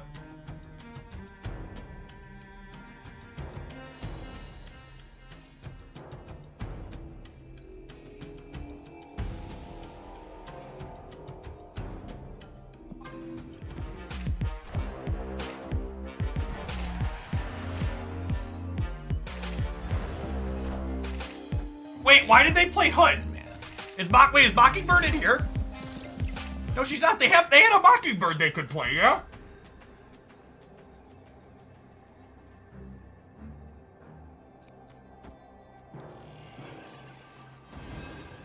They get to Shadow King plus Demon. Shadow King plus Demon puts them to 16, and I'm gonna be at also 16, and I think we win the breaker. Their Mockingbird is free. Is she? 1, 2, 3, 4. No, the Mockingbird is 2, and they only have 3 energy. Oh, Blob. Blob. Yeah, we're dead to Mockingbird. But that means they didn't need the demon. Yeah, there's nothing we can do here once we got Ultron. Man, fucking rip. Thanks, Ben. I appreciate you. What an absolute brutal set and an atrocious matchup. Oh, man. The highs, the lows, we laughed, we cried.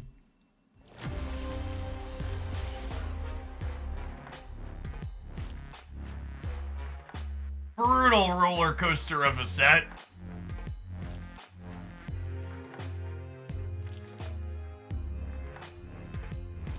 Yeah, that's tough. When matches like this happen on the ladder, it's like, whatever. But like, it's kind of like, I'm gonna look at my notes here. 359. We played this deck for 90 minutes to get 1 cube away from an infinite ticket, and Black Vortex decided the game. Right? So, like, the only thing that mattered out of those 90 minutes was this. It's a tough beat. All right, I'm gonna run some ads. I'm gonna run to the bathroom. We're gonna play a different deck when I get back. Thanks for hanging here. Thanks for hanging around. Don't go anywhere.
All right, earlier I made the claim that all the Thanos decks felt kind of similar.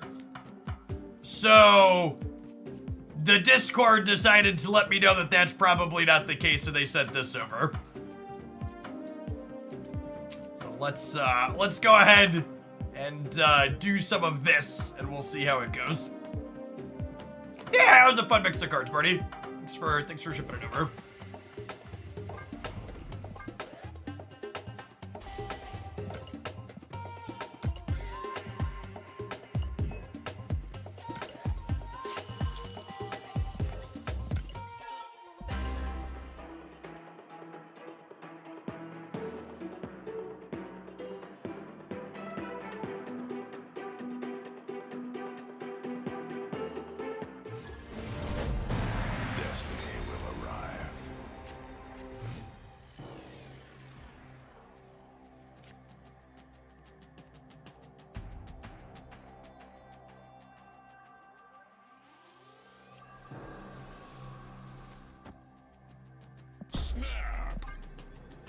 Dan, thank you for the 17 months. Appreciate that. Welcome back.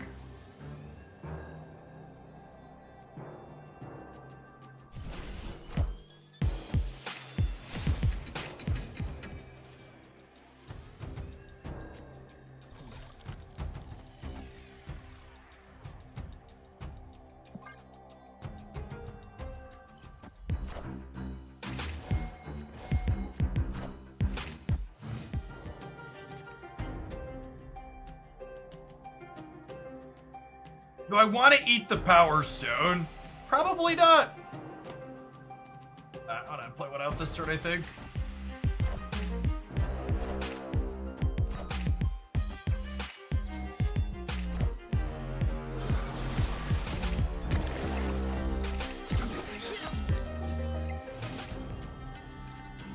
Alright, we're not winning Asgard anyways, so just go ahead and ploop Mooster negative here.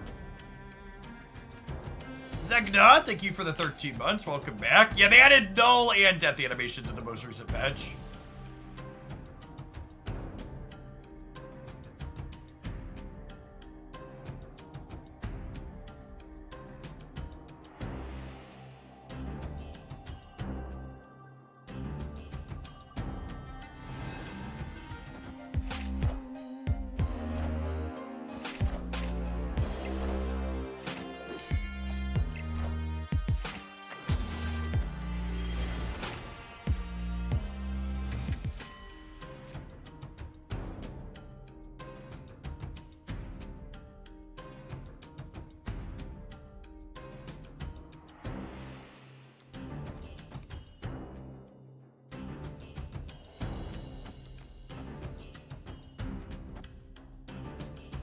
Put Zola into play. It's going to split Fastos across the board. It's going to be incredible.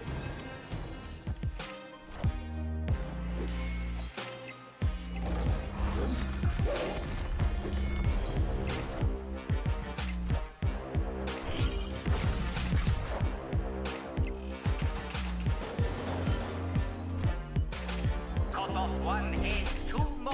Just This take game it of Marvel away. Snap I've ever played in my life, gamers.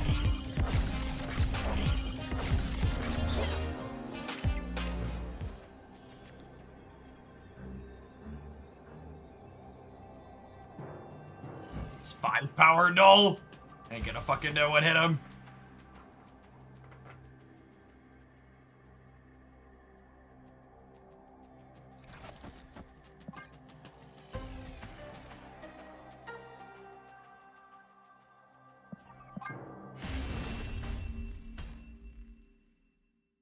Escaped.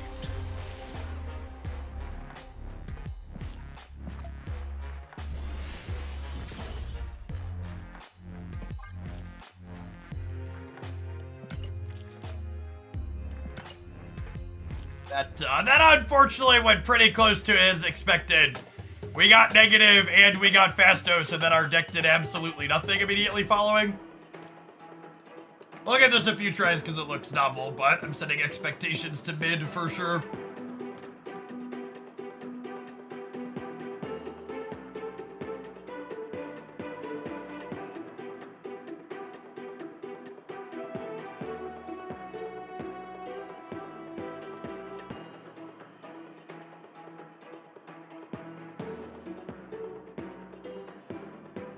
Oh, by the way, for the regulars, I'm gonna have a late start tomorrow. I have a meeting I'd previously scheduled at 10:30 my time. It's probably gonna be 45 minutes to an hour.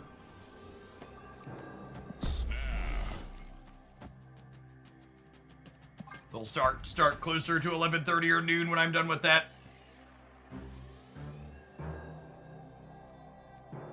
Shouldn't have to wait too long for the OTA.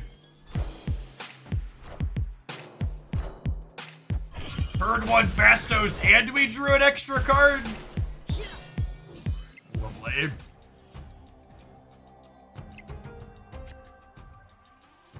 Oh man, this time stone was free? What value? Getting cost reduction on only one of these would have been good, but having it on both is not stellar.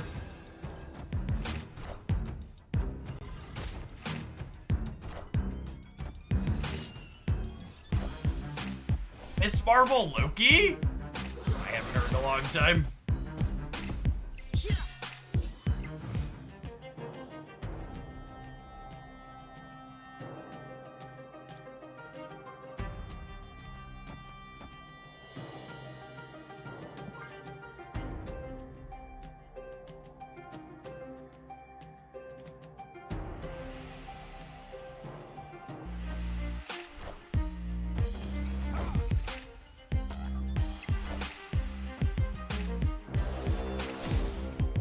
Sometimes reality ain't all bad, chip.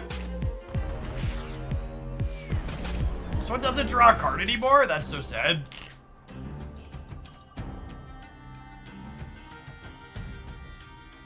Daddy's feeling a little killy today, chat.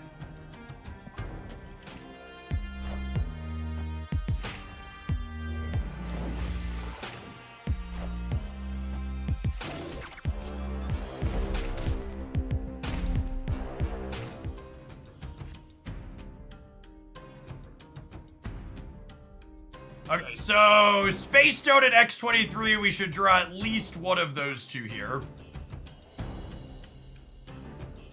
And then we're hoping to peel a null next turn, who will be large.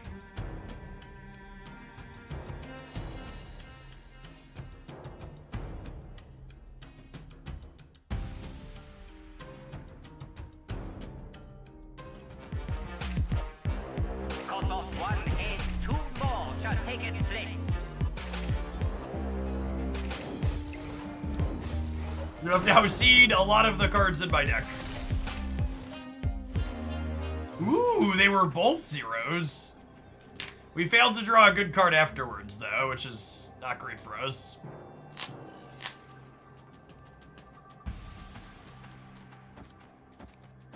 Thankfully, our deck's pretty bad, so as long as they didn't draw null, I think we're probably good.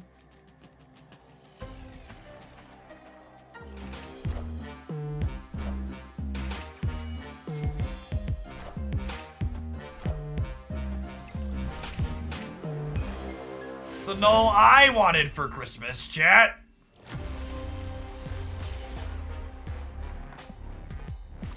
Think they'll ever add Captain Carter to Snap? I think they're gonna add all the cards eventually. Who's Captain Carter? Help a non-Marvel invested player, non-Marvel invested person out. Peggy Carter. Oh, she's Agent 13, yeah? She's already in the game. Or am I misremembering?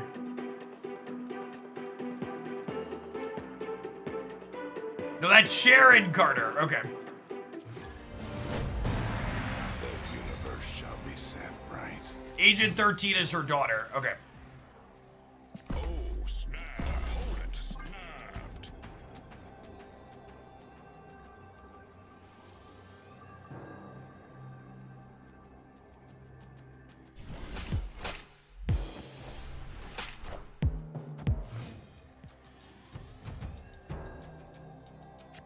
Daughter or niece, chat, make up your mind. Chat will never make up their minds. They refuse.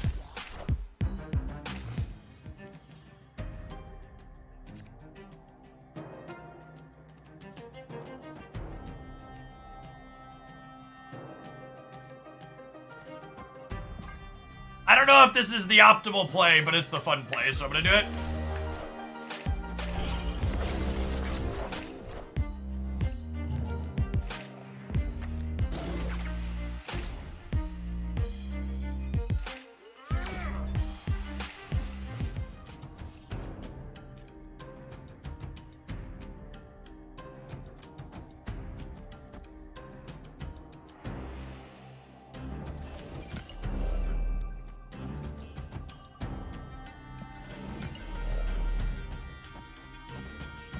I think it's this. It's close though.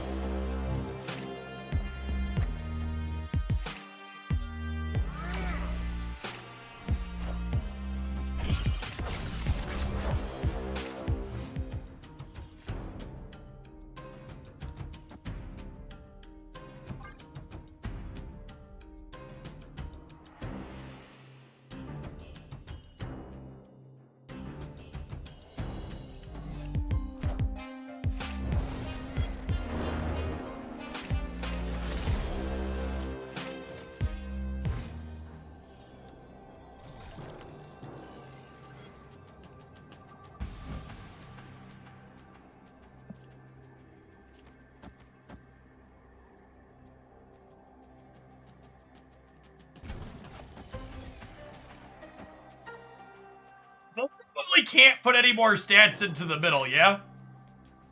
So we just put a bunch of points on the right and call it a day? Play for all three?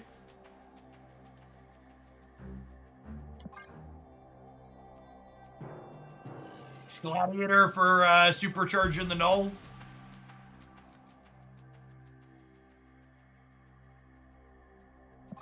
We play around Warhead. That's a good call. That's free. Free 99 to play around Warhead.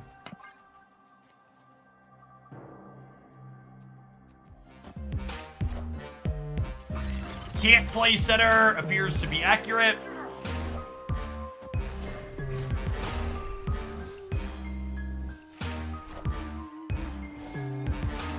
Shout out to our double Fastos triggers for rolling exactly correct, making both of these stones cost 1 less and to have 2 more power. Although I guess if one of them would have tied here, we still would have won with the null. Bigger by a lot. Would have been 4-4. Victory.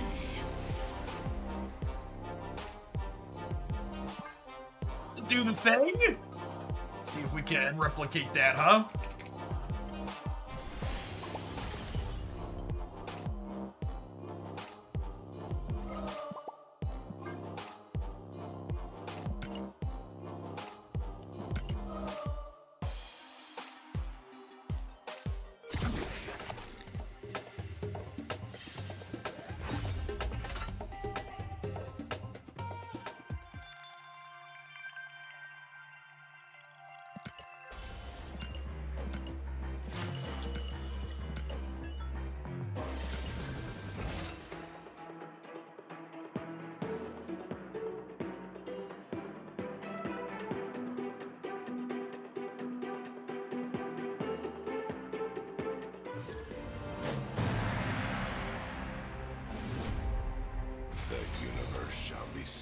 You just want more symbiotes. You should be looking forward to September then. Confirmed to be symbiote season. Snap.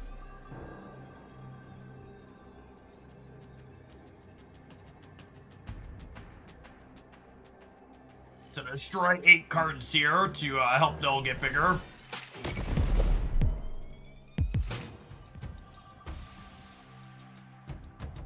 Opponent snapped.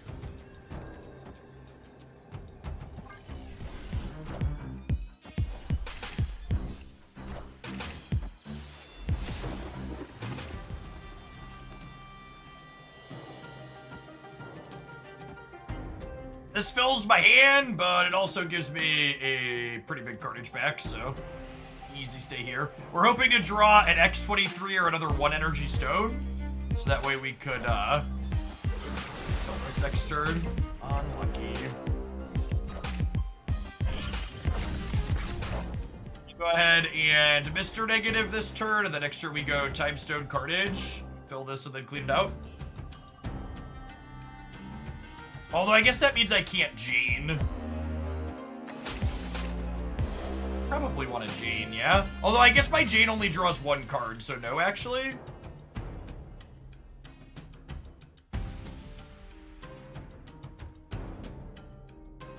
Wait, my Jane would only draw 1 of Null, Arnim Zola, or Null because of how things have filled.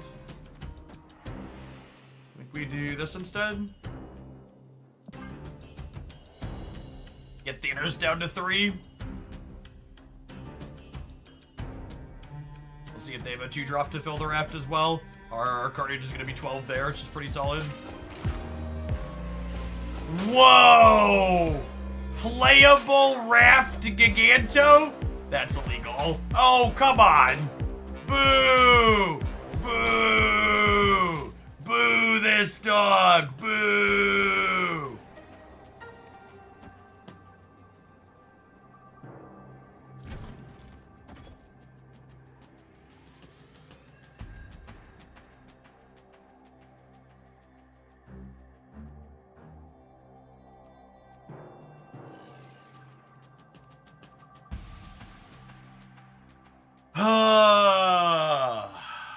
Where do I want to put my extra points, chat? This is 30 and 18. This is 15 and 36.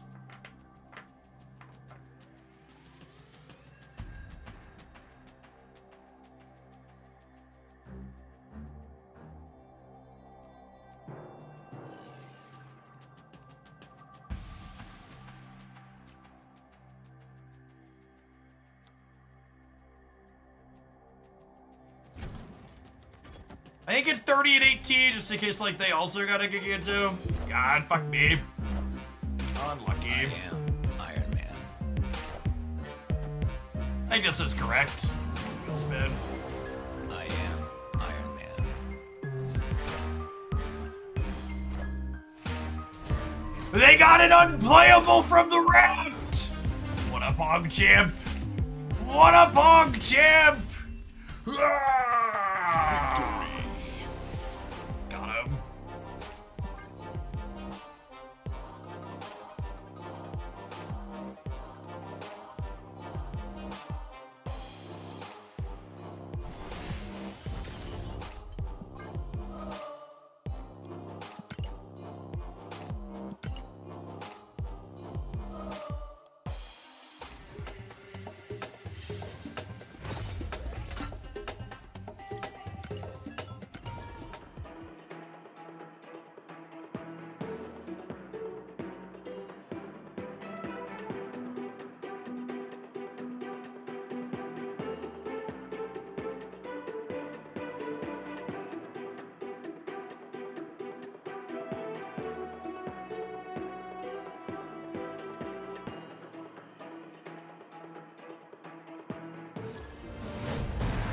Destiny will arrive.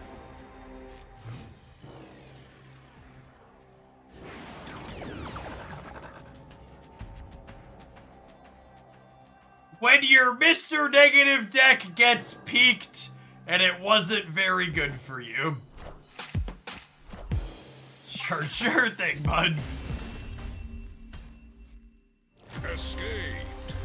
I guess looking at our deck, a lot of our hits for peak are not very good.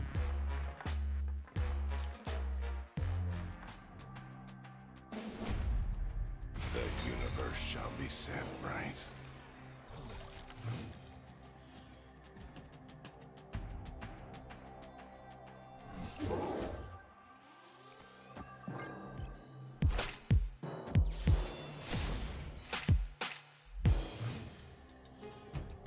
Oh my god, I keep forgetting Reality Stone doesn't draw cards anymore.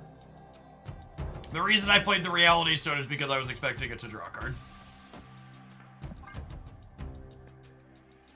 The Titan could be very good here. This might be a Carnage, eat the monster, play nulls, all of them around. Snap on the Titan. We're a Thanos deck, so they might leave.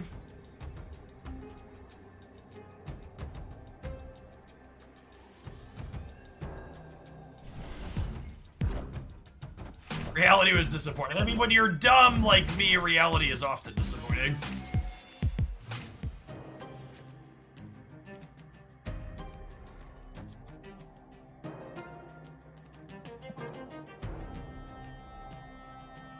Must be playing Thanos next turn. Don't forget to Deadpool emote when you eat the monster. Nah, I'm not scum.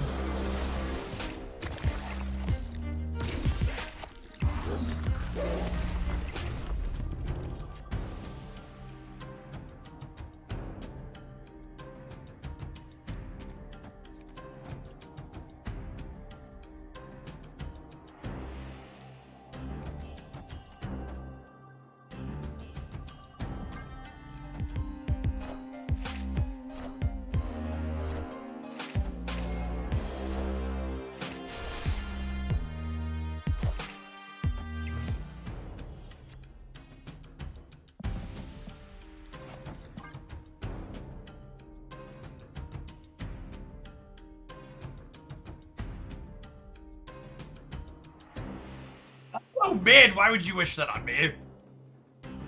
The opponent's deck has like Iron Man and stuff in it, but they usually don't have tech cards. So hopefully we're in the clear here. If they Iron Man left, I believe they're smaller than 34. Am I willing to bet on that? Sure am.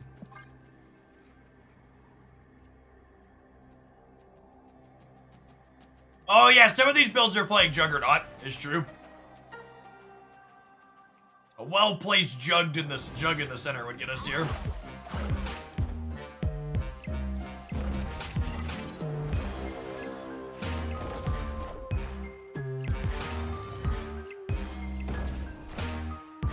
All get torched. Hail Hydra!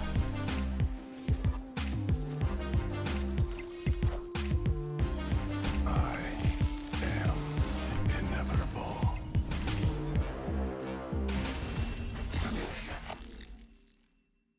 Victory. Cut off one head, and 2 more shall take its place. 420 Thanos, chat, blaze him.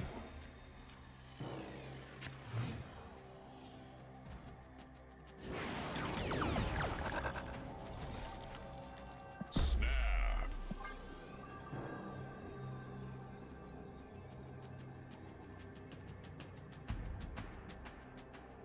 You say, chat, life's a batch, and then you die. I am Iron Man.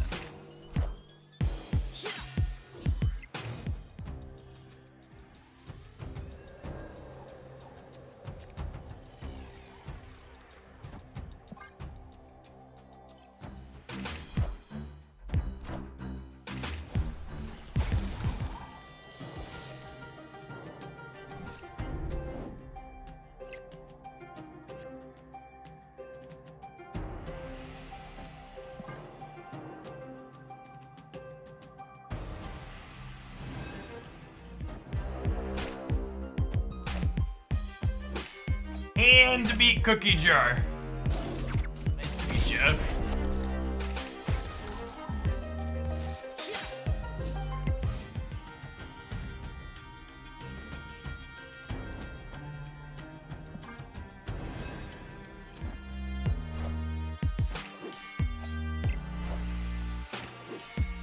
Die in peace, Kitty Pride, right?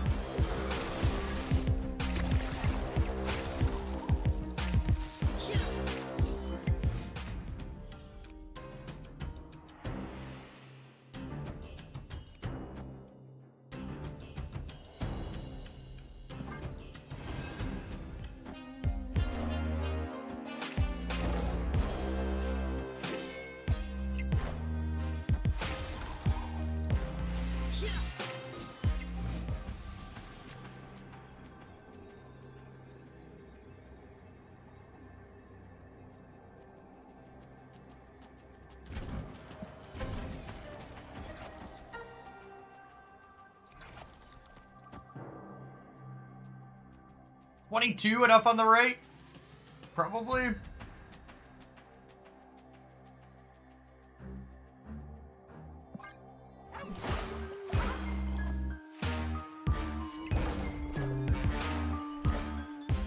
I am Iron Man. The bold stay, Cotton. Let's see how it plays out for him here. I am Iron Man.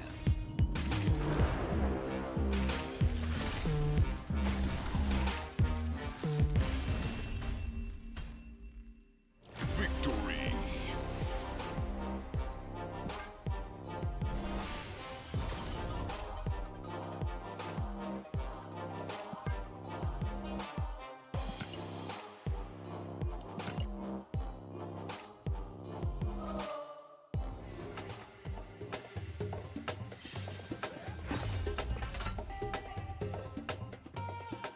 Why do people keep asking me to click my opponent's name during the end screen?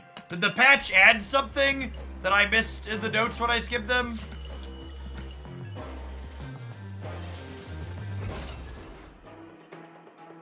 There's a new UI. Okay, we'll try and remember to do it at the end of this next one. Someone else mentioned earlier, I forgot to ask. Destiny will arrive.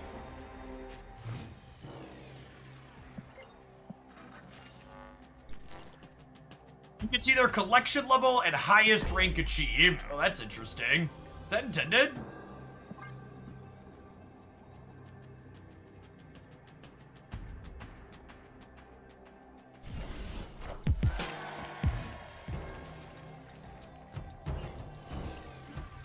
Oh, come on, bro!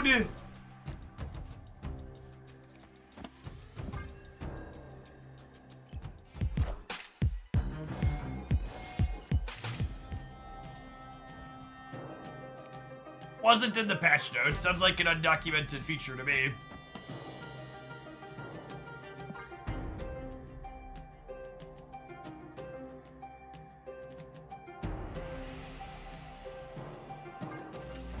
Actually, this is wrong, right?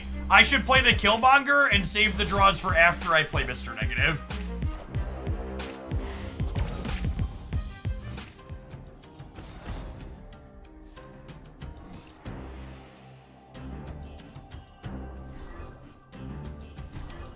Dodged a bullet there at least. Hit at least one more card draw here is nice. Yeah, that could have been worse, but I definitely still messed up here.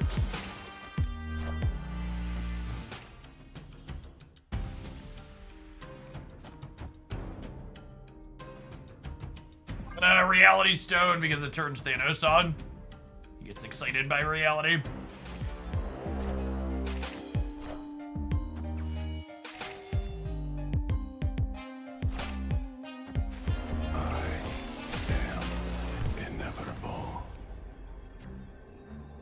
Makes one of us, yep.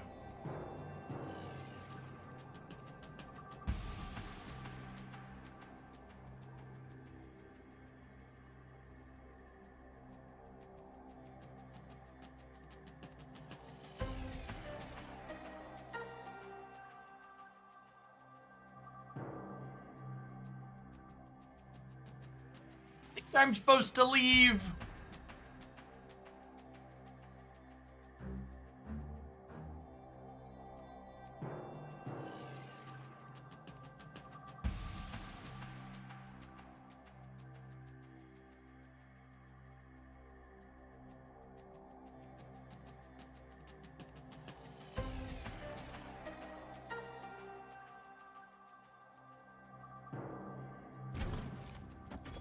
Never wins the game, right?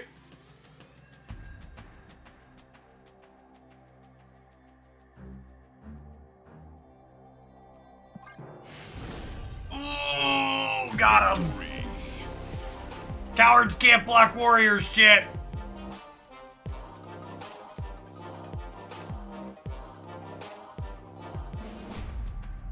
The universe shall be set right.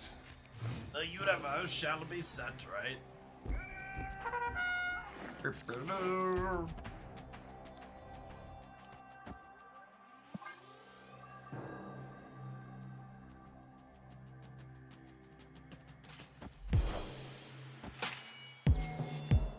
As long as your Borborigmos is right, that's a deep cut, gamer. That's a deep cut. If you know, you know.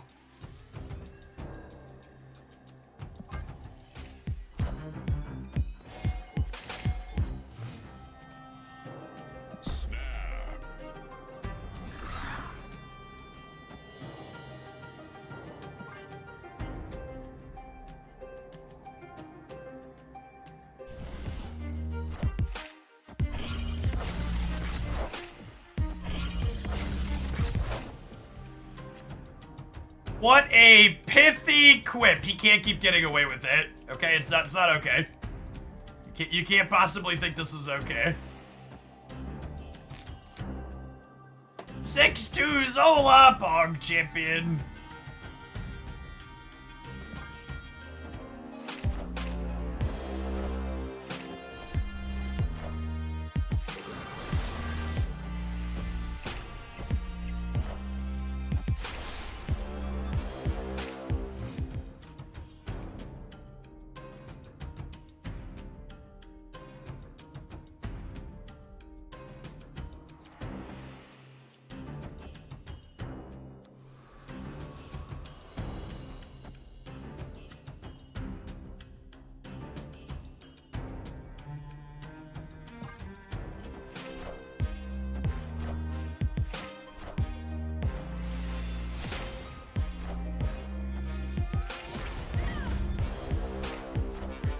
Boop him. Boop him on the nose.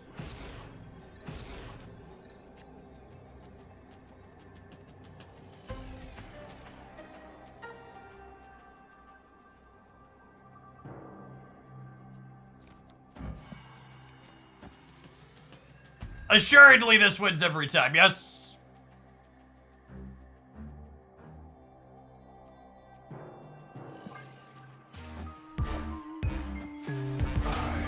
Go mid!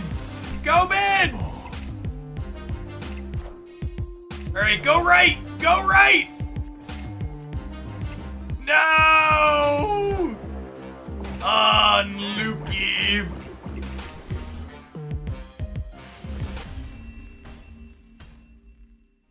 We're 25% to win that game, yep. We win if ours goes here and theirs goes here. So we lose most of the time.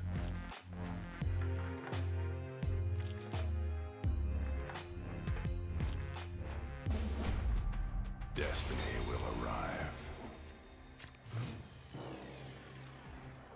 Yeah, Pixie doesn't work with Thanos' stones. For the person asking about Pixie stuff.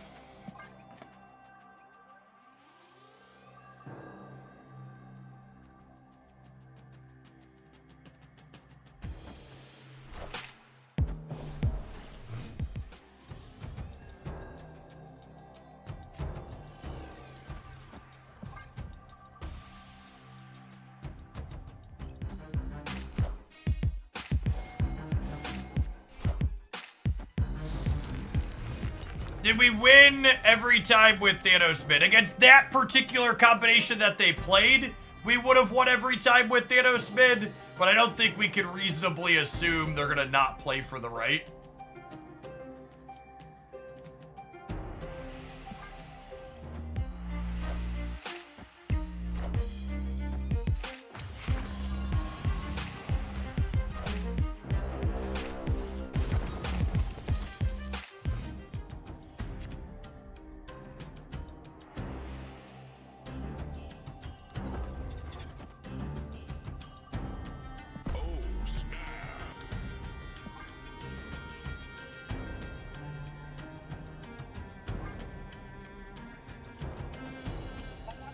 These actually, because it'll make the null bigger.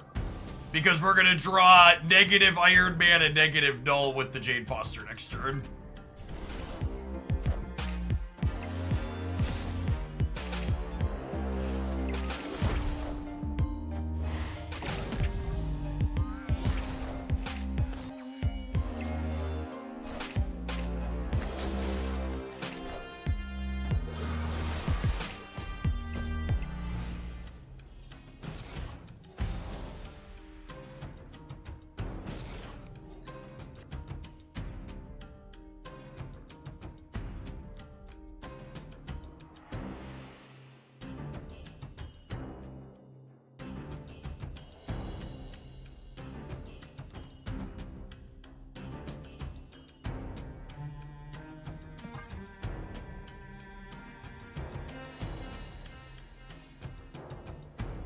Warning! And by fair warning, I mean I'm timing you out because you did it, and you should know better here.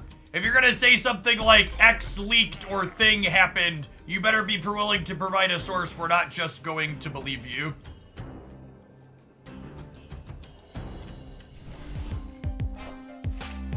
There is no trust me bro here. We do not trust you. We are not your bro. I am inevitable.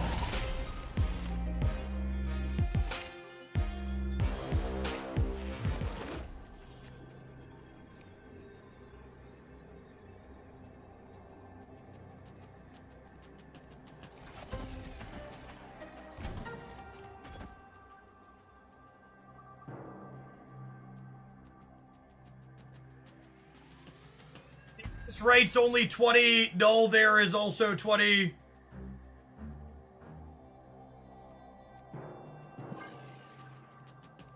Definitely staying.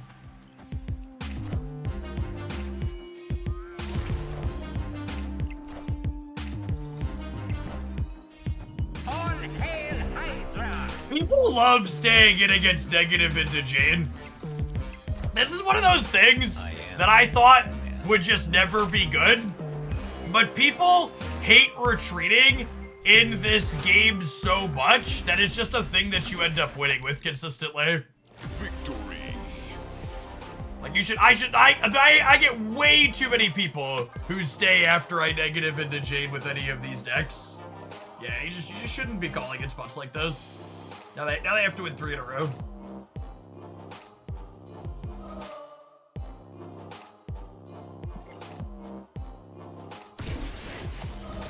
Check the icon of the match is done. It looks like it is done. Let's see. Do I have to click next? Is it next that I need to click? Because this is the same.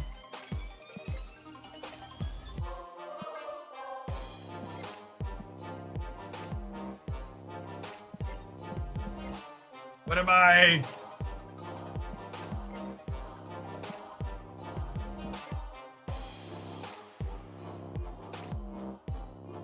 One more. Okay.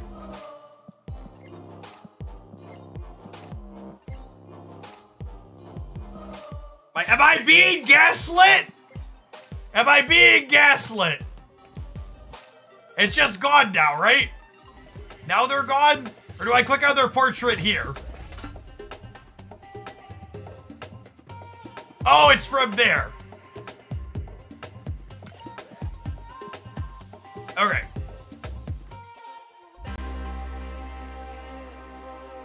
That's interesting to see. It shows you their collection level and their highest ladder rank achieved. And a report button. Interesting. You know what else is interesting, chat? These adverts. We'll see you in 120 seconds. Thanks for hanging out. Don't go anywhere.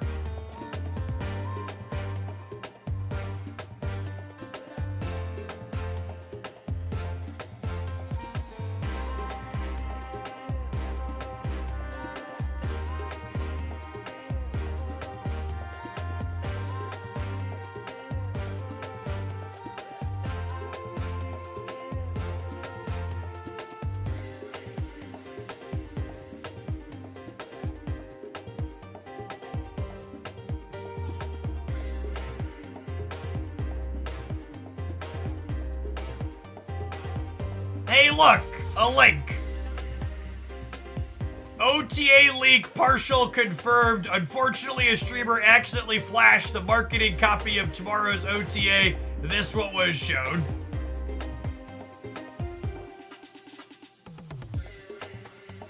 Yikes. I wonder who it was. They're, feels like if this is true, they could be in trouble.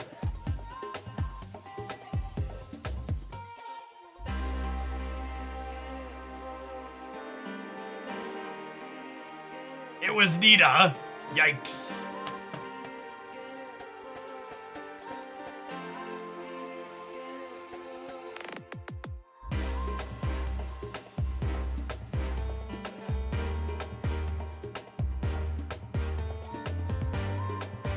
Guess we'll find out tomorrow. Yeah, how can it be confirmed? It says confirmed in the title. What does that mean?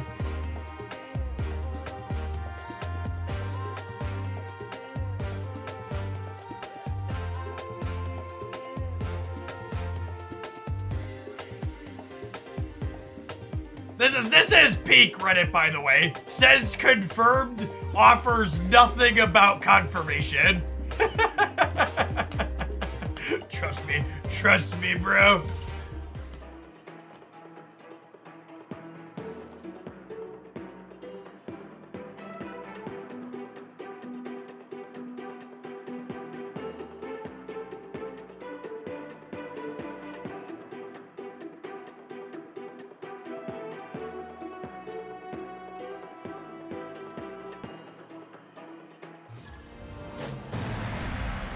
Destiny will arrive.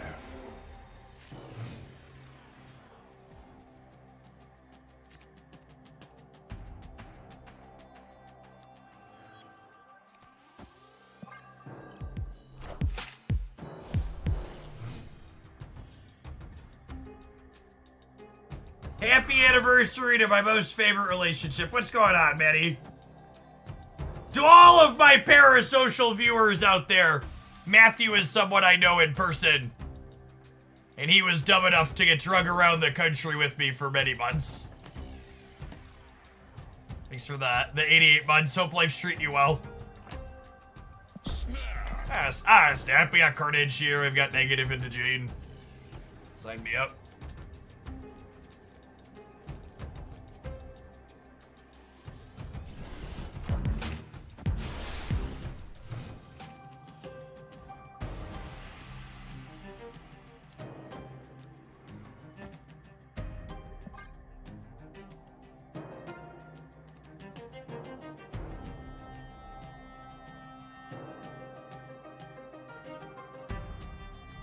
For people that are new to the channel, I talk about my education and streaming background a lot. But one of the things that jump-started my small amount of notoriety on Twitch initially was I played a lot of competitive Magic the Gathering. Oh, I should have played Space Stone here because I don't have a clean path to Zola Null now. It's actually a big deal.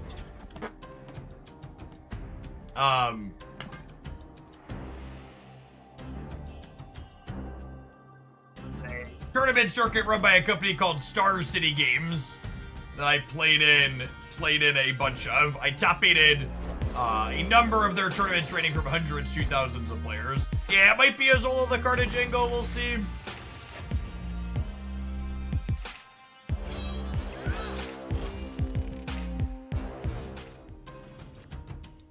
Honestly, probably good enough considering how bad their Black Knight and other things have gone here.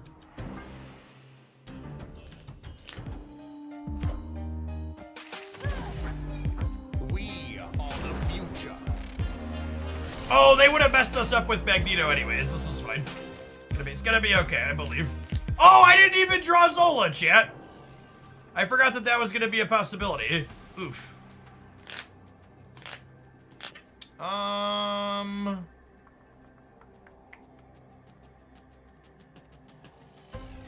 So Null is 9, Mystique is 12. Their Hela is getting back a Jubilee and an Infinite. So they're Helaing here every time. Oh, Mystique is 6. You're right. You're super right. Mystique is only 6. So that means I want a Mystique Iron Man, yeah?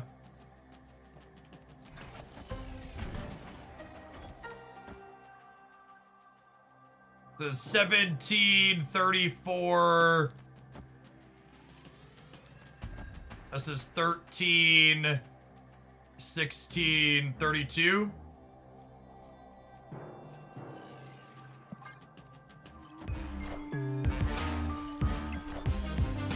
I am Iron Man.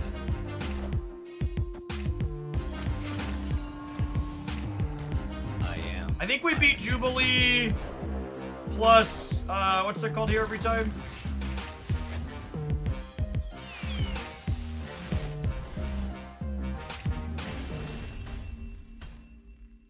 Victory.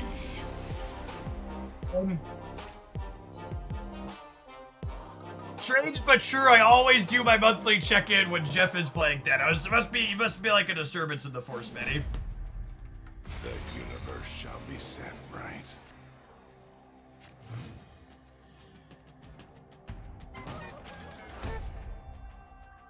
Oh, snap.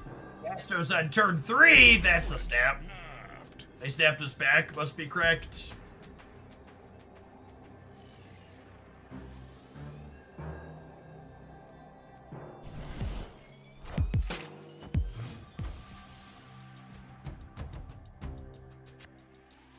I'm gonna hold Time Stone for after I Fastos. Once we have him cleared up. I forgot Fastos was in the deck, so did he. Honey.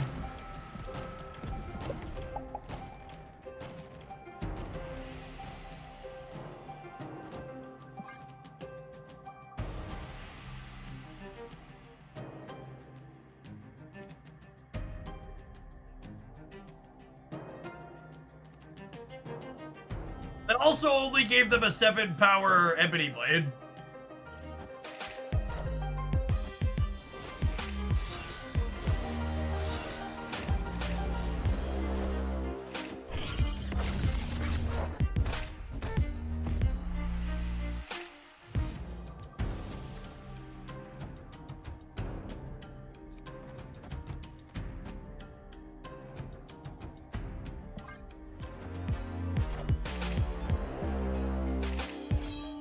Alright, they finally discarded a scary card.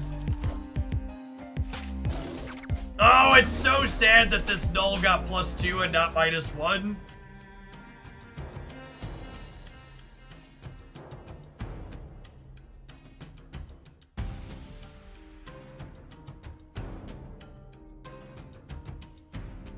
am.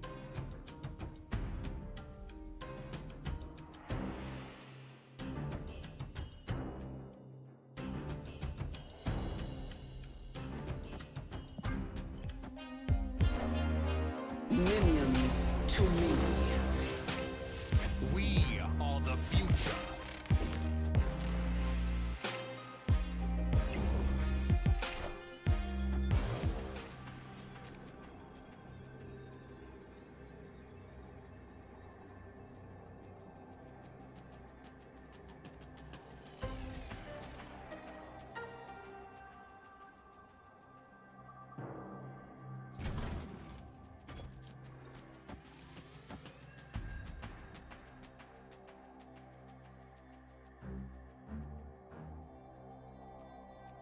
They drew one card.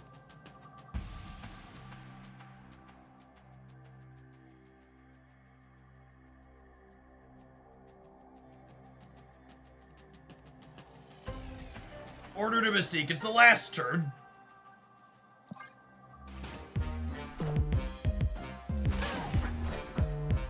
I am Oh. Iron Man. Oh, cool.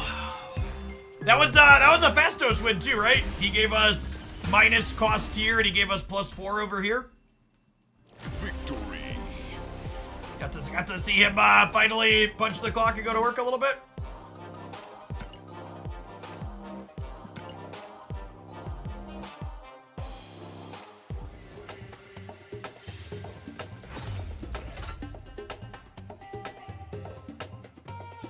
Did I miss something, Duck?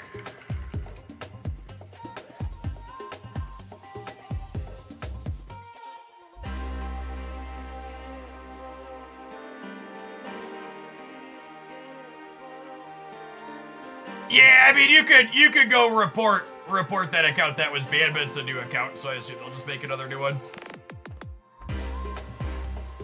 Oh, it doesn't show you their rank achieved inside of Infinite, just that they're Infinite. For people that missed it, this was added this patch. You go back and click on your Conquest opponents and see their highest achieved ladder rank and their collection level. It's kind of neat.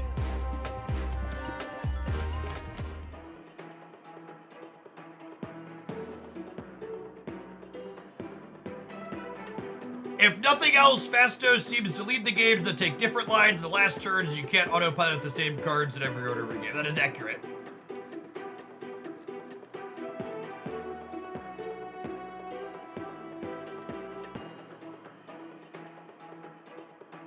Will be interesting to see if they leave that in, being able to see. I wouldn't be surprised if they remove that and that's an oversight, though.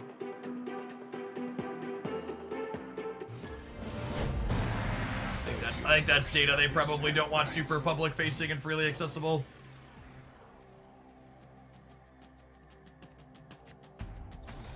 So this is probably a turn 3 Timestone Carnage left angle, yes?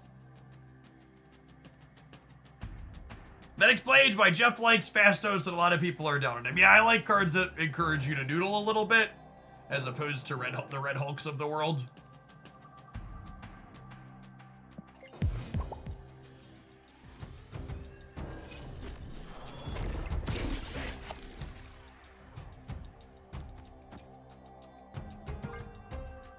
Snap quite yet, because we get like White Widowed or something random on the left, but I'll probably snap before I type Stone Carnage.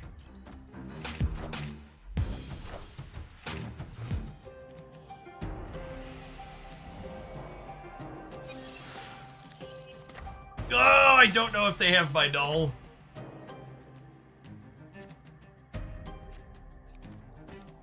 I can't snap them. This is way better for a traditional destroy deck than it is for ours.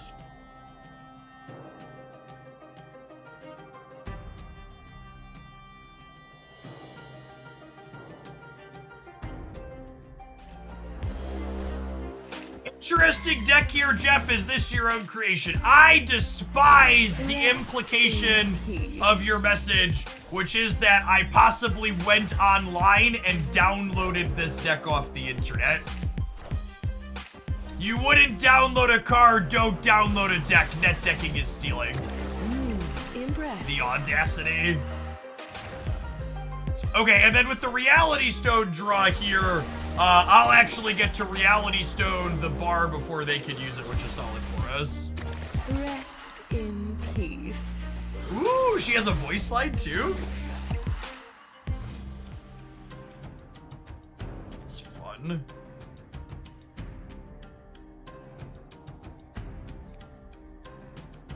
Actually, what if I do this?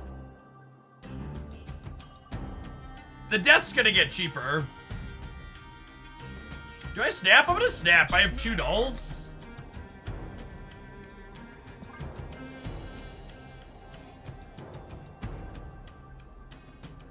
The Reality Stone draw will snap. I think it could have gone either way before the Reality Stone draw. I think with the Reality Stone draw, we should be firmly in the driver's seat here.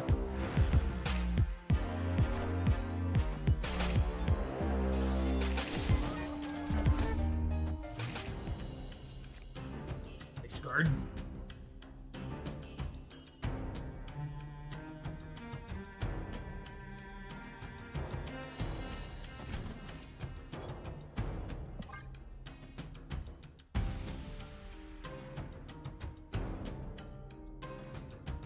Brief Murder World jump scare. There was a little bit of a Murder World jump scare, yeah. Are they playing Shang-Chi build? Always.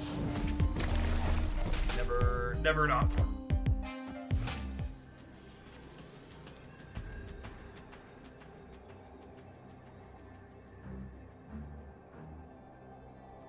This beats their null every time, yeah?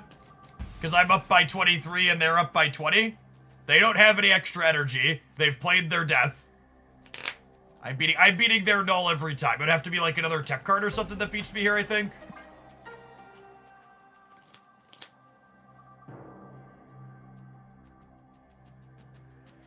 Right on time, Soulstone. Yep. Womp womp.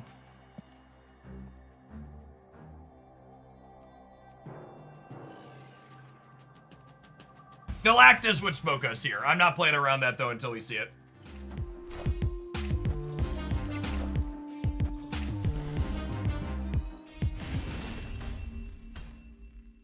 Victory.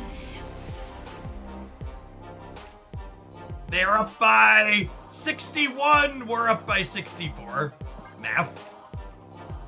Math! Destiny will arrive. How does Destroy have room for Shang-Chi? Destroy has room for Shang-Chi by cutting key engine pieces and making their deck less consistent in literally every matchup where Shang-Chi is a brick.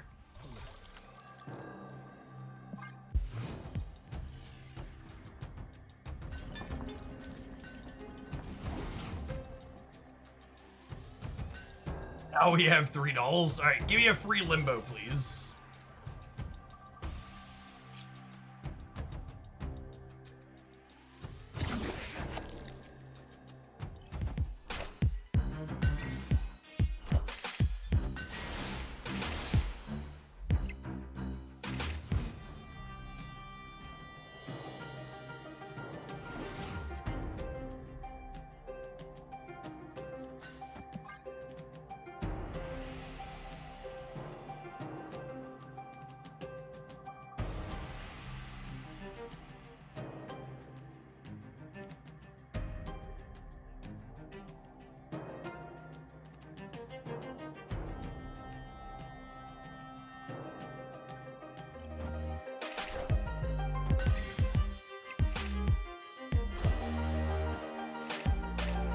You killed Eddie. Put those in the ground, make our nulls big.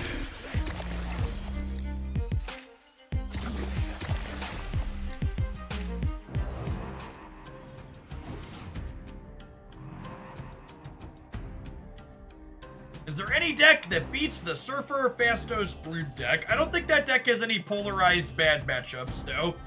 One of the reasons why the Surfer deck is good is it's just like a pretty consistent spread across the board. We need to draw a Carnage, a Venom, or a Deathlock next turn. Honestly, if they snap me, I might leave here. We kind of aren't in a great spot if we don't draw a Destroy card.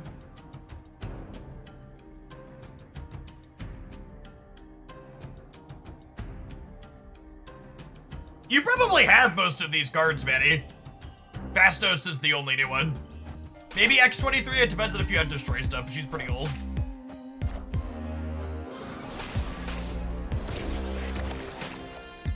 Alright, it's fine. We're gonna draw a Destroy card and Wolverine's gonna flip right and then we'll win the tiebreaker. Never lucky rubber ducky. Although, as far as things go, this in the middle with null on the left.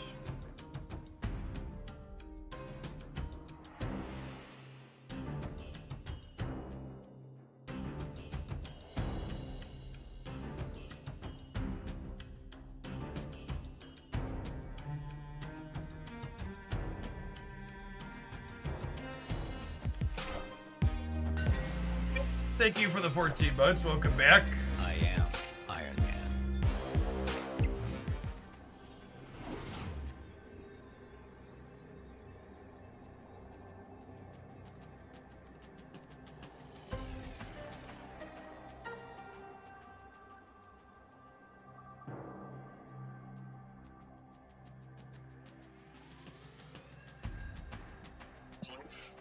And this opponent's never retreating, so I'm just gonna bounce.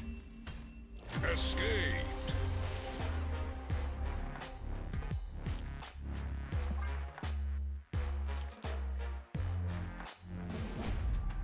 Destiny will arrive.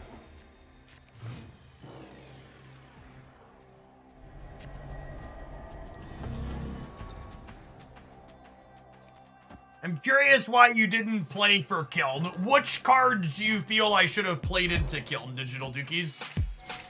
And on which turns? At which point did I have cards that were meaningful to contest Kiln with? This land can never be fully known. Weird world! Life's a match and then you die. Snap. Snap this time. We got Bucky and Devormir.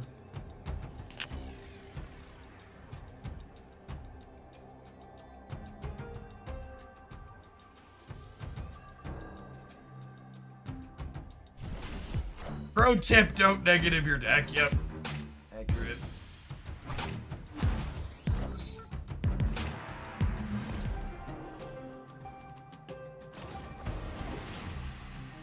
I will, however, Lechukagulya the shit out of my deck. That sounds great.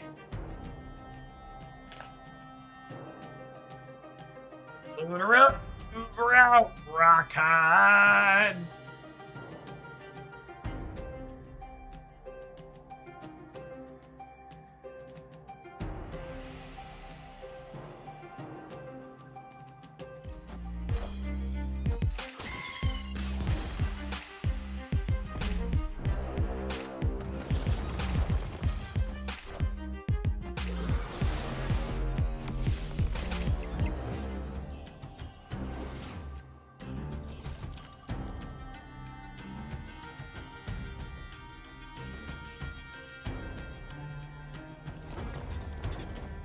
What do we think of the EV on this play?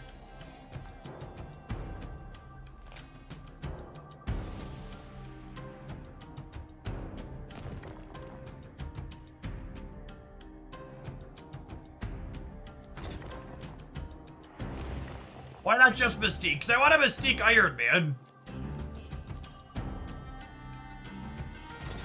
All of my good hits are in my hand, right? I guess there could be a null in my deck.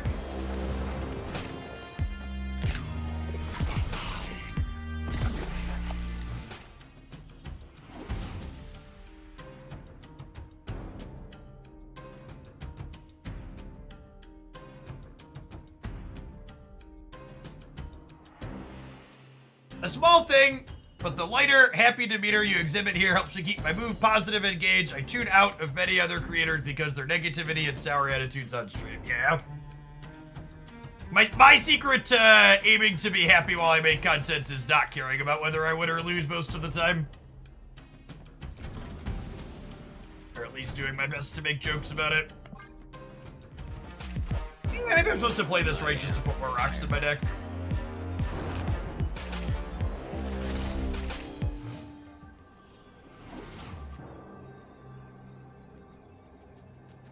I actually know that I can stay here.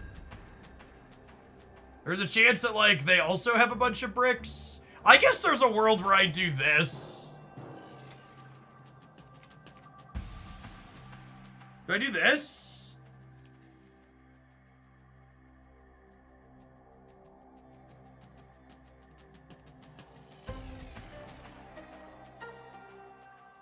They played Jane, but their deck didn't have any zeros in it. My deck had the zeros. So Jane didn't do anything. She's just a 9-power thing. I'm gonna limp. I don't think this person ever retreats, so I feel like if I retreat later, I'm just giving up 2 cubes. And I think there's a chance this is a game winner. That's true. I did give them a potential negative Dolly and Zola. Wow, they're actually leaving. Okay, yeah, I think I'm supposed to stay here because I put 9 rocks in my deck. It's close, though.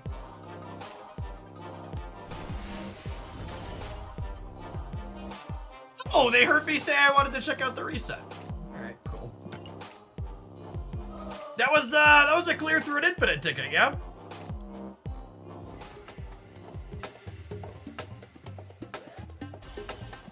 Stop it! I want my ticket.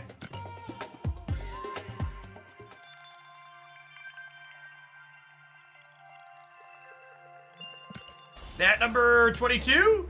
24? We have so many tickets I lose track, chat. Thanks for this. Thanks for the deck idea, Grindle. This was fun. Very unique take. I think, and this is the key thing about Fastos that makes him likely an easy skip for a lot of people, is while there were a number of games where Fastos was good and reasonable and we were super happy to play him on 3, he definitely wasn't the most meaningful part of this deck, right? Like, he was responsible for a handful of the wins in there, but you absolutely could cut Fastos from this deck for a different card and play it and still be happy with the result. He's contributing, but he's not the defining feature. He's not a must-have card. He's not an archetype defining card. He's fine. I honestly wouldn't be surprised if he's best in slot, but you think Venom would be more? I don't know that I want other ways to destroy things. I think Killmonger and Carnage was plenty. As far as like weaker links go, I don't know that I loved X-23, although I guess X-23 enables like some null Zola stuff. Is Ravona replaceable here? She's pretty good. I don't know. I think Ravona tends to be less replaceable in the decks that she's in. Yeah, she enables a lot of your non-negative draws, and she enables your turn 3 negatives. I might be inclined to try Psylocke over X-23 though. Yeah, I think these are the 2 higher series cards you could sub out here. You need Null, you need Ravona, you need Thanos. Psylocke would be a card I would consider trying. Maybe Deathlock or Venom, maybe. But Psylocke would be my first I want to try a slot in here. All right, have some adverts. We will take a look at the shop rollover, and then we'll play something else after. Thanks for hanging out, everyone. Don't go anywhere.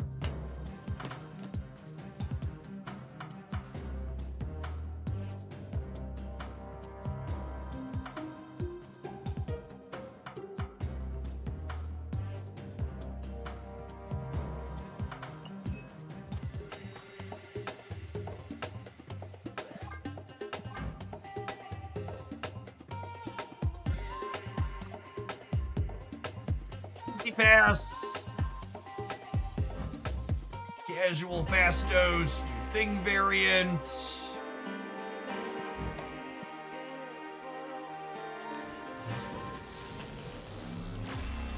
Open some boxes and get my thing variant.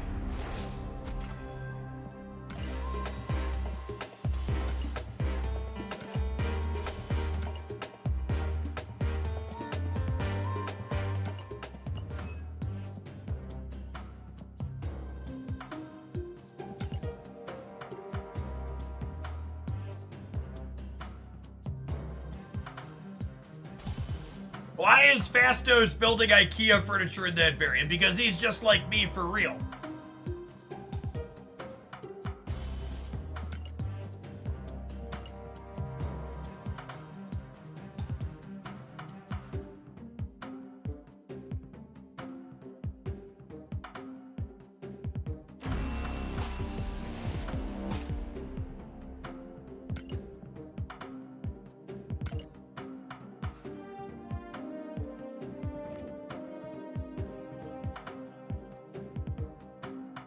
Am I out of decks? I think I'm out of decks I wanted to try. Oh, I wanted to try this a little bit. Guess this is what I haven't done. Oh, there was 5 free super giant boosters at my shop, I think.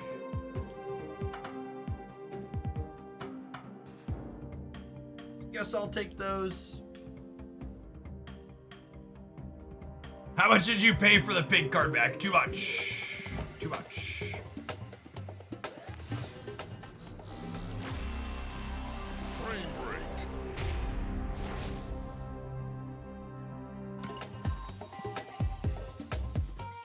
What's the card you split the least? I think I have. I don't even have a first split on some of the some more recent cards.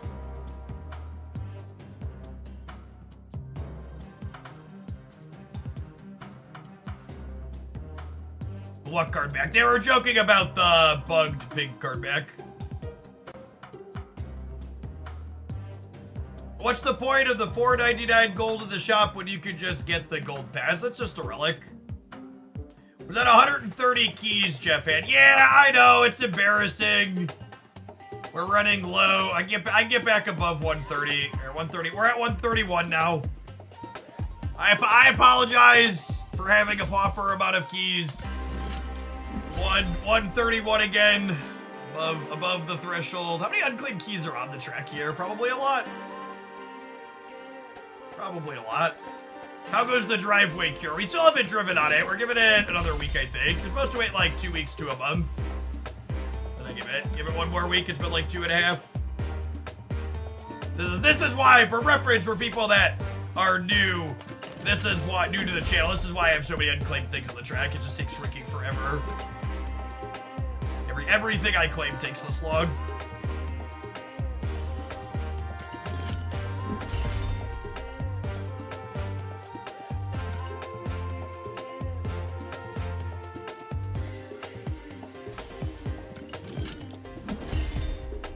Chat, if you're jealous of the amount of keys I have, I'm gonna share a little secret with you that Ben Brode definitely wants you to know.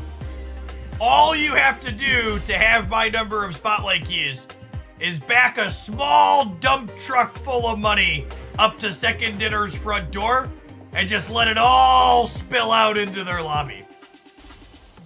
They'll hook you up. They'll hook you up real nice. They'll let you know you can have all the spotlight keys you could ever want.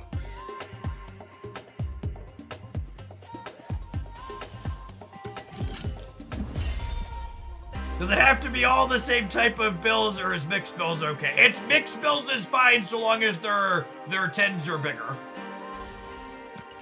Bro doesn't want less than a Hamilton, okay? And who can blame him?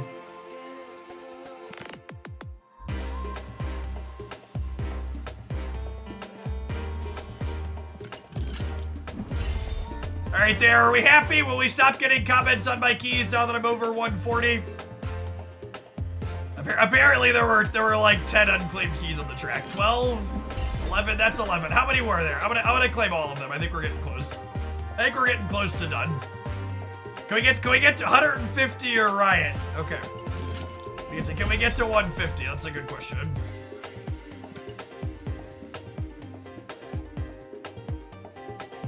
Do you have all the variants? I have all of the 700 gold variants. Because you get 700 gold variants out of collector's reserves? Only 143 keys, chat. I'm sorry to everybody whom I've disappointed. We'll get there. We'll get there eventually. Slow and steady. Get to splitting. I'm broke, chat. I only have 1,200 gold and 25 credits.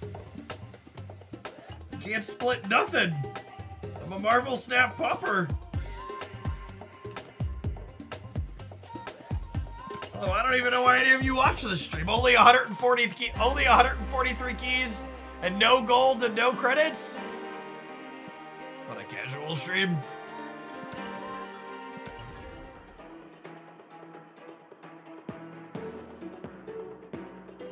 Those 50 credits all add up. Yeah, there's probably like 5,000 to 6,000 credits on my track waiting to be claimed, unironically.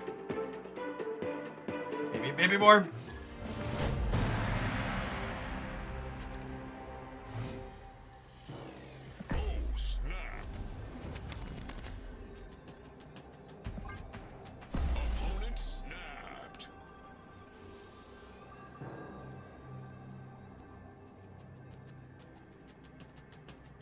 That's why I like watching you, Jeff. You're such an everyman Marvel Snapper. I mean, I'm an everyman Marvel Snapper in the sense that my play is as poor as most of yours at home. Just not an everyman Snapper in the context that, oh yeah. Oh yeah, look at my Grandmaster, chat. Such a good and powerful card.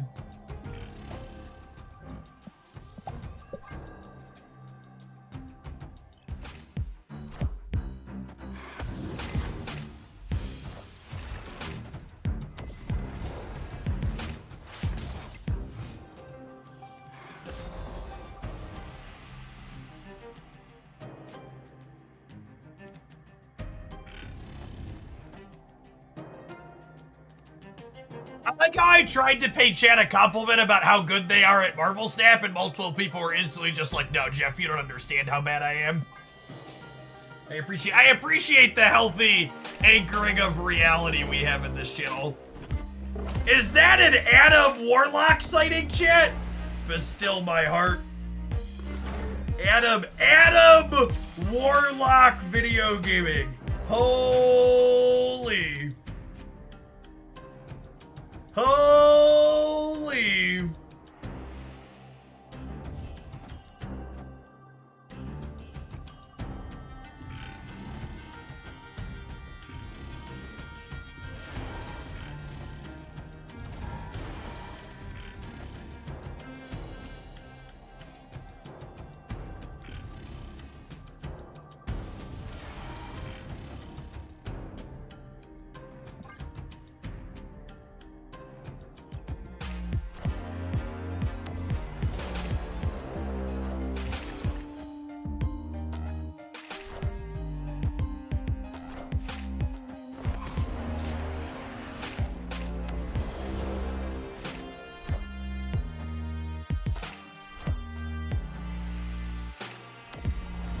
Are we bad C3 this game? I despise the implication of that question, which is there is a good Cerebro 3 deck. I am offended by the implication that you have made. Bad Cerebro 3 is redundant to say.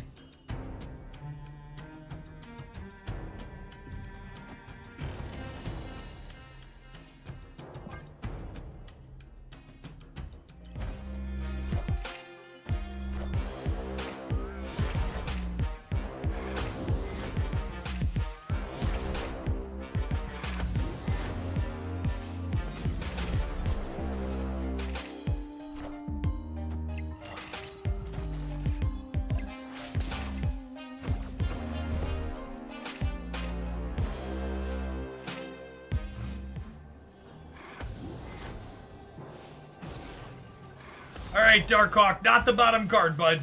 Not the bottom card, Darkhawk. Thank you. Look at this. Look at this powerful Chad Marvel Snap card. 7 points of power. Fucking tremble in fear, casual gamers.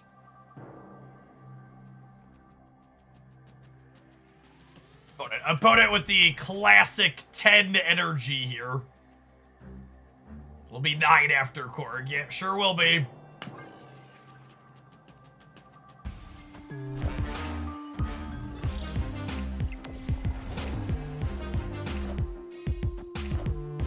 Hey, you found a rook. Hey, you found a rook. Oh no! Oh no! Adam Warlock drew another card!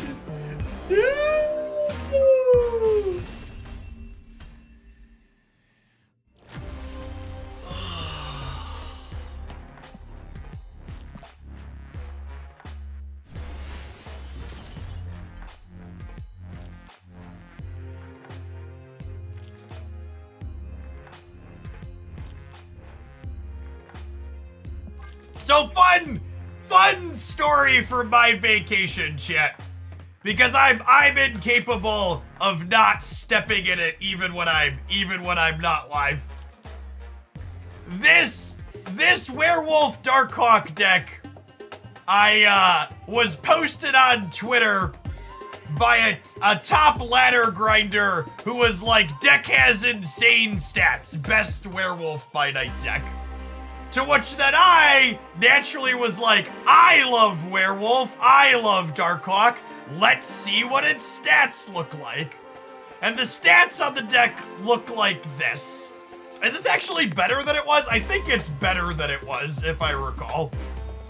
I think the win rate was actually 46% when I posted the picture. Now I'm gonna go look.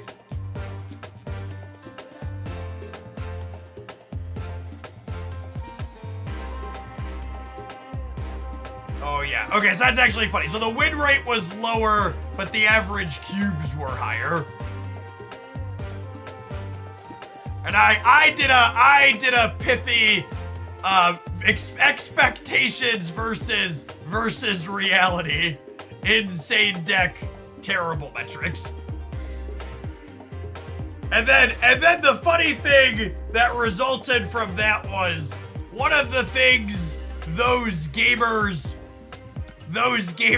do is so many people when they put together a new deck, it like becomes their entire personality. And I kid you not, they challenged me to a best of 10 Conquest match to prove that the deck was good. And I was just like, but that's not how any of this works. 1v1 me, bro. It's just so weird to me how many gamers are just like incapable of being like, I like this deck and I'm winning with it, but the deck's probably not very good.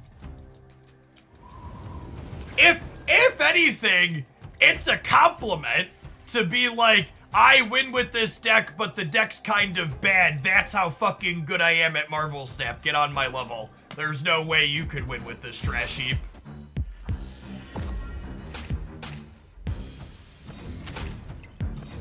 Because, like, I assume their personal stats with the deck are probably super reasonable.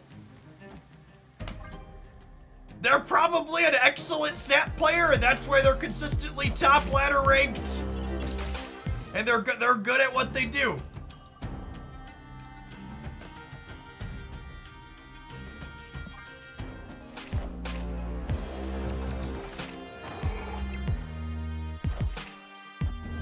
You have insulted my deck. Prepare to die.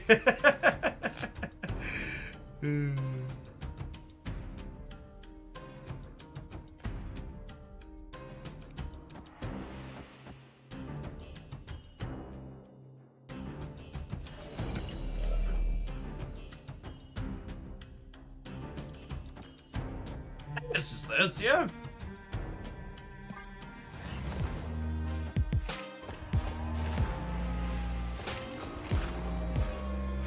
Oh, the Living Tribunal is good for us.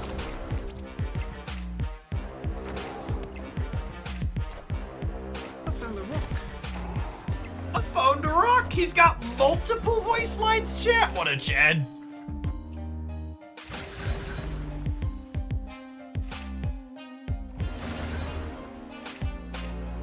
Thanks for your deck highlight. It reminded me that I love discard, and I climbed from 90 to 96 this morning. Hey, congrats! I hope you're having fun. Gonna play this just for the Korg voice lines. There's the real big brain play.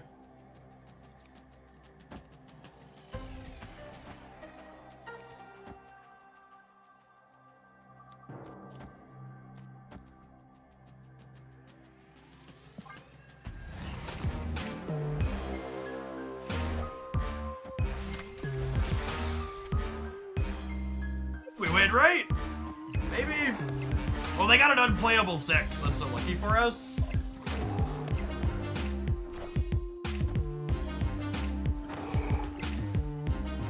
Such is my judgment. Such is my judgment.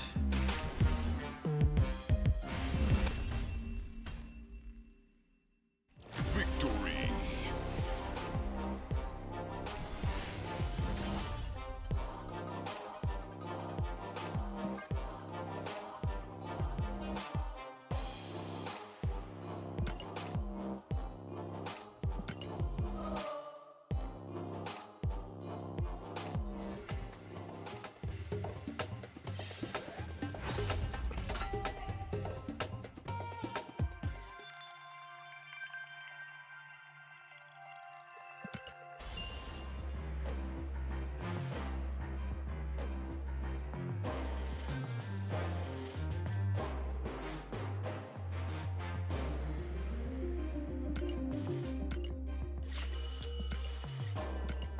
Werewolf decks are among the most fun things to play, yes. And you have a dash of interaction with Shadow King. You are a werewolf lover like myself, I'm sure it's plenty serviceable.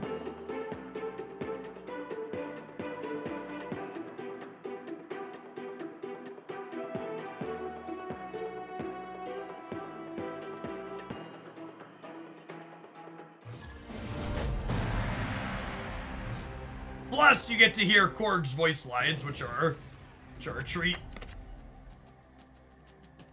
Oh, snap. Opponent snapped. Needs more animals with firearms. That's true. That's true. Don't we always need more animals with firearms? Is there anything more American?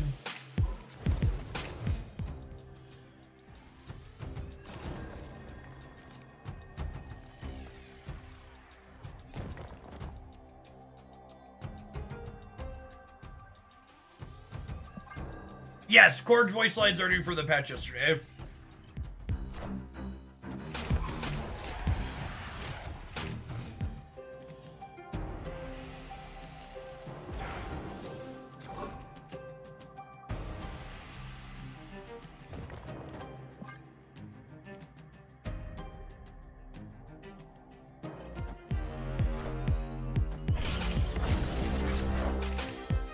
So the problem with Fastos Werewolf is that they're both cards you kind of want to play on 3, right? So there's some tension there.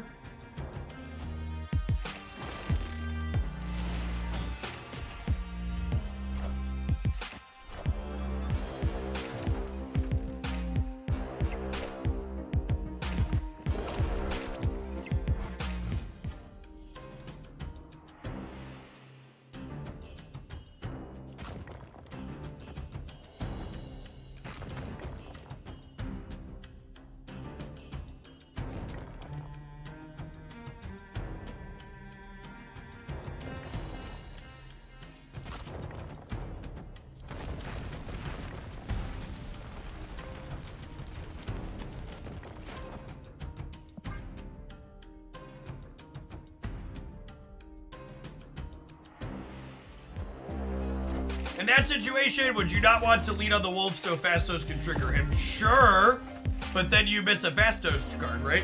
You only get one less card that Fastos gets to trigger on?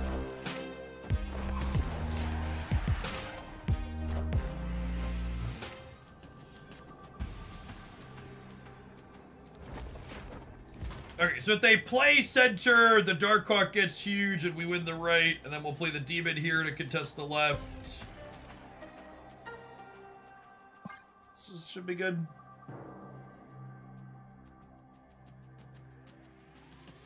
Poor opponent played Fastos on 3, and then we cut them off with 2 of their 3 draws. Ooh, 17 might not be enough on the left.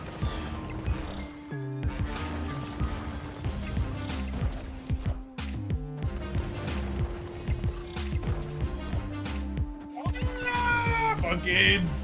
GG, opponent.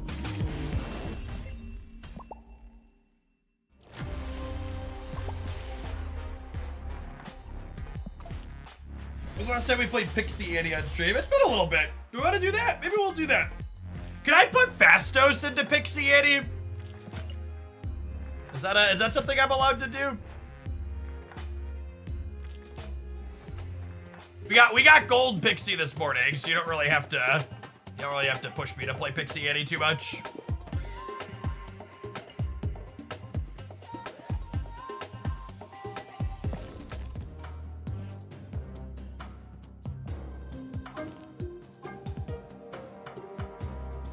Thank you, Bao.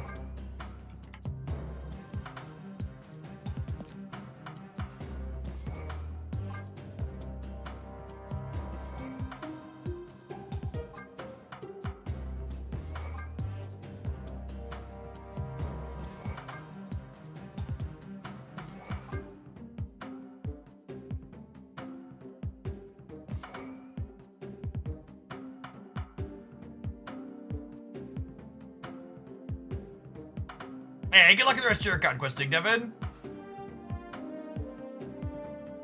What's this deck usually play?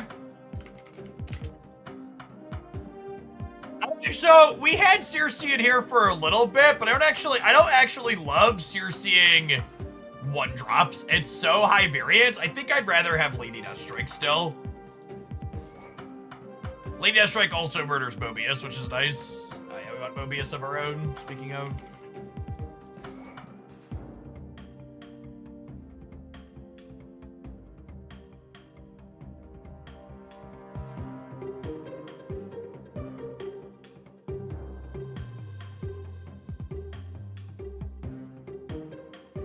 Builds.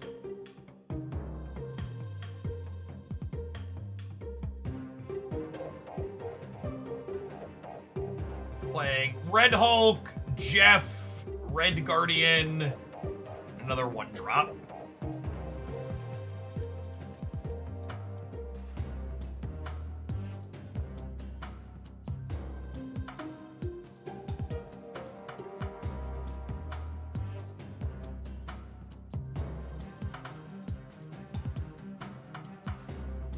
A 0% chance I play ranked on a hot location day.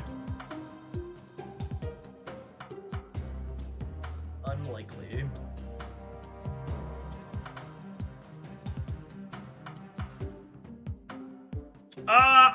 I think this deck has a problem with decks that are playing Limbo. So I think you want Snowguard. I guess I could play Nocturne instead of Red Guardian though, is a real option. Although I kind of like low curve stuff. I think I need a way to get rid of Limbo. So it's either Snowguard or Nocturne.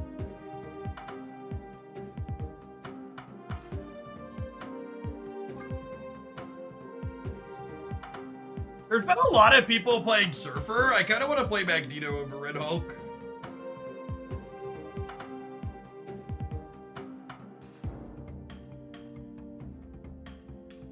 Nothing reminds me how bad Chen is at putting together decks, like sitting here thinking about decks and reading card suggestions. Holy gamers. I can play my new Ham variant. I do enjoy him.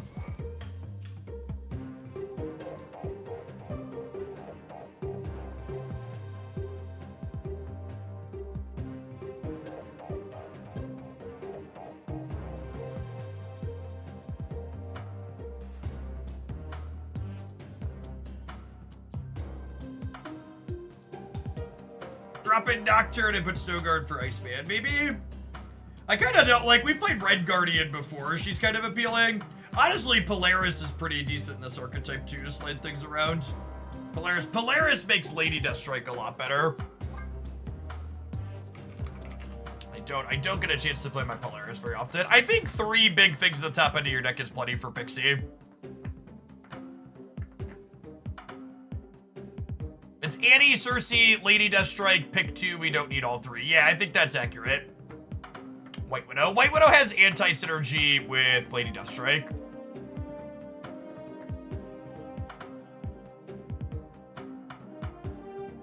I think it's Polaris or Red Guardian. Red Guardian's the better card. We'll play the tech card. Punching Angelas is pretty good. Alright, let's do it.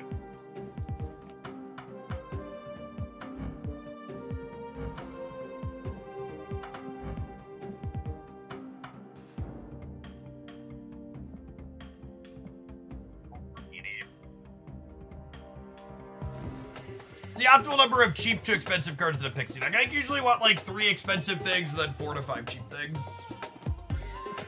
A general rule of thumb.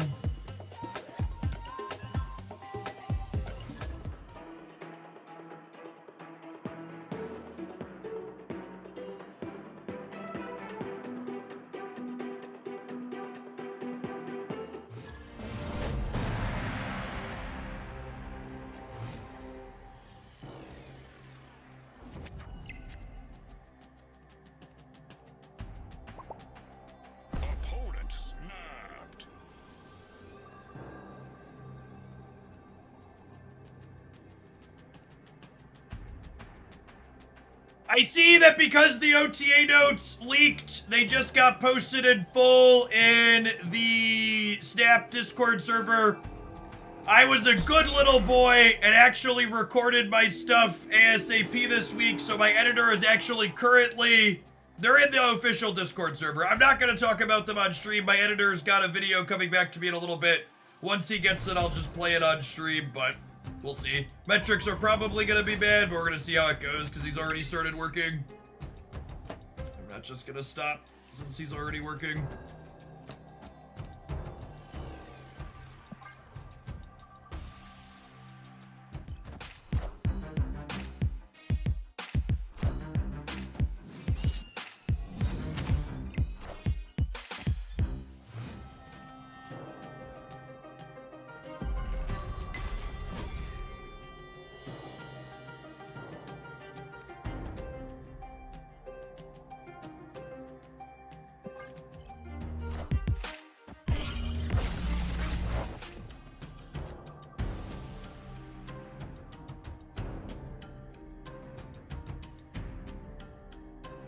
I'm doing this into this, and then we'll like Annie the hood across next turn.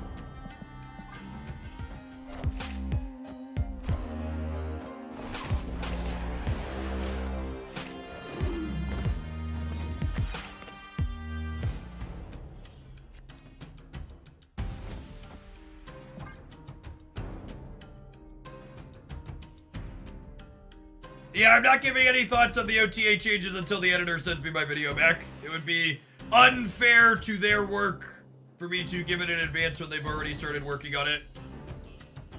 I'm just going to pointedly ignore all of the questions until they get back. Should hopefully be done in about an hour.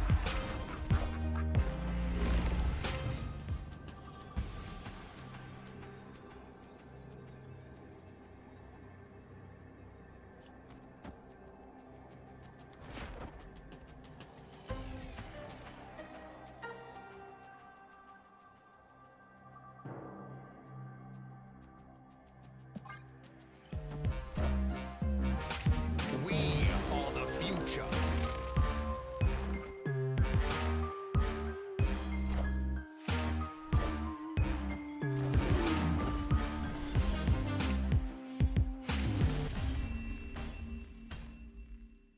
Victory.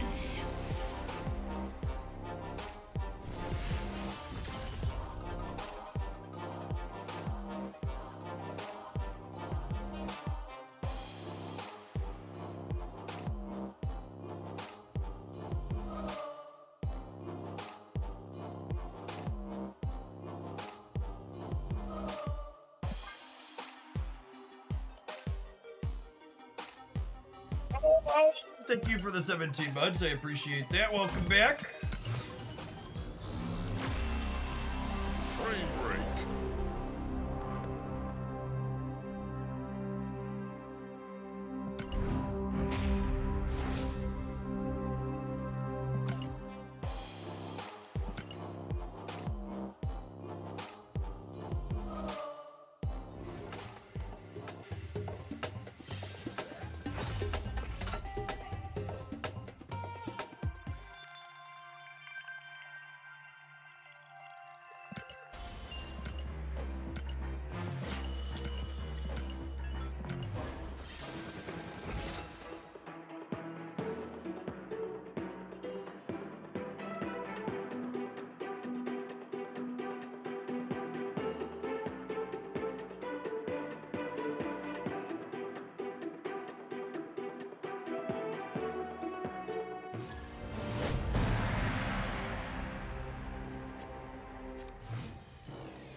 Cancun. Reviving on Nico for now.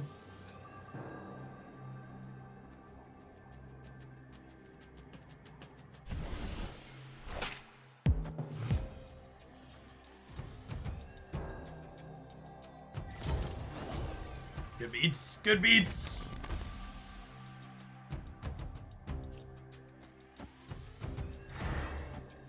This nets me one draw technically.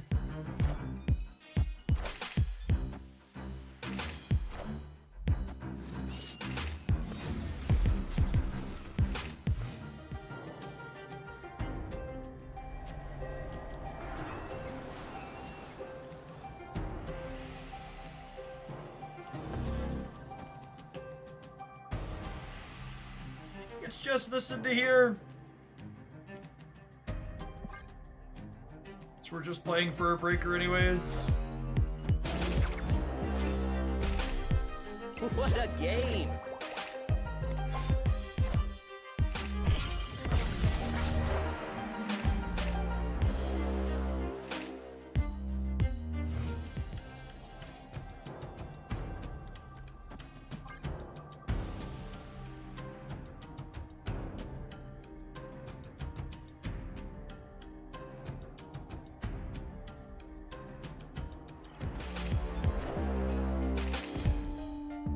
Definitely need to change my underwear. Did they forget? Or do they just have like a Venom coming up? They could just have a Venom coming up.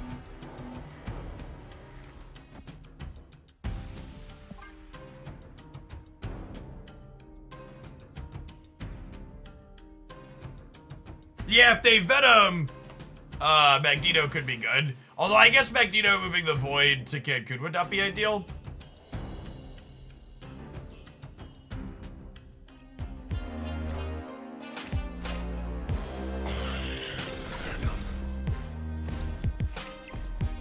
I definitely need to change my underwear.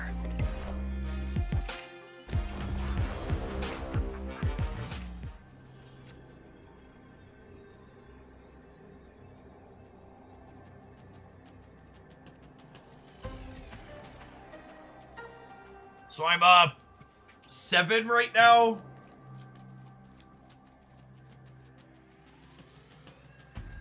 Their death is really cheap. Their Deadpool is 8.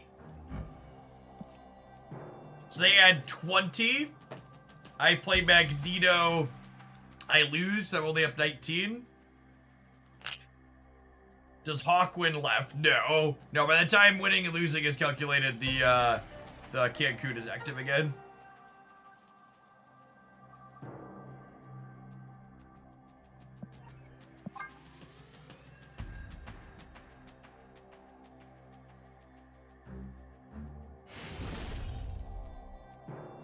Escaped.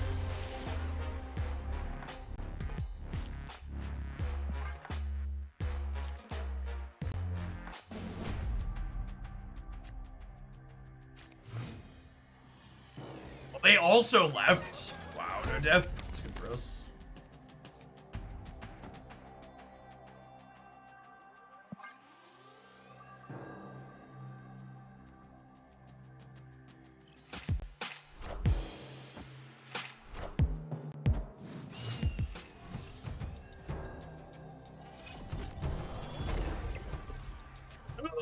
Oh, do they have Deadpool?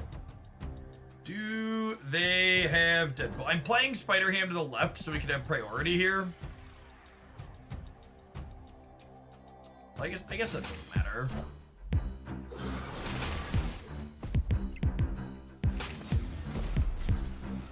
This means our hand has a lot of expensive stuff in it, yeah?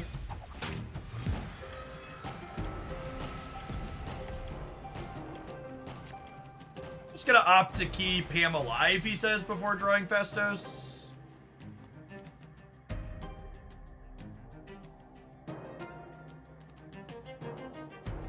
Probably still just keep Ham alive, yeah?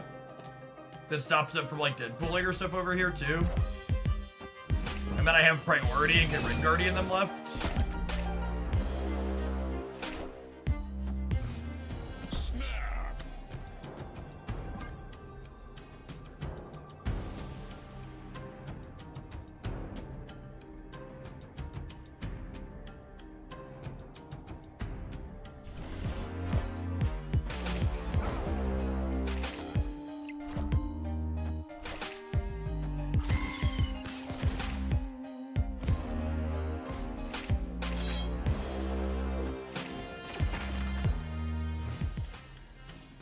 Hey, go, dude.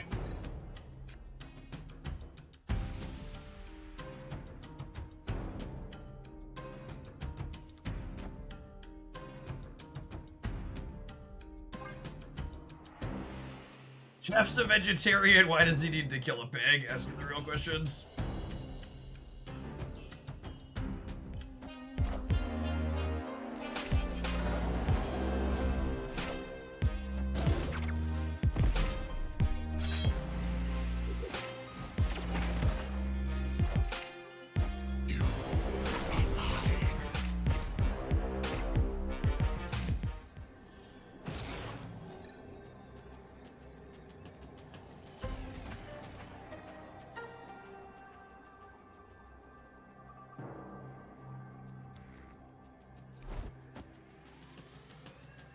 You're late, Mobius. That he is.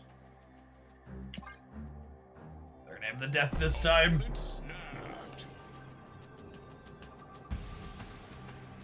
I'm ready to play a different matchup.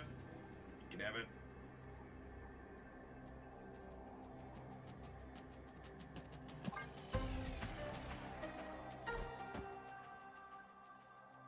Beats death on the right. Can play for all three. Yep. And Hydra.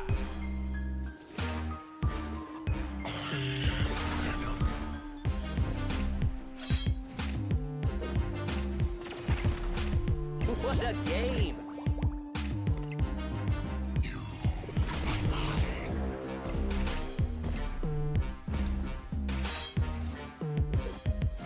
The untap plugin disabled. Shouldn't be.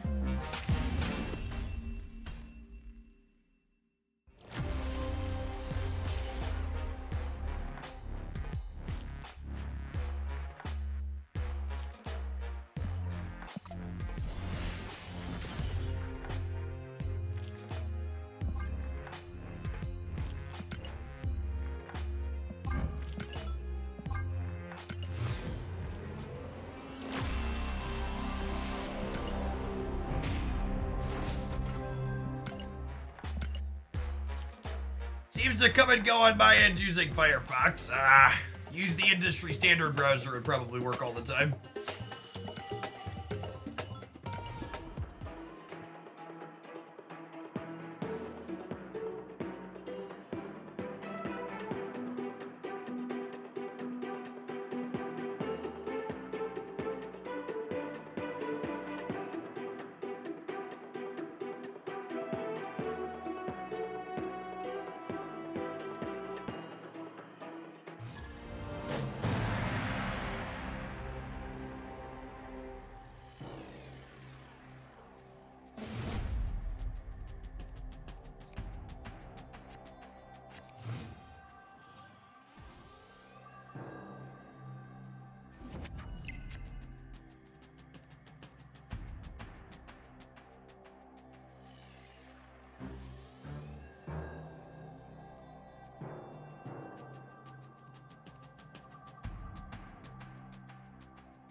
Not doing anything with either of these. Nico can roll a mode that lets her interact with Hood, which would be ideal.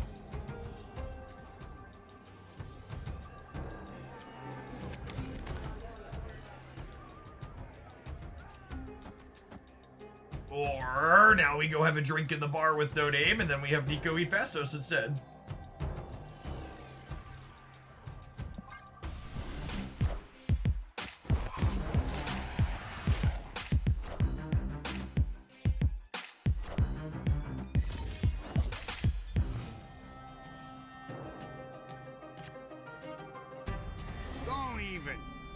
Don't even.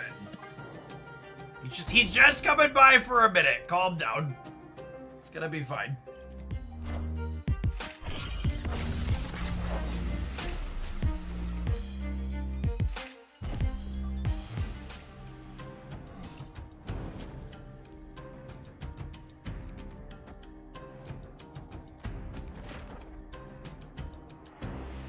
Pixies!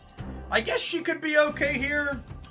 It would make their Red Hulk bigger though, which I'm not a fan of. Although I guess Ham might be tagging the Red Hulk.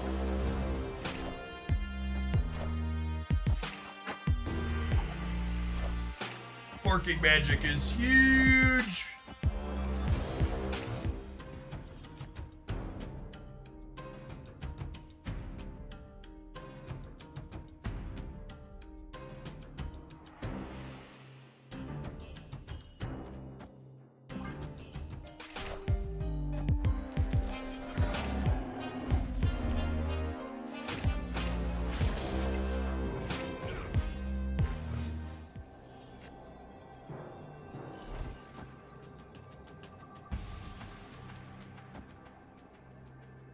This keeps 3 points off of Red Hulk, and I'm still winning the center at 1, yeah?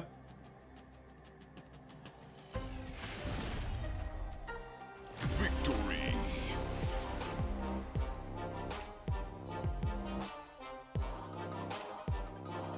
Oh, Annie would lose the center.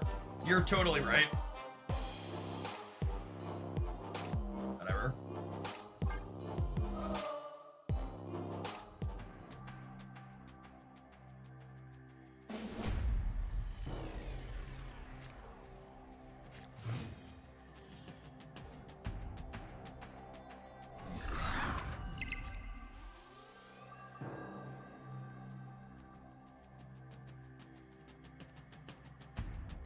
Snap.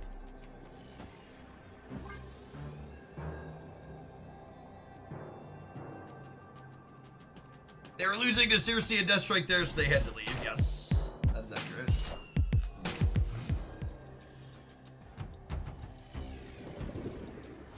Ah, losing a turn with Pixie is sad.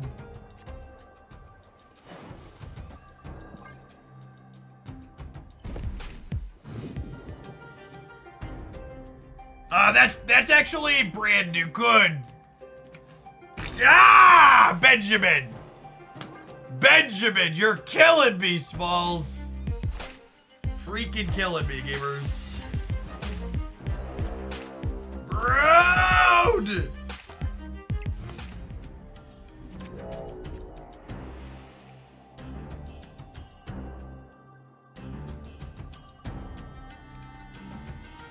If I do this, it gives me 8 on the left, and then they'll gain 1 up to 4, and then they'll gain up to 8 with this one, so we'll tie.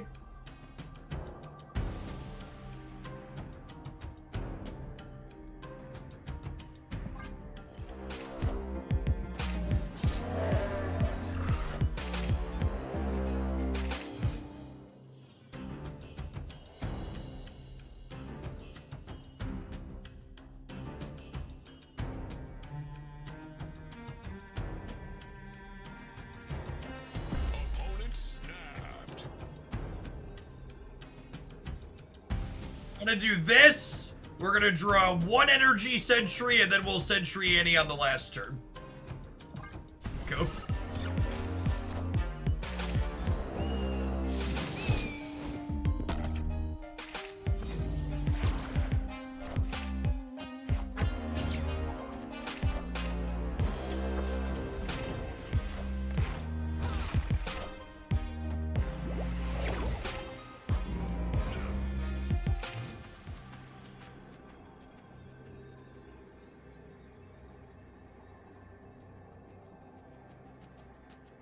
Nice, Limbo. I mean, we've lost the game, yeah? Limbo's dead, but I can't win.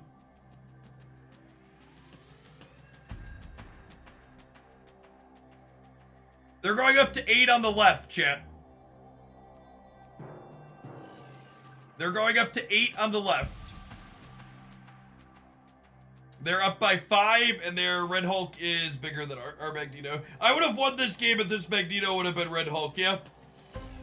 They passed on energy like 3 or 4 times. My Red Hulk would have beaten theirs. Alright, we're gonna switch the Magneto to Red Hulk. Escaped.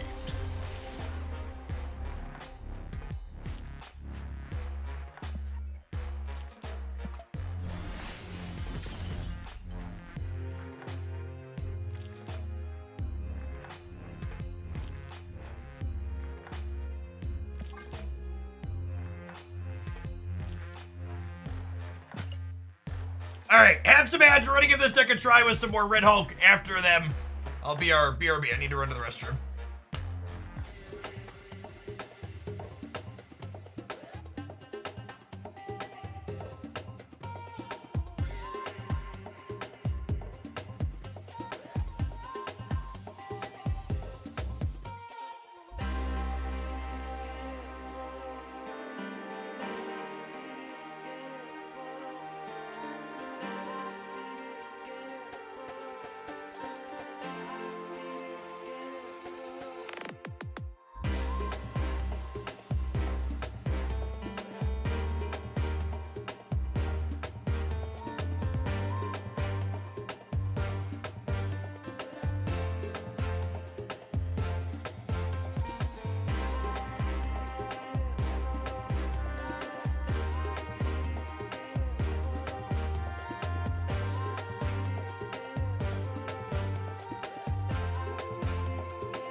Valentina boosters. I get gold on her. I think I have gold on her already.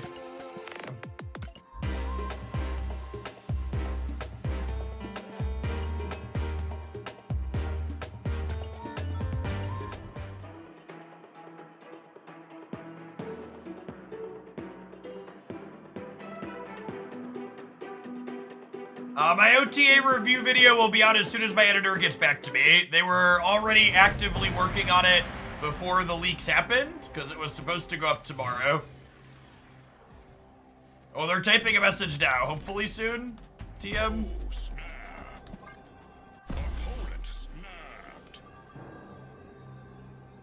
Normally, I'd just do a scuffed review, but since the editor had already started working on it, I didn't want to, invalidate their work. Yeah, second dinner has confirmed the OTA link. My editor has said the video is uploading, 7 minutes remaining, so we'll be watching it here in a minute.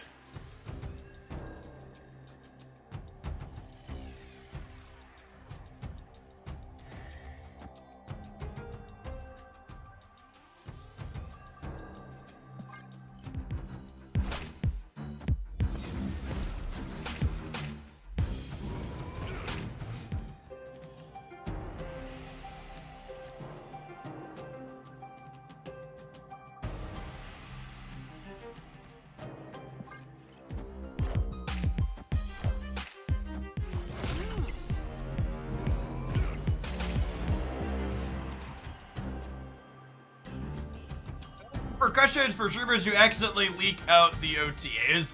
I would expect the first time it happens accidental, it's probably oops, slap on the hand, things happen, but I assume if there was something happening multiple times, there would be some stronger consequences. Play my rock out, just in case they have a Red Hulk.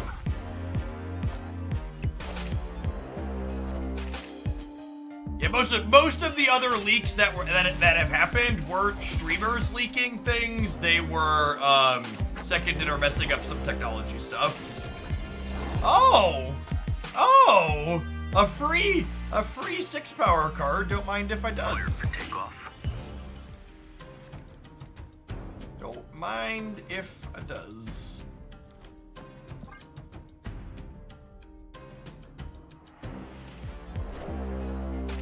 Oh, I could have played it in case they hammed me again.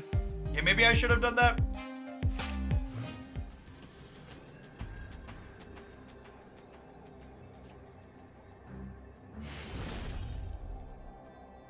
Victory.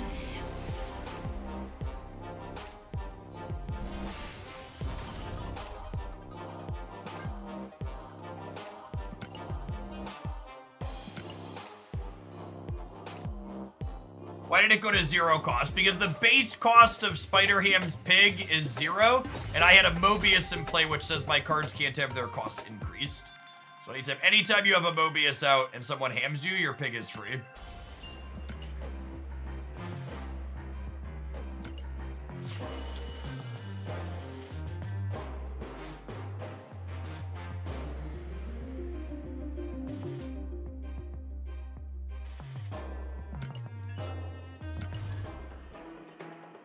My favorite thing about the OTA notes is when people feel the need to speculate while being wildly wrong about why a change was made when Second Dinner said point blank in their fucking notes why they made a change. Just please, for the love of God, why do you need to speculate on why the change was made when they spelled it out verbatim exactly for you?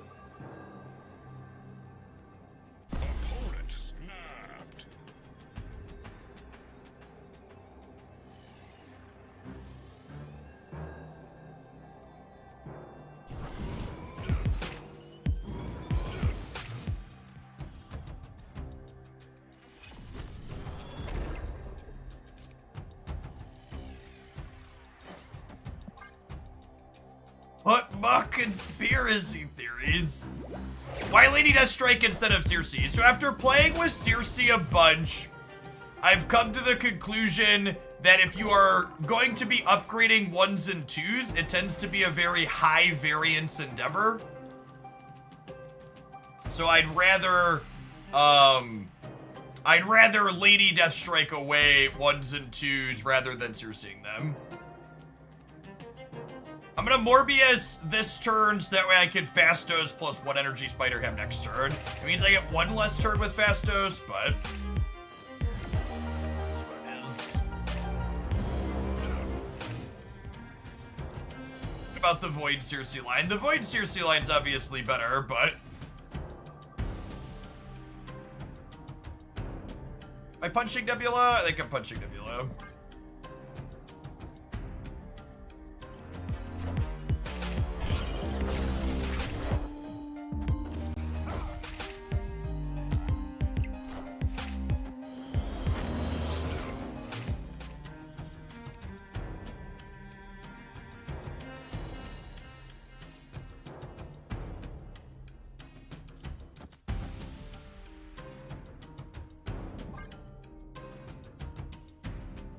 We're dead because of White Widow. Yeah, my OTA review, like I said, is gonna be up in like, I don't know, 5 minutes. Talk about it then.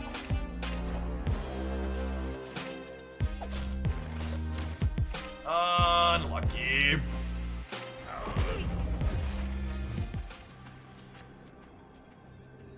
Man, it's a shame we didn't have this earlier. We could have, hawked to open this up.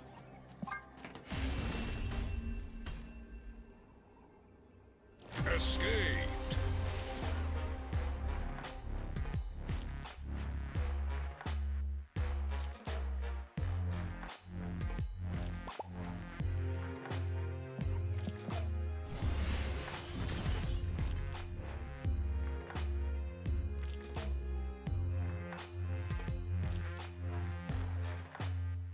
Alright, I'm not gonna start another game, so we'll have a OTA review here in a second.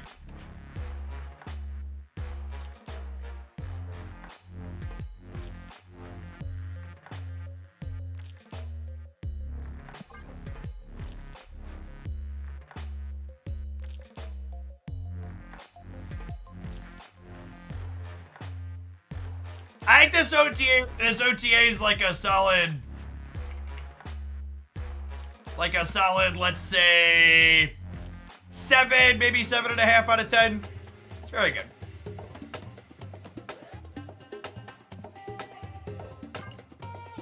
It's downloading.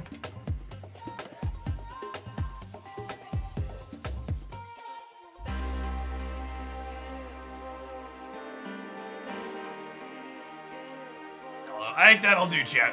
I think that'll do. Thank you, editor. Video is going. Viper buff when? Asking the real questions.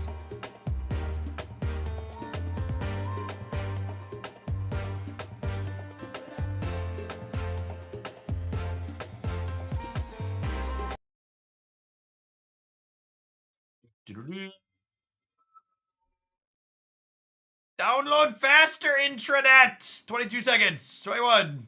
19. 18. 17. Quicker.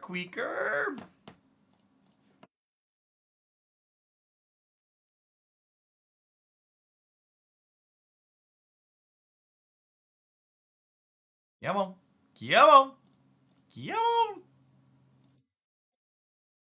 Today's OTA changes have some good news and they have some bad news. To rip the band-aid off, we've got a nerf to Angela, a buff to Eliath, but then we're gonna top it off with Hercules finally getting what could be a meaningful change. Let's go ahead and dive into it, shall we?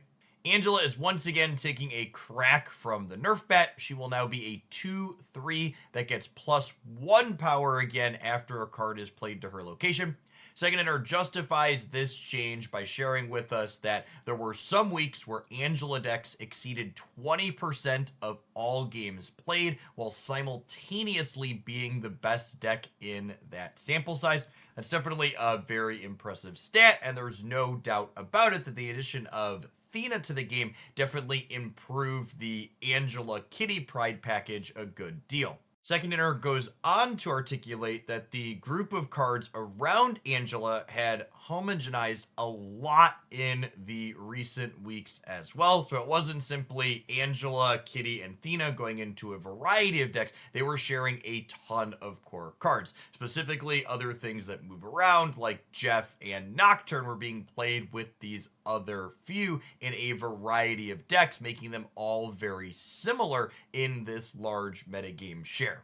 There's no sugarcoating my feelings with regards to this change. It makes me a little bit sad. I think the Angela, Kitty Pride, Athena core cards that start cheap and scale up while you make key sequencing decisions over the course of the match are some of the most interesting, skill testing, and best cards to have be good in Snap. In the past, Angela at only +1 had not been good enough, but her base power had never been as high as 3 to start, so perhaps this iteration of Angela in tandem with Athena now being in the game will allow her to still be competitive. It's also worth noting that Shadow King's been rising in popularity in part due to these Angela Athena decks, and Angela having base power to begin with now means that his impact against her is going to be a little bit less than it was before. In an attempt to be at least a little bit objective here, I will acknowledge that this nerf almost does assuredly make sense. I'm just hoping that Angela can still remain a powerful and relevant card in this latest iteration, because I think when Angela decks are good, Marvel Snap's metagame overall tends to be in a better spot. The Angela change is actually the only nerf in today's OTA, and that doesn't really surprise me. I've been saying a lot recently that the current metagame feels great. Definitely one of the more diverse and interesting that Snap has ever had. That being said, our first buff I want to cover today is a bit of a doozy. Alioth is going from a 6/8 up to a 6/10. The justification for this change is relatively straightforward. They want to increase Alioth's power to improve its performance. Second Inner goes on to say that when they had originally redesigned Alioth to its current text box, they wanted to err on the side of it being a little bit weaker because they wanted the card to just not show up as much as it had been. It was both powerful, prevalent, and very frustrating in its previous iteration. They say that 6/10 they think is a healthier stat line in the long term, and they view Alioth as an important tool for providing counterplay to things such as Odin decks, which have been getting more popular lately, both in the form of Silver Surfer variations as well as Nomura combo decks that have been running around. As far as my personal feelings are concerned, it's definitely no secret that I hated the old version of Alioth. The new one is definitely less offensive, but that's also because it was a lot less popular. I'm going to be curious to see how this plays out overall. It's worth noting that the 6/8 version of Alioth in our public tracker stats on Untapped has a fairly poor win rate, but also has a fairly high cube rate because the games where it's winning, it tends to blow your opponent out for a lot of big wins. I hope that this card doesn't become popular again, but it's simply going to be a wait and see type thing, how the metagame adjusts around this change. Our next change is an objectively happy one. Hercules is being changed to a 3/4 while maintaining the haters said it would never happen. They thought Hercules was long forgotten. But the haters didn't realize, chat, that greedy second dinner has this card in an upcoming Spotlight Cache, and they would never let the cards in the Spotlight Cache languish, those money-grubbing, greedy second dinner people. Text the first time another card moves here each turn, move it to another location. Second Inner starts their justification for this change by noting that when they made the change to how cards move a few weeks ago, it actually didn't have as dramatic of an effect on move cards in general, going on to note that even Phoenix Force has been seeing some good performances. I don't think it's a coincidence that Phoenix Force and other move decks still being reasonable after the mood change is almost assuredly related to the fact that Professor X was meaningfully changed in that same patch, and Professor X now not being involved in, 20 or 25% or whatever amount of the games is a much larger boon to move cards overall than the small move stage changing was in terms of being detrimental. They do go on to articulate, however, that a handful of move cards have seen worse performance as a result of that change, and Hercules is among them, so they're going to be buffing him and a number of others in today's update. Personally, I'm very happy to see Hercules move to a 3 energy card. He's obviously going to be just better than he was before inside of these move shells, and from curve consideration, he fits much better into what a lot of these decks are trying to do. A specific line that comes to mind is being able to play Hercules on 3 will now curve really cleanly into a Vulture plus a Ghost Spider or an Iron Fist plus a Vulture on turn 4, letting you cleanly ping pong that Vulture around the board, letting it get really big for minimal investment. While I'm not sure if this change is going to be enough to make Hercules or even the move deck as a whole relevant, I'm definitely excited to incinerate a bunch of cubes trying to figure that out. Our next move-related card to get a sizable buff is Kingpin. He's going from a 2-3 down to a 1-2, while retaining his triggered ability when an enemy card moves here, afflict it with -2 power. Second Hitter notes that Kingpin did take a big hit with the change to how cards move, so they're going to see if a more efficient cost can improve the card's performance. Landing it earlier will allow Kingpin to slide into curves better, and a 1 energy card fits much easier on later turns than a 2 energy card does.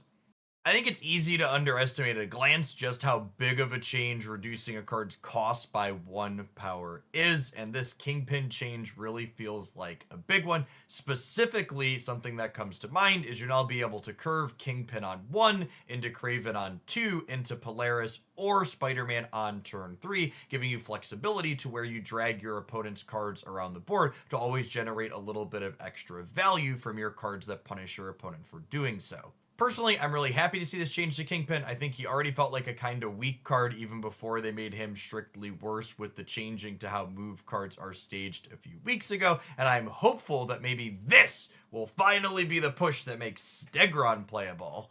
Huh? Our next movement change is a minor one to Miles Morales, pushing him up to a 4-6 when he previously was a 4-5. This change is one that I specifically have asked for in recent weeks. Miles definitely feels like he's been power crept by other more powerful cost reducers like Mockingbird, and I think this stat boost is relatively free. I don't expect him to become a top metagame card by any means, but giving a extra point to a card that's struggling is definitely one of those free changes that feels good to see happen. Our next buff has High Evolutionary going from a 4-4 up to a 4-6. Second Hitter notes that High Evolutionary decks have definitely slid from their once prominent peak. They don't expect this buff to change that, but they always like to add power wherever possible when they can add some stats to a struggling archetype. They also... Fun fact for those who aren't longtime Marvel snappers, High Evolutionary was originally data mined to be a 4-7. And then he obviously released as a 4-4 and has stayed there, but this is actually smaller than the first data mine from him forever ago.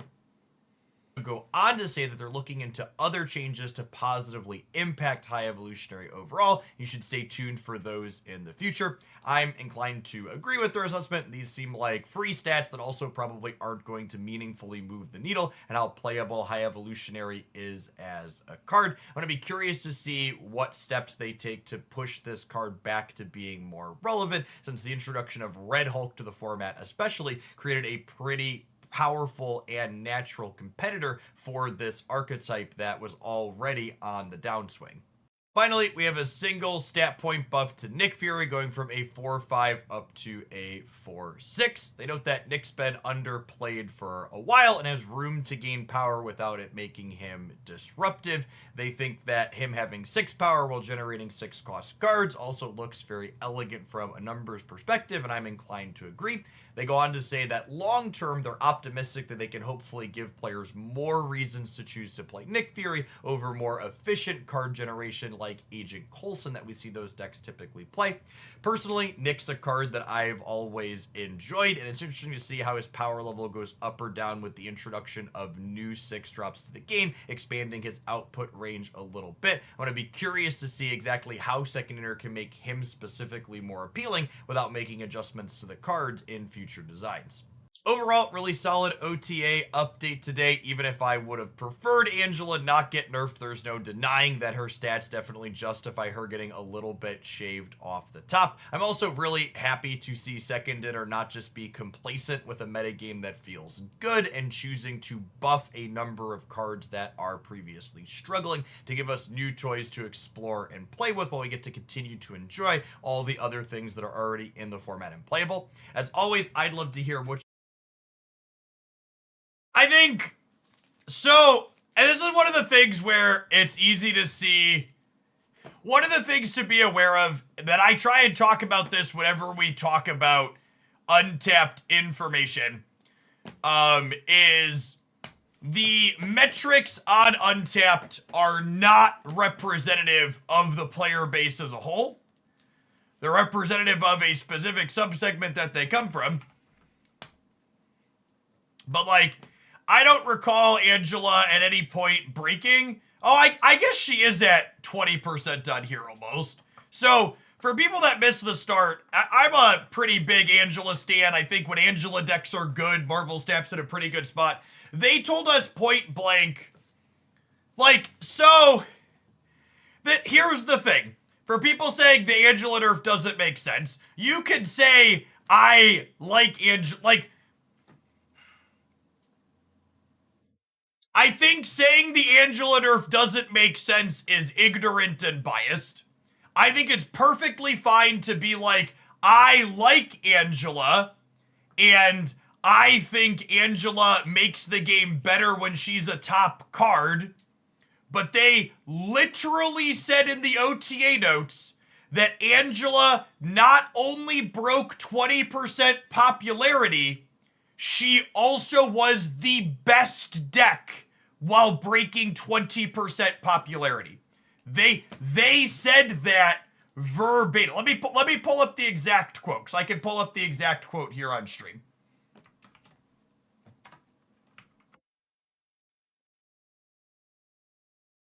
People are acting like it doesn't make sense, and you're like, just like read what they wrote.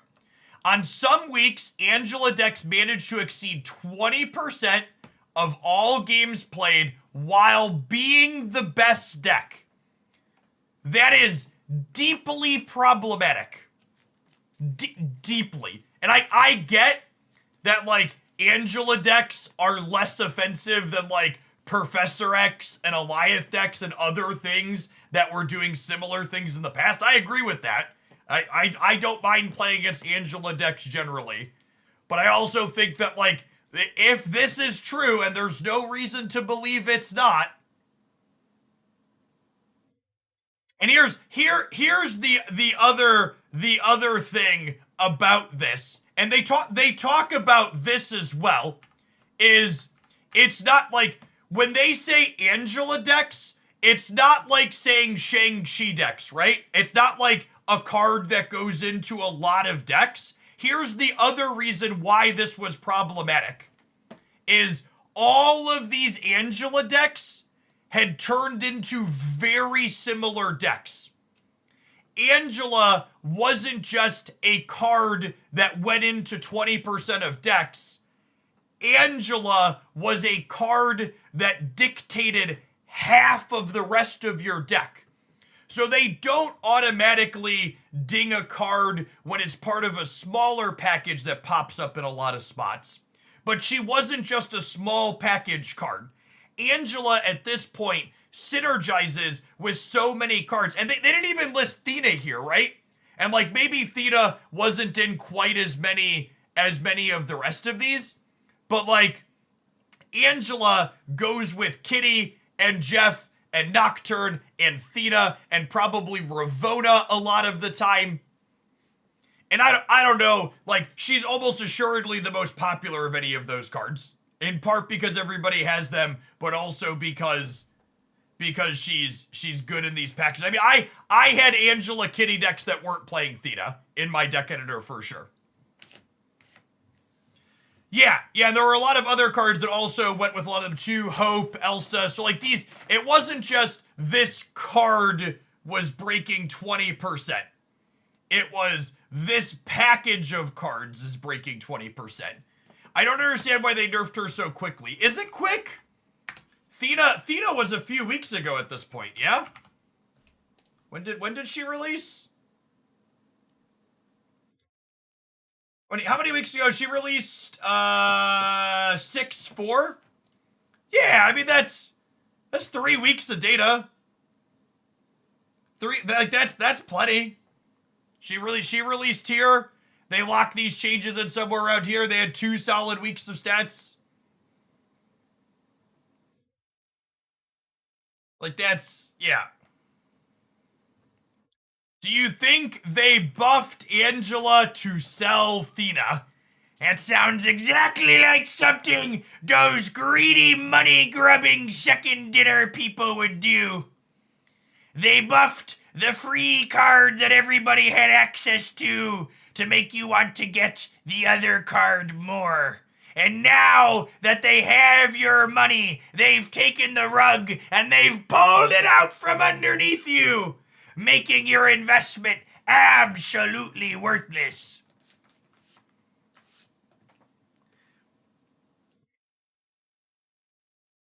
This is something that card game players really have a hard time understanding with snap balancing.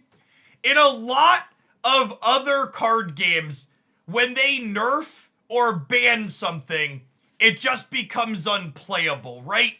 And while I'm not going to tell you that Second Dinner hits the mark perfectly every time, there are a handful of examples where they've clearly over-nerfed and had to go back and do other passes. In general, the norm in Marvel Snap is that cards that are nerfed and decks that are nerfed remain playable. So like, yeah, if you only bought Thena because you thought she was objectively the best, one, you were dumb. Thena was never objectively the best thing to be doing. Where's the tweet from earlier? We had it. These are the recent card releases. Thena's like 7th from this is before the Angela nerf. Thena's like 7th from the bottom. She's still playable. She's good. She's seeing play. She's decent win rate. She's just like not as high average cubes as like all these other releases. And it's also worth noting from the actually perspective, the Angela change isn't even a strict downgrade, because her keeping 3 points of power when she gets Shadow Kinged is actually a big deal. Like, that's good. That's good. It's a good thing. I don't know. Like I said, I'll be sad if Angela stuff ends up being not playable, but I'd be kind of surprised if it ends up being not playable. Angela no longer gets the Ravona discount. Sure, but you could still like Angela plus Thena in turn 3 after you Ravona, which is like what you want to do. She's worse with Bast. She is actually worse with Bast. That's probably the deepest cut. Is she's worse with Bast. What's going on, Beetle? Thank you for the 7 years? 7 years. I appreciate the tier 3. I hope life is treating you well. I will have a data mined card review. I was gonna do it Monday, but I might do it before then now, since the OTA leaked early. We'll see. Friday or Monday. Definitely not tomorrow.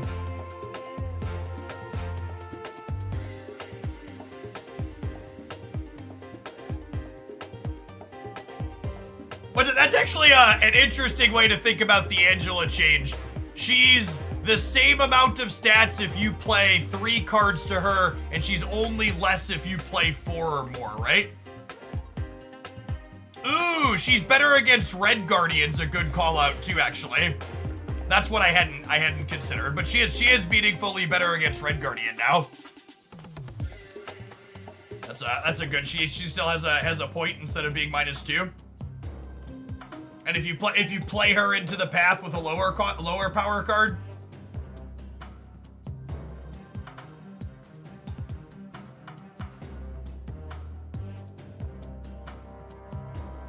Yeah, that's real. All right, what do I want to play? I want to play some games.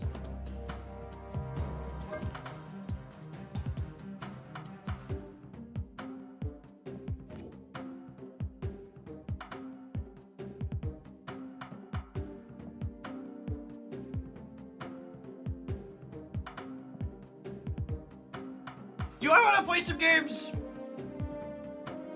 Or do I want to wait for tomorrow? I feel like my my wind is out of my sails after the OTA.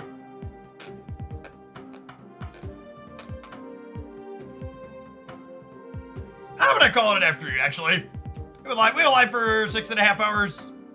I'm gonna go get some exercise in. Heads up for the regulars. I'm gonna be live late tomorrow. I have a meeting I had scheduled for tomorrow morning that's at 10:30, so I'll be live at like 11:30 or noon after that meeting is done. So, Yo Woody. Yeah, it's been a minute since we've rated Yo Woody. They're great. Chat, everybody go tell Yo Woody that drops are actually over and he needs to take it out of his title. Go give him some riz or whatever the kids call it for having drops in his title still. Lighthearted, not mean. Lighthearted riz. Riz can be lighthearted, right? Am I saying that correctly? I apologize if I'm using riz incorrectly. All right, go check out Yo Woody. He's great.